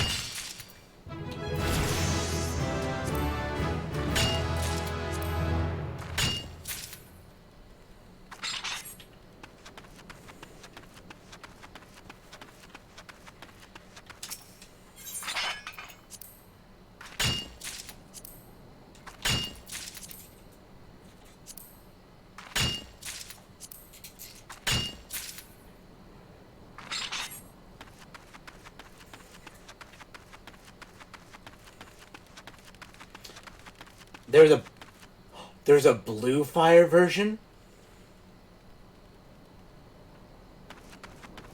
Ooh, cause I'm going for the cause I'm going for the blue version of the dress. So the blue version with the blue fire. Oh, I think I know what weapon set I'm gonna go for now too.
Okay. Yep. Yep. Hup.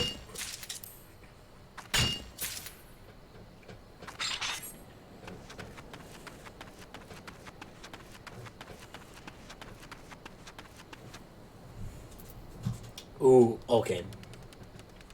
I gotta see the blue fire. Yeah. Oh, yes! Ooh. Ooh, hell yeah. Oh, that is kick ass.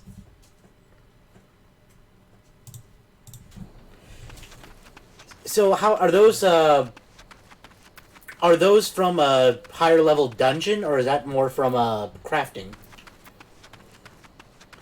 'Cause I'll do whatever I need to do to get those, mind you.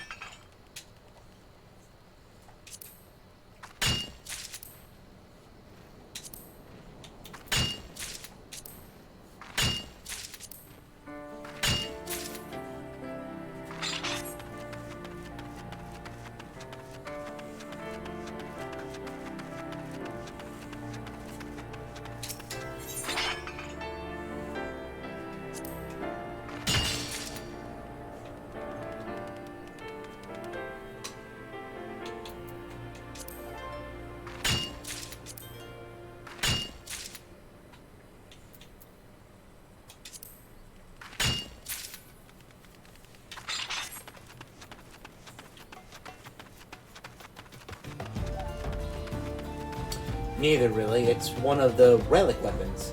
In this case, the level 60 Paladin and Relic. The blue one is the second to last stage. If you do it casually, it's a 2 to 3 week grind. I see. Okay, so that's just from... Oh, so that just comes naturally from Paladin? Nice.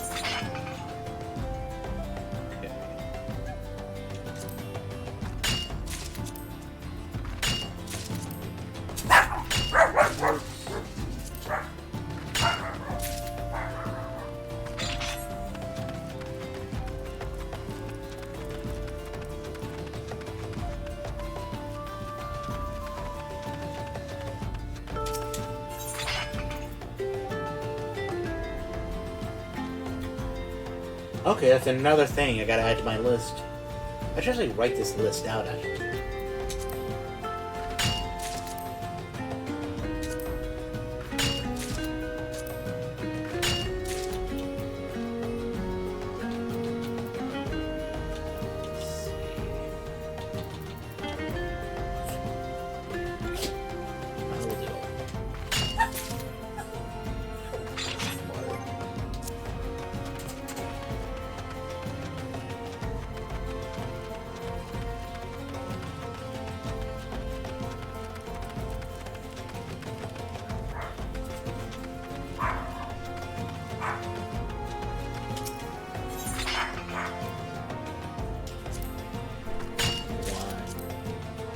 Two. Damn it. Tilted off my count again. Do I have one left?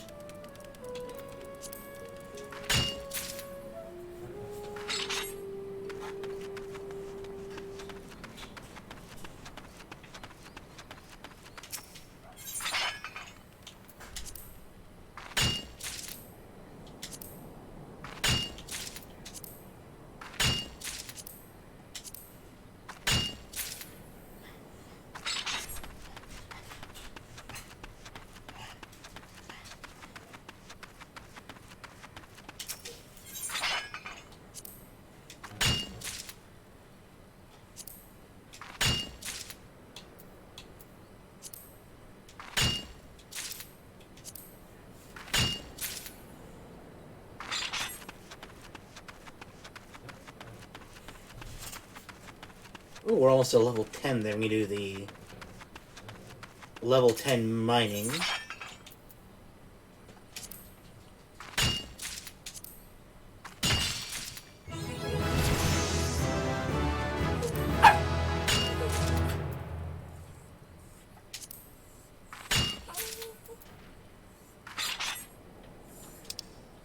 Quarrying.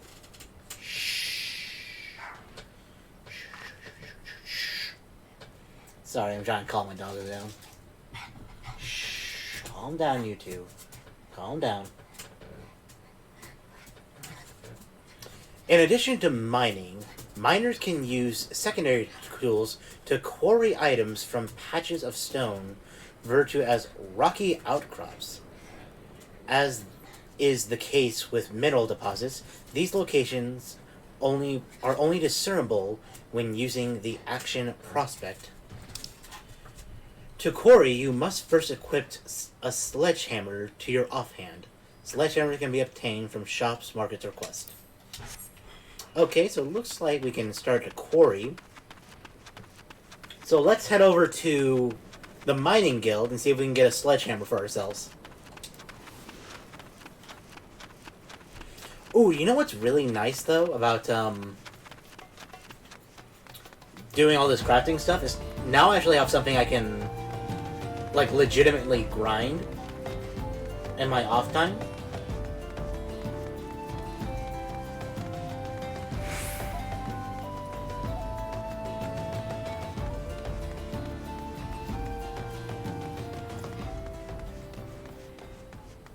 Because I want to try to keep like levels for like the paladin stuff on stream. Since all that's mostly tied to like main story quests, and I want to get that on. I'm gonna say on tape, which is gonna date me horribly, but like on VOD, on like being able to have everybody follow the progress. But I can probably do like the quest build stuff kind of off screen. And maybe save those for, like, grind quests.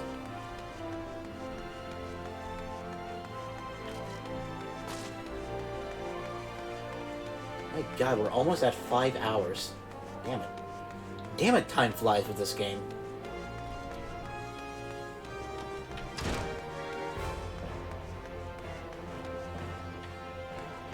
I'm over here. I need to go to the miners.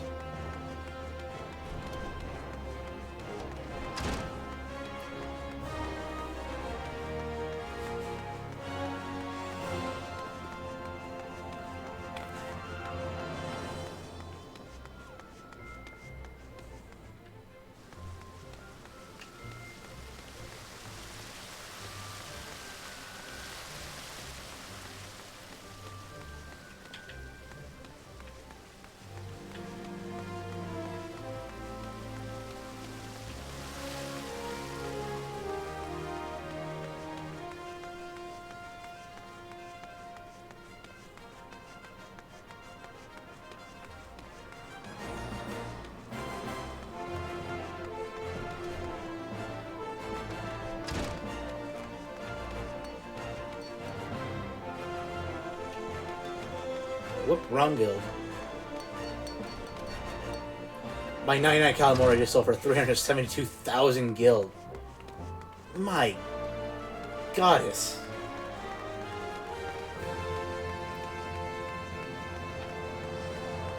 That is so good.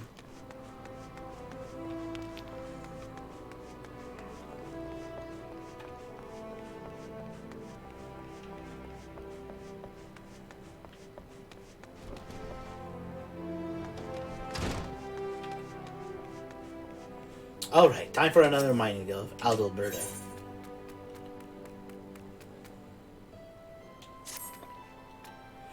Ah, there she is. Oh, there she is, the rising star of the Miners Guild. Oh, don't be like that. I'm only teasing. Which is not to say that it isn't true. The fact you've been working tirelessly you've improved more quickly than I could have hoped. More than I could have hoped indeed. I think you're ready to handle a task in the name of the guild. As you probably know, we receive various parties, but most come from the Malajana and Sons mineral concern. The concern actually owns this hall, but they've kindly given us a loan of it. In return, they get first pick of the guild talent to work their mines.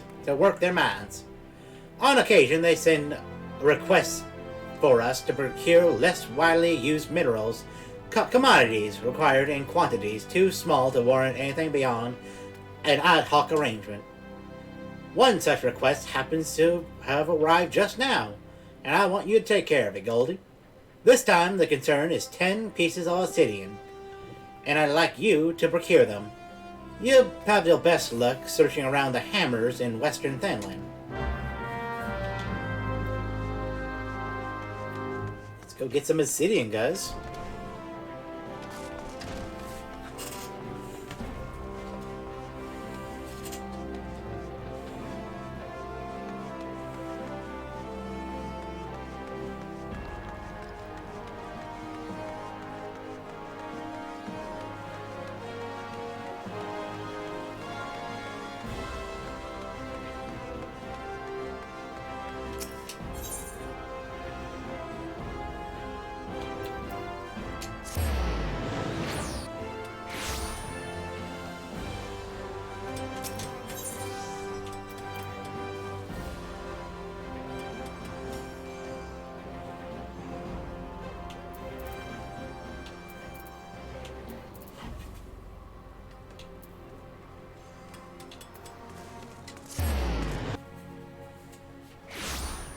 Here we are.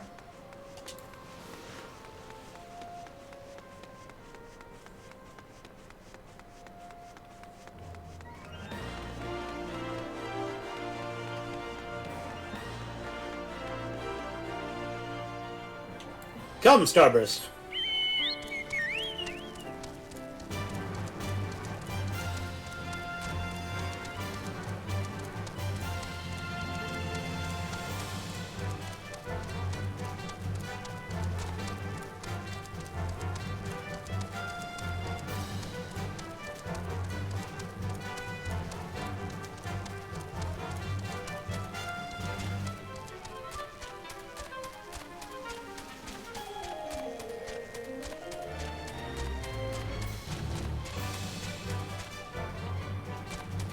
Where we were.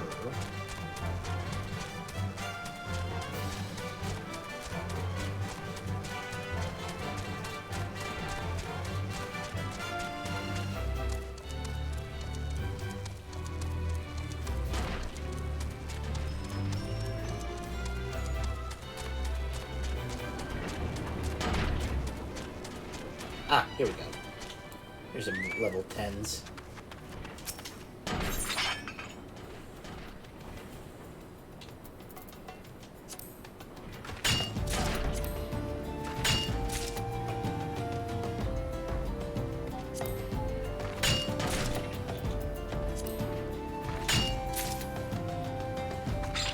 Crafting log.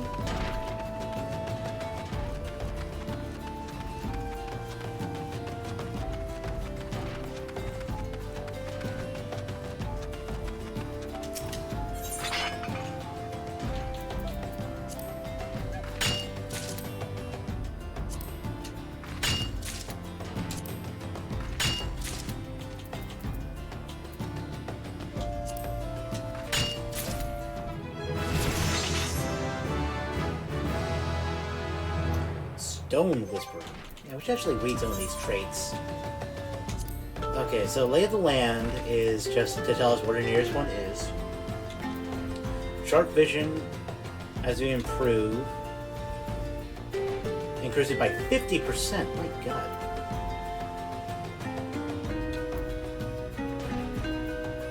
I wonder if there a reason. Trait Stone Whisperer.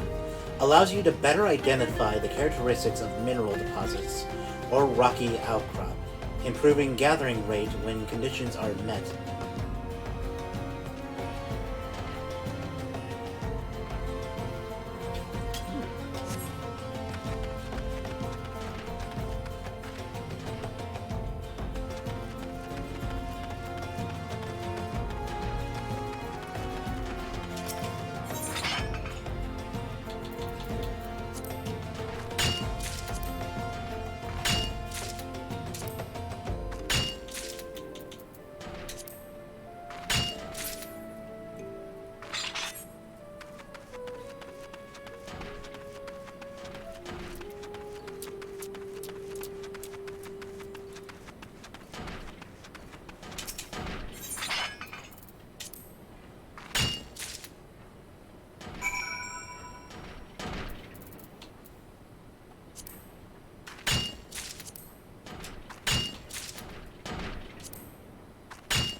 Go on, Subbers.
Ooh.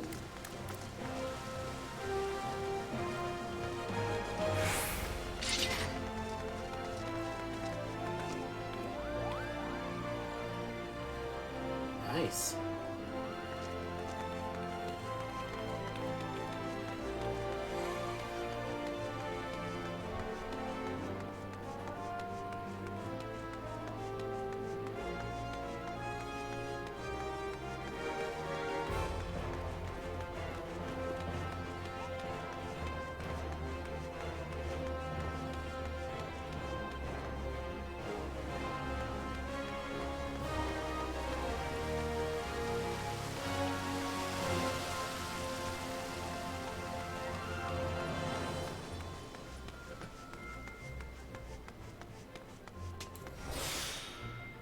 Oh.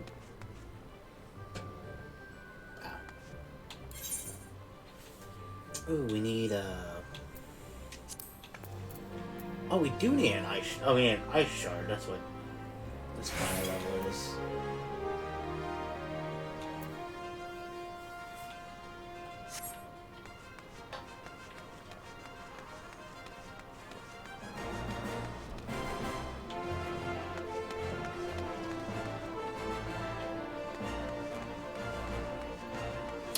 So, just a quick question: are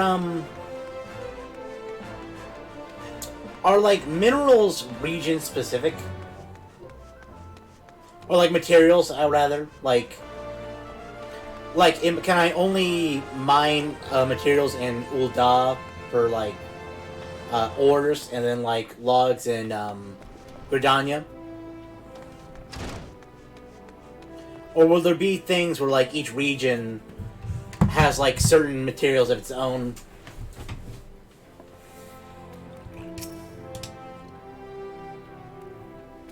Remember, it's 10 pieces of obsidian we need. Remember, it's 10 pieces of obsidian we need. You'll have the best luck searching around hammers in West Stanley.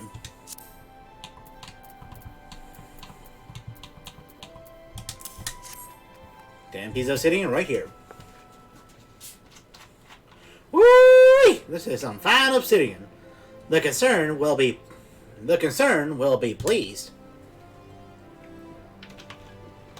In case you're wondering, the spoils of your labor are bound for the Colosseum.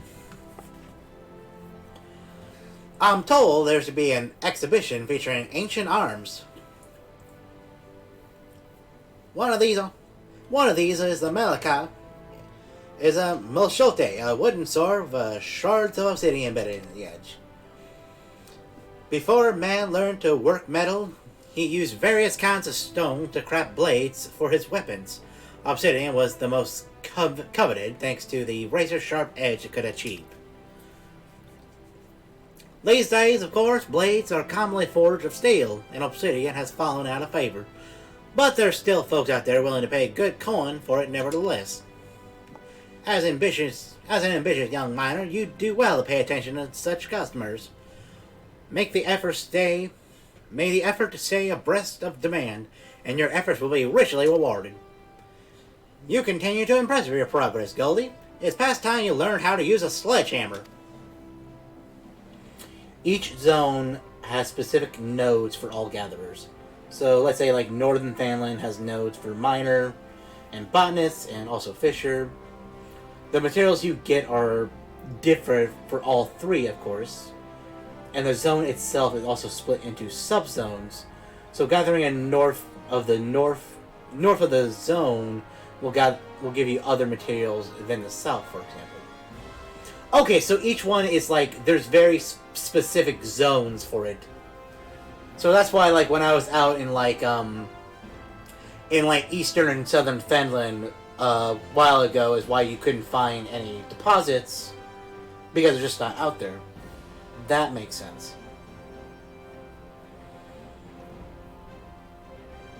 It's a secondary tool we use in conjunction with the pickaxe. Thus equipped, you'll be able to break outcrops of bedrock and get those precious minerals within. Well, what are you waiting for? Go and find a rocky outcrop and give the sledgehammer of yours a swing. Maybe I'll take your hat.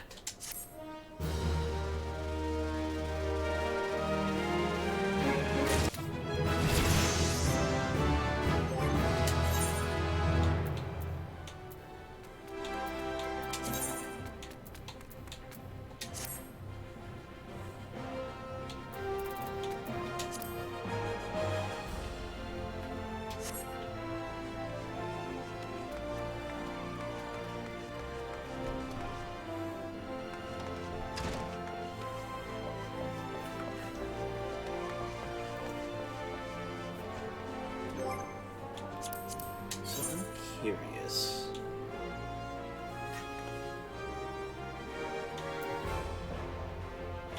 Okay, so bronze is going to be needed.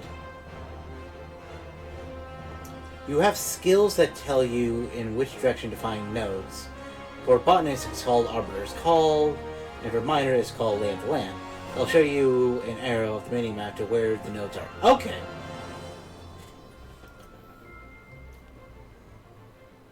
Oh, the things that we were touching. Okay, so like, but are there like, so the node, so there are nodes, and then nodes are just all over the different lands? Like each land has a node, or is it just specifically like northern and western Thanland, and eastern and southern don't?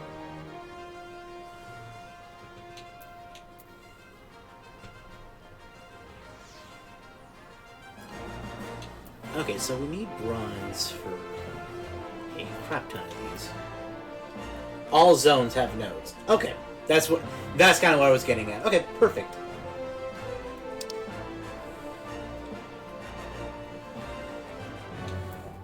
So we're gonna need a shit ton of bronze ingots.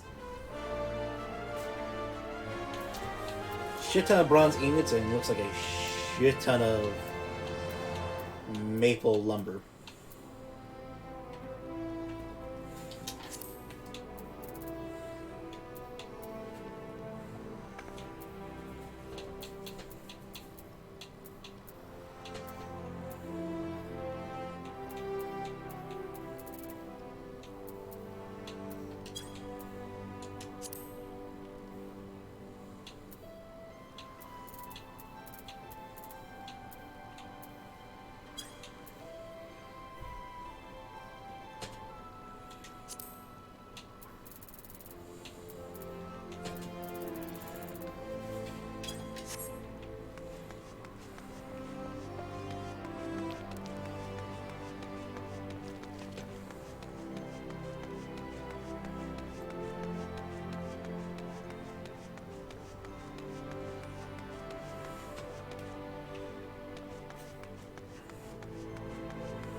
Okay, back to the grind of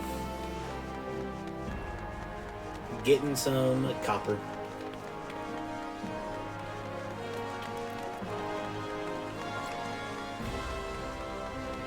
Alright, yeah, copper. We need copper and tin, that's supposed to make their bronze.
Oh, you can handle clip gathering. Okay.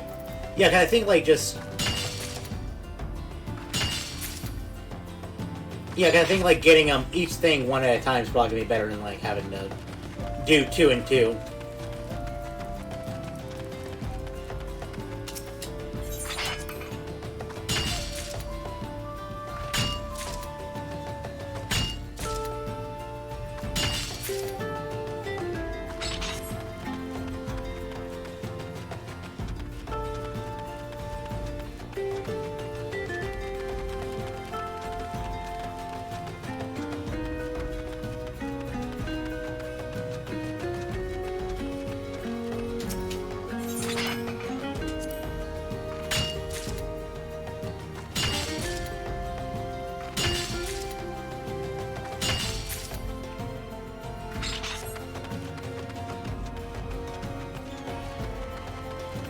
The only time you don't want to quick gather is when you gather a timed node.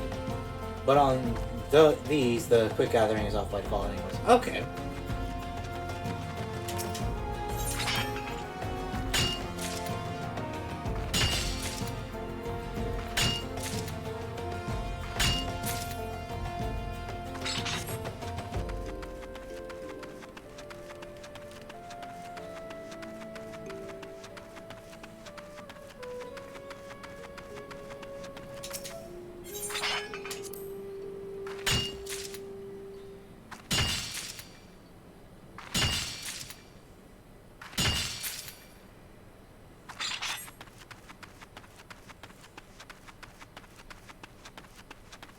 Time nodes are nodes that only spawn during specific times of day, in-game. Okay.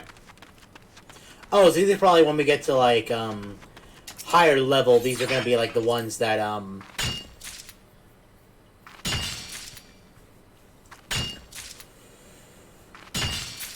those are going to be the ones that we're going to be on the lookout for.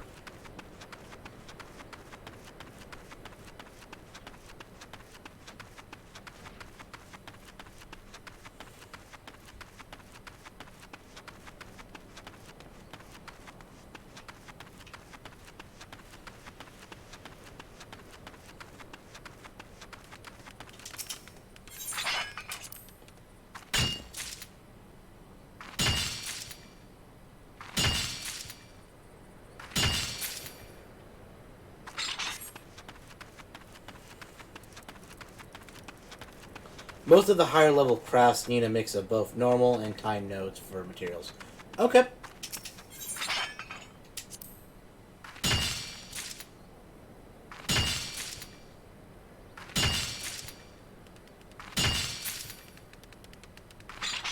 Okay.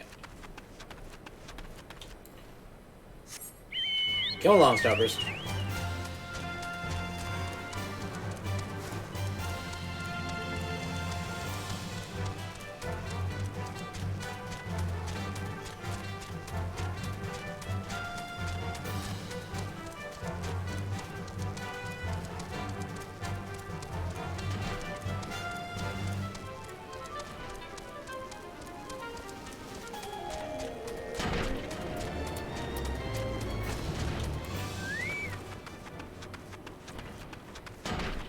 There are websites that tell you when specific nodes spawn because the in-game gathering only shows the time when you've already used the node once.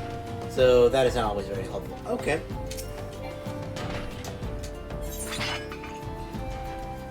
Get some tin.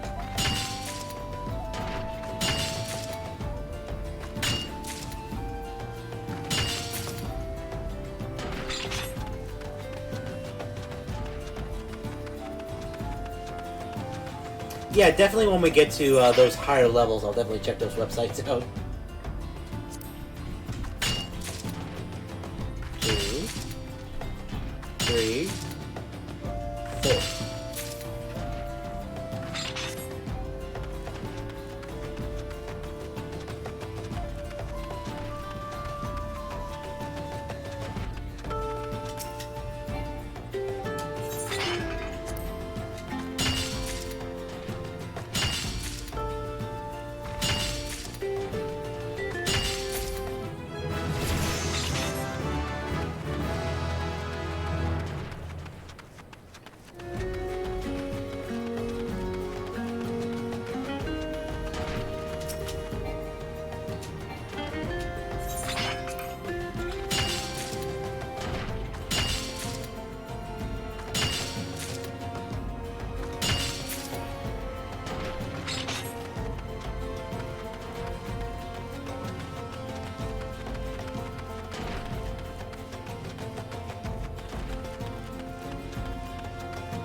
Give me 1 second, guys.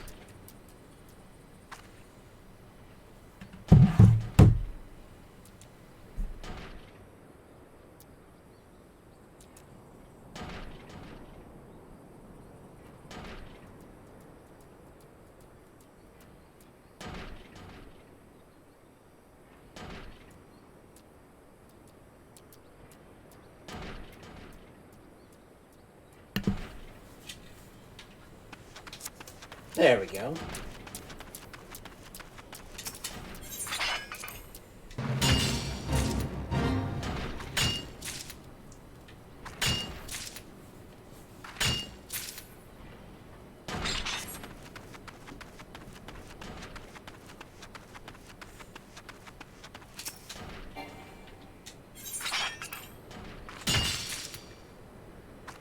Yep.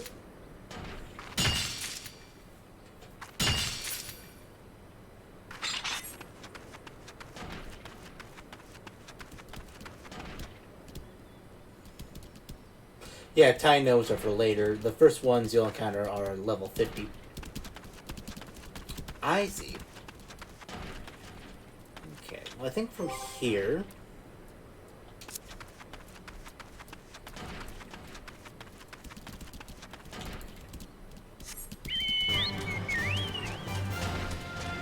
I have about 50 tin, we need about 50 ingots. So let's make a crap ton of ingots. We'll do 25 and 25 to split between armor and blacksmith. And we'll see what we can make. Or see what we'll need for the rest of the materials to make.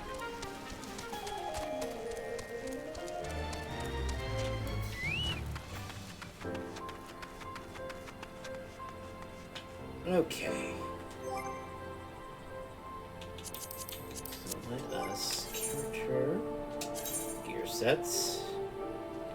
Let's start with blacksmith.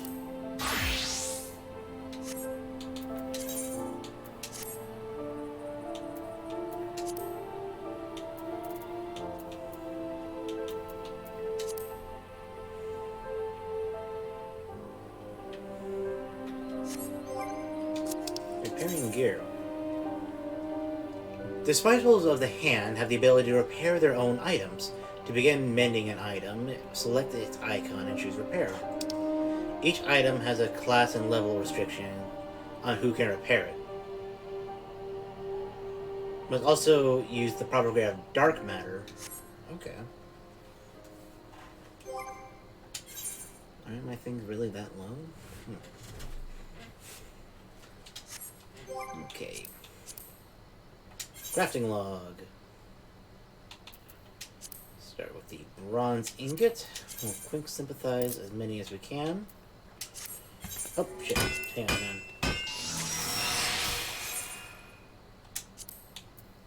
That's not what I want to do.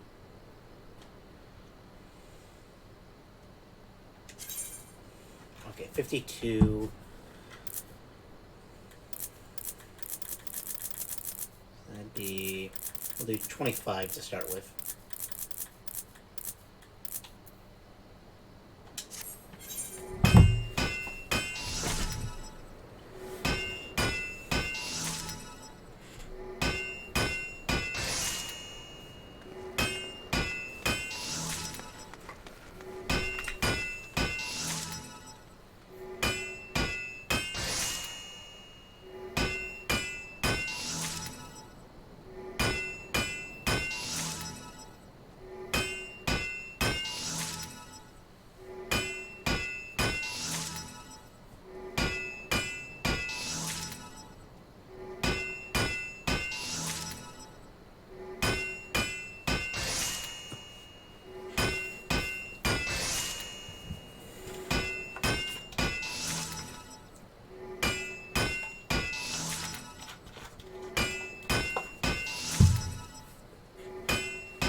Okay, now we can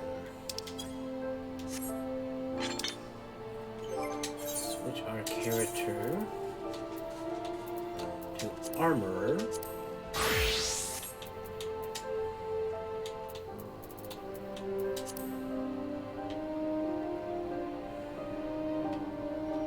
Nah. Keep that one hidden.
The Tynos are for later. The first ones you'll encounter are at level 50. Okay.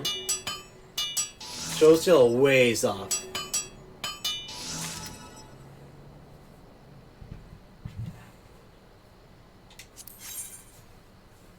Okay. Let's see. So we're gonna make a bronze alembic. And to make the bronze alembic, we gotta get high quality. So we can just use the high quality plate.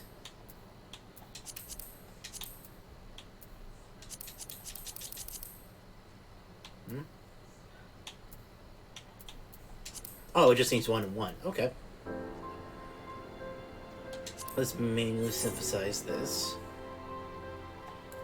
See if we can get the...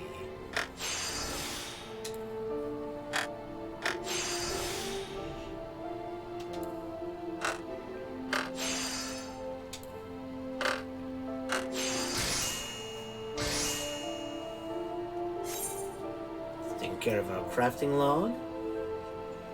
Okay, and that one needs maple.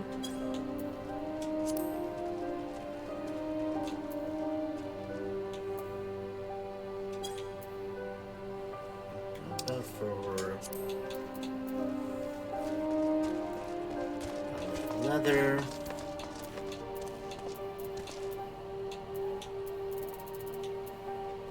Okay.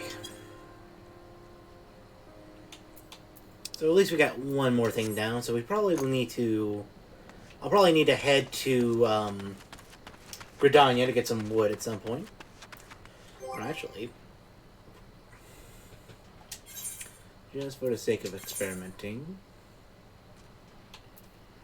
Ooh, we do need to get our stuff repaired too. Actually, can I?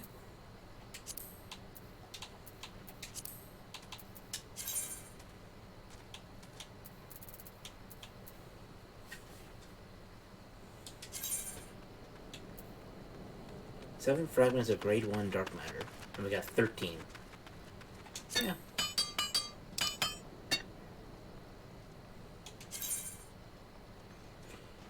Repair NPCs can only restore an item's condition to 100%. Repairing the same item yourself, however, will raise the condition beyond 100%, allowing you to extend...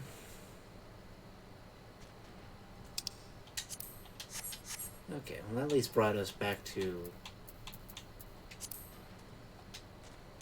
some level. Gear sets. Botanist.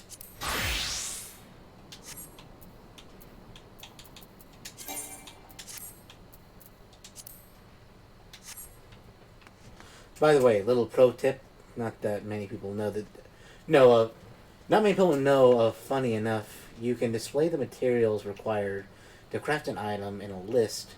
If you open the context menu on an item, in the crafting log, you can see raw materials list. It shows you all the items you'll need to acquire to craft this item.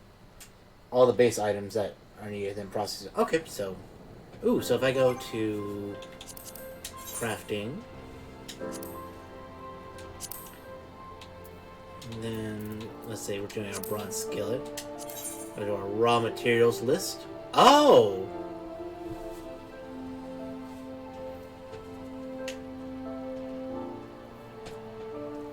Oh, that's really useful.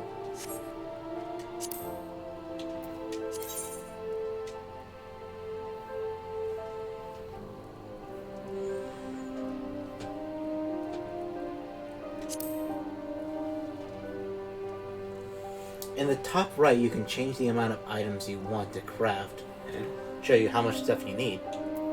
Oh, okay. Ooh, that's really helpful. Oh, that's going to be really helpful on some of these missions.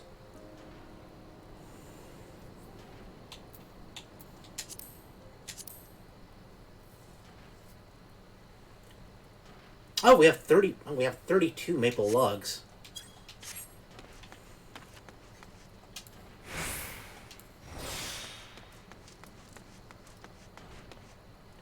Then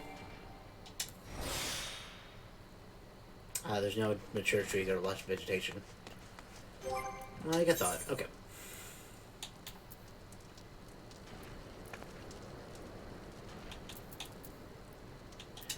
Your list. Carpenter. Equip. Recommended gear. Equip. Update. We'll show the visor.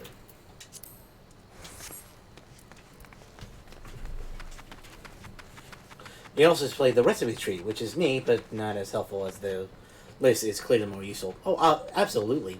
Thank you so much for that. Crafting log. I just need a crap ton of maple lumber, so quick synthesis, many as I can get.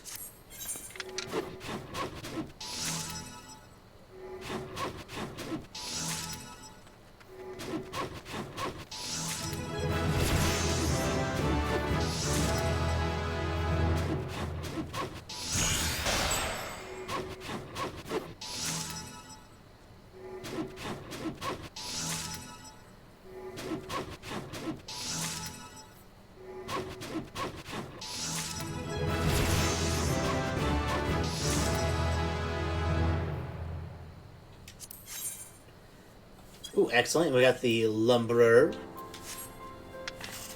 quest ready to go. Character.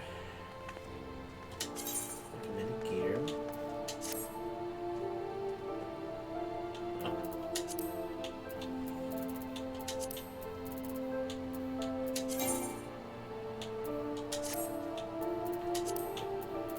Okay. Gear set list. Return to blacksmith.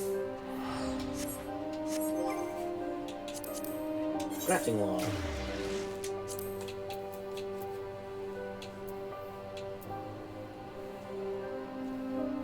We'll do the bronze war axe.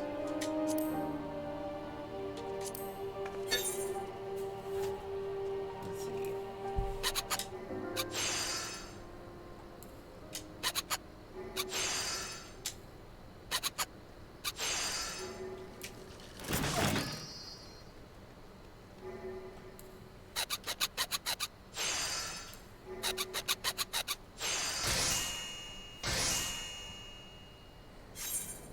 Perfect. Let's see. Ooh, we'll need some rivets to make a bronze saw. Let's synthesize.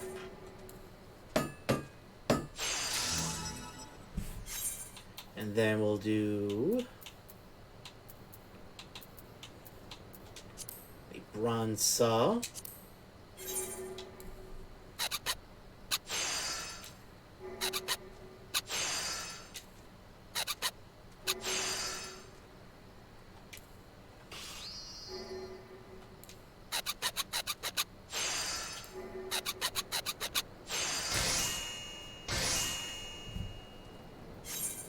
Excellent.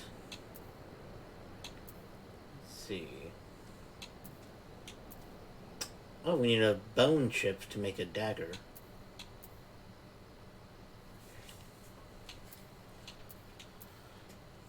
Ooh, but we can get a bronze dunning hammer just for an ingot and a...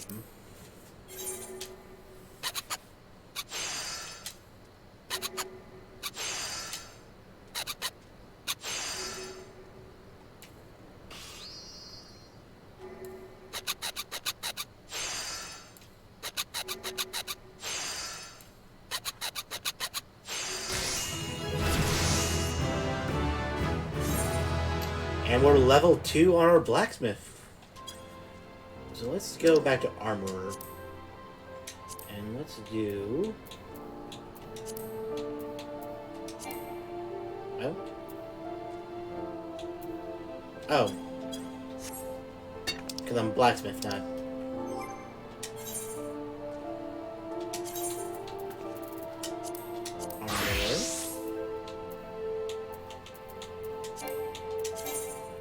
Gear, update, crafting,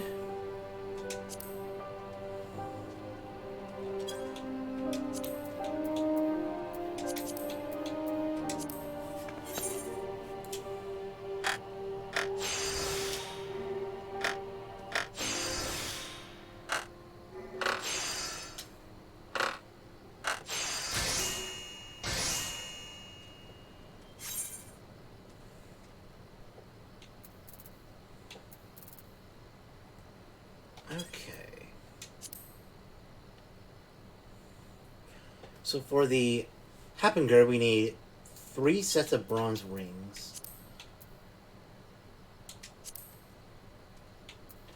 So we'll quick synthesize. Whoop. 3.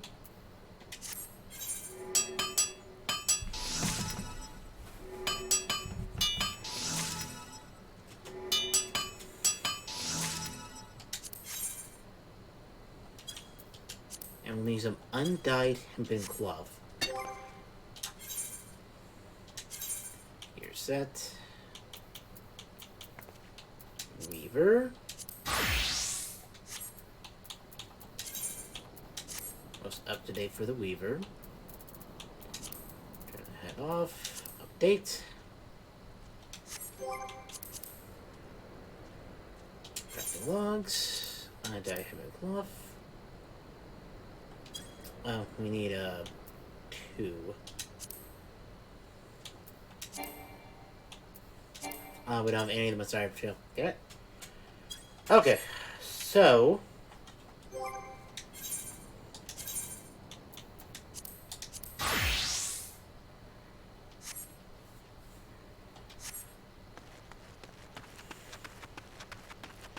let us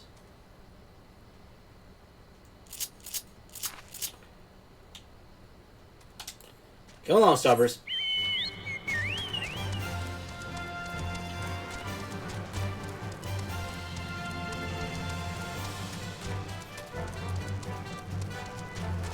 Okay, we're about 5.5 hours. Oof. Okay, let's go do the final blacksmith quest, since that was our initial hobby. And then we will call it a stream for today. And then tomorrow we will jump back into the main story for the final couple days of our 10-day marathon.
Real quick, we'll get all of our stuff repaired just for some gil.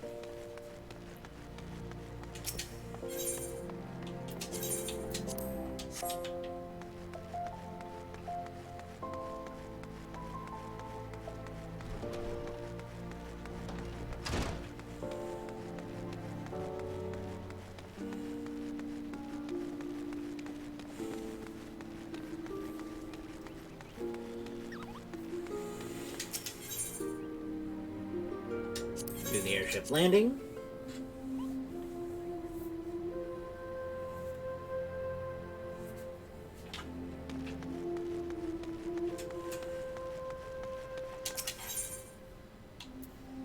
Do Linza Luenza.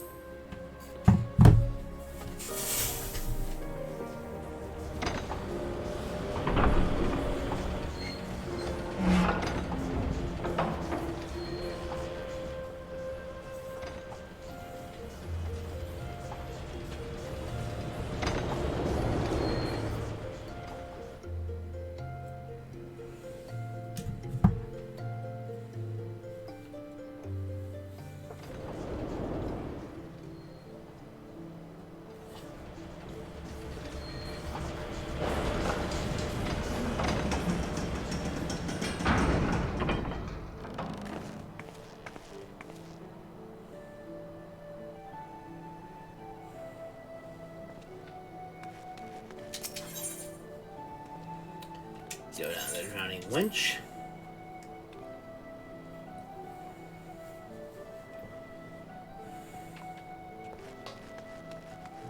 think it's through... Not that one, the other one.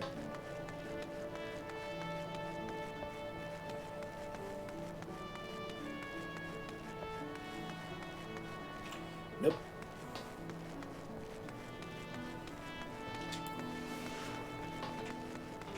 Third time's a charm. There we go.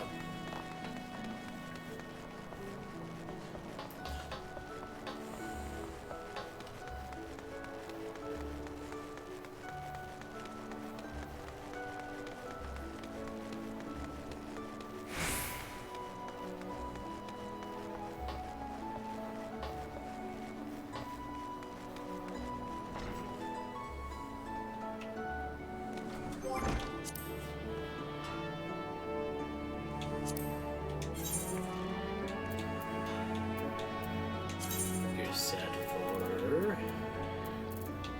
the blacksmith.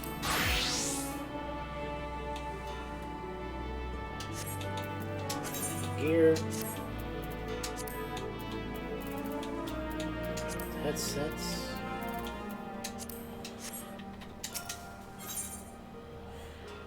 Forgemaster Brithel has something important to tell you. You know what, lass? It may not be my place to say, me being guildmaster and all, but I like you. I really like you. Together, there's not what we can't... What? Why are you making that face at me? Oh, no, I didn't mean it like that. You're the most promising people I've had in God knows how long. How long is all? I was just waxing sentimental for a moment. You can't honestly tell me you don't get a bit emotional when you've been out the night before and forget it. Been working hard, have you? I can tell. But this is just the beginning, lass. You see, the art of blacksmith is deeper than the deepest ocean, and if you plan on getting to the bottom of it, you'll need to sink? No, that's no good. Alright, how about this? If you mean to set sail for faraway lands of, smithing mastery, you mustn't try to make the long journey in a dinghy. Bah, the hell's with it. Just make a dozen bronze rivets, lass.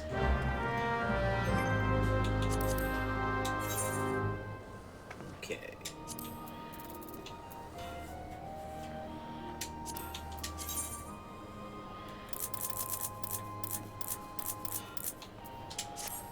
Here we go. I'll hit this guy's tail. Watch out.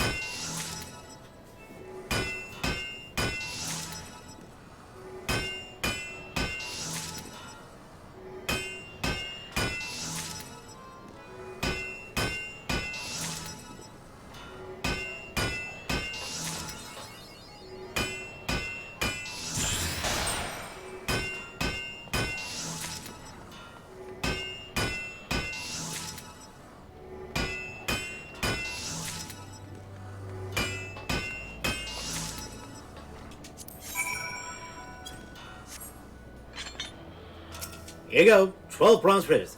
How's them rivets coming along? Any time now, lass.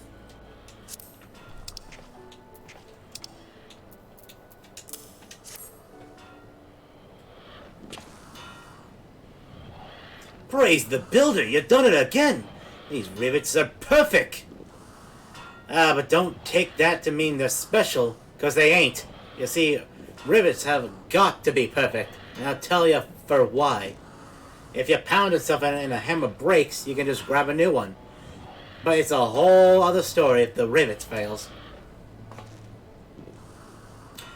Ever seen an airship, lass? Marvelous things. They are but bloody complicated.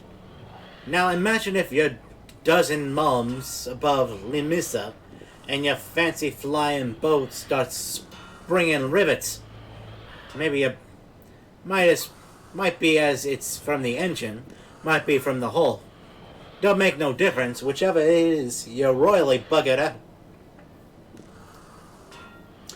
If I were on an airship, lass, taking in the gorgeous view, as the confound contraption tumbled down to the earth below, I'd be cursing them rivets with all my heart. Aye, Aye, and the half-assed bastard who shot them out too. And you wouldn't want that on your conscience, would you?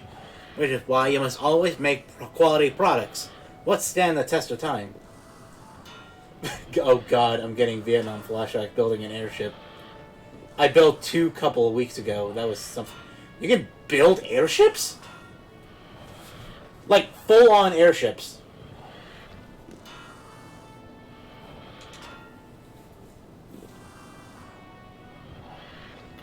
To help you learn the importance of quality, I want you to try smithing for pay. To help you learn the importance of quality, I want you to try smithing for paying customers. So having a word with Samurki down at the winch, she should be able to point you in the direction for a few Lemisians as need of their service, or the talented lass like yourself. Hone your craft, earn some coin, else have a drink while you're at it. The wench is always serving.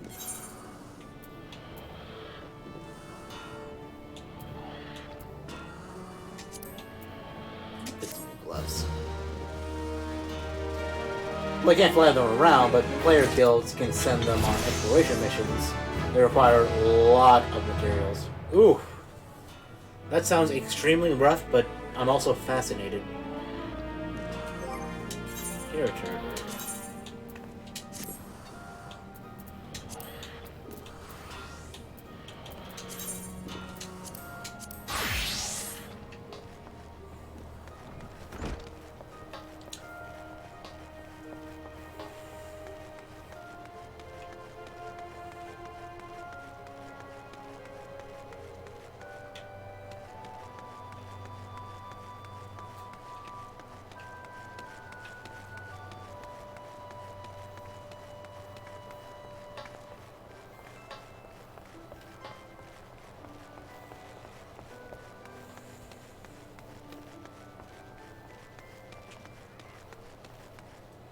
Okay, let's see. Where is the...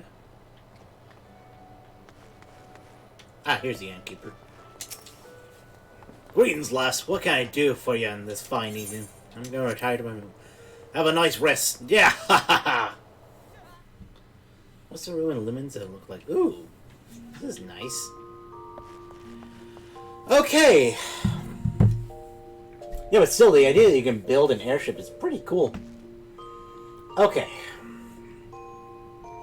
So with that, we will come to the stream end, and we will bring back in our music. Whew! Thank you all so much for joining me again today. I do hope that it has been a fairly entertaining stream. We didn't do a whole lot of story-wise, but we conquered a lot of different crafts that I know for sure are going to aid our dear Goldie in the near future. But don't you worry, tomorrow is all about the story. We're going to be dedicating the next 2 streams, the last 2 streams of our 10-day marathon, to getting as far in the story as we can. Ooh. Like, I'm talking about a lot of materials.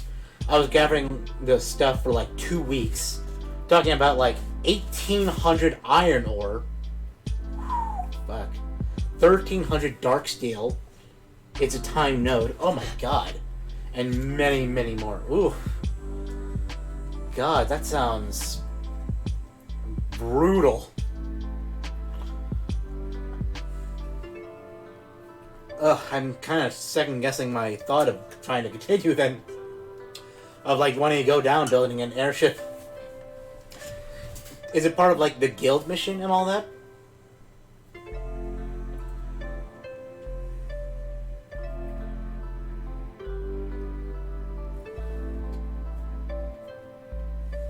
Oh wait, no, I'm confusing company with guilds with companies again. Ugh.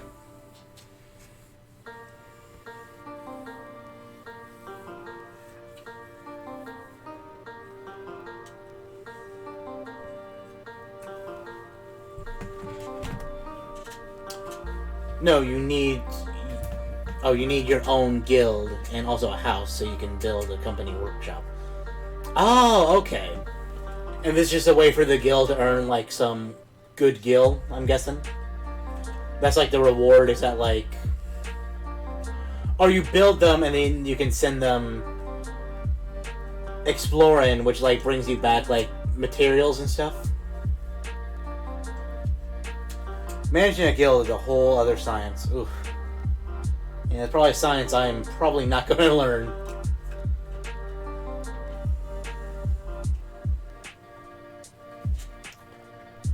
Okay. But thank you. Yeah, it brings you stuff that you can sell. Also stuff you can only get through the... Okay. Oh, I see. So you have to do it. You kind of have to do it if you want those things. Interesting. Okay. So I believe it is a good time to call it. But like I said, the next 2 streams are going to be fully dedicated to the story. We're going to be getting as far as we can in our last couple days of the marathon. But don't worry that after the marathon is not nearly the end of our Final Fantasy XIV coverage. No sirree. We are going to figure out times to be integrating 14 into our rotation of other games. So be sure to look forward to that. For now, though, I hope that you have a wonderful... Can't be the end since you're now addicted to the crap. Oh, absolutely. Yeah, no, I fully intend to, once I get off here, I'm gonna go craft some more, actually. At least I'm gonna go gather a bunch of materials and do the side crafting things, like the crafting log. And then we'll do the actual missions on stream. That's become my goal for the whole crafting thing. So I can get to my crafting, we'll give it a call here. I hope that you have a wonderful day, night, or wherever in the world you are. And please remember to stay golden. Bye.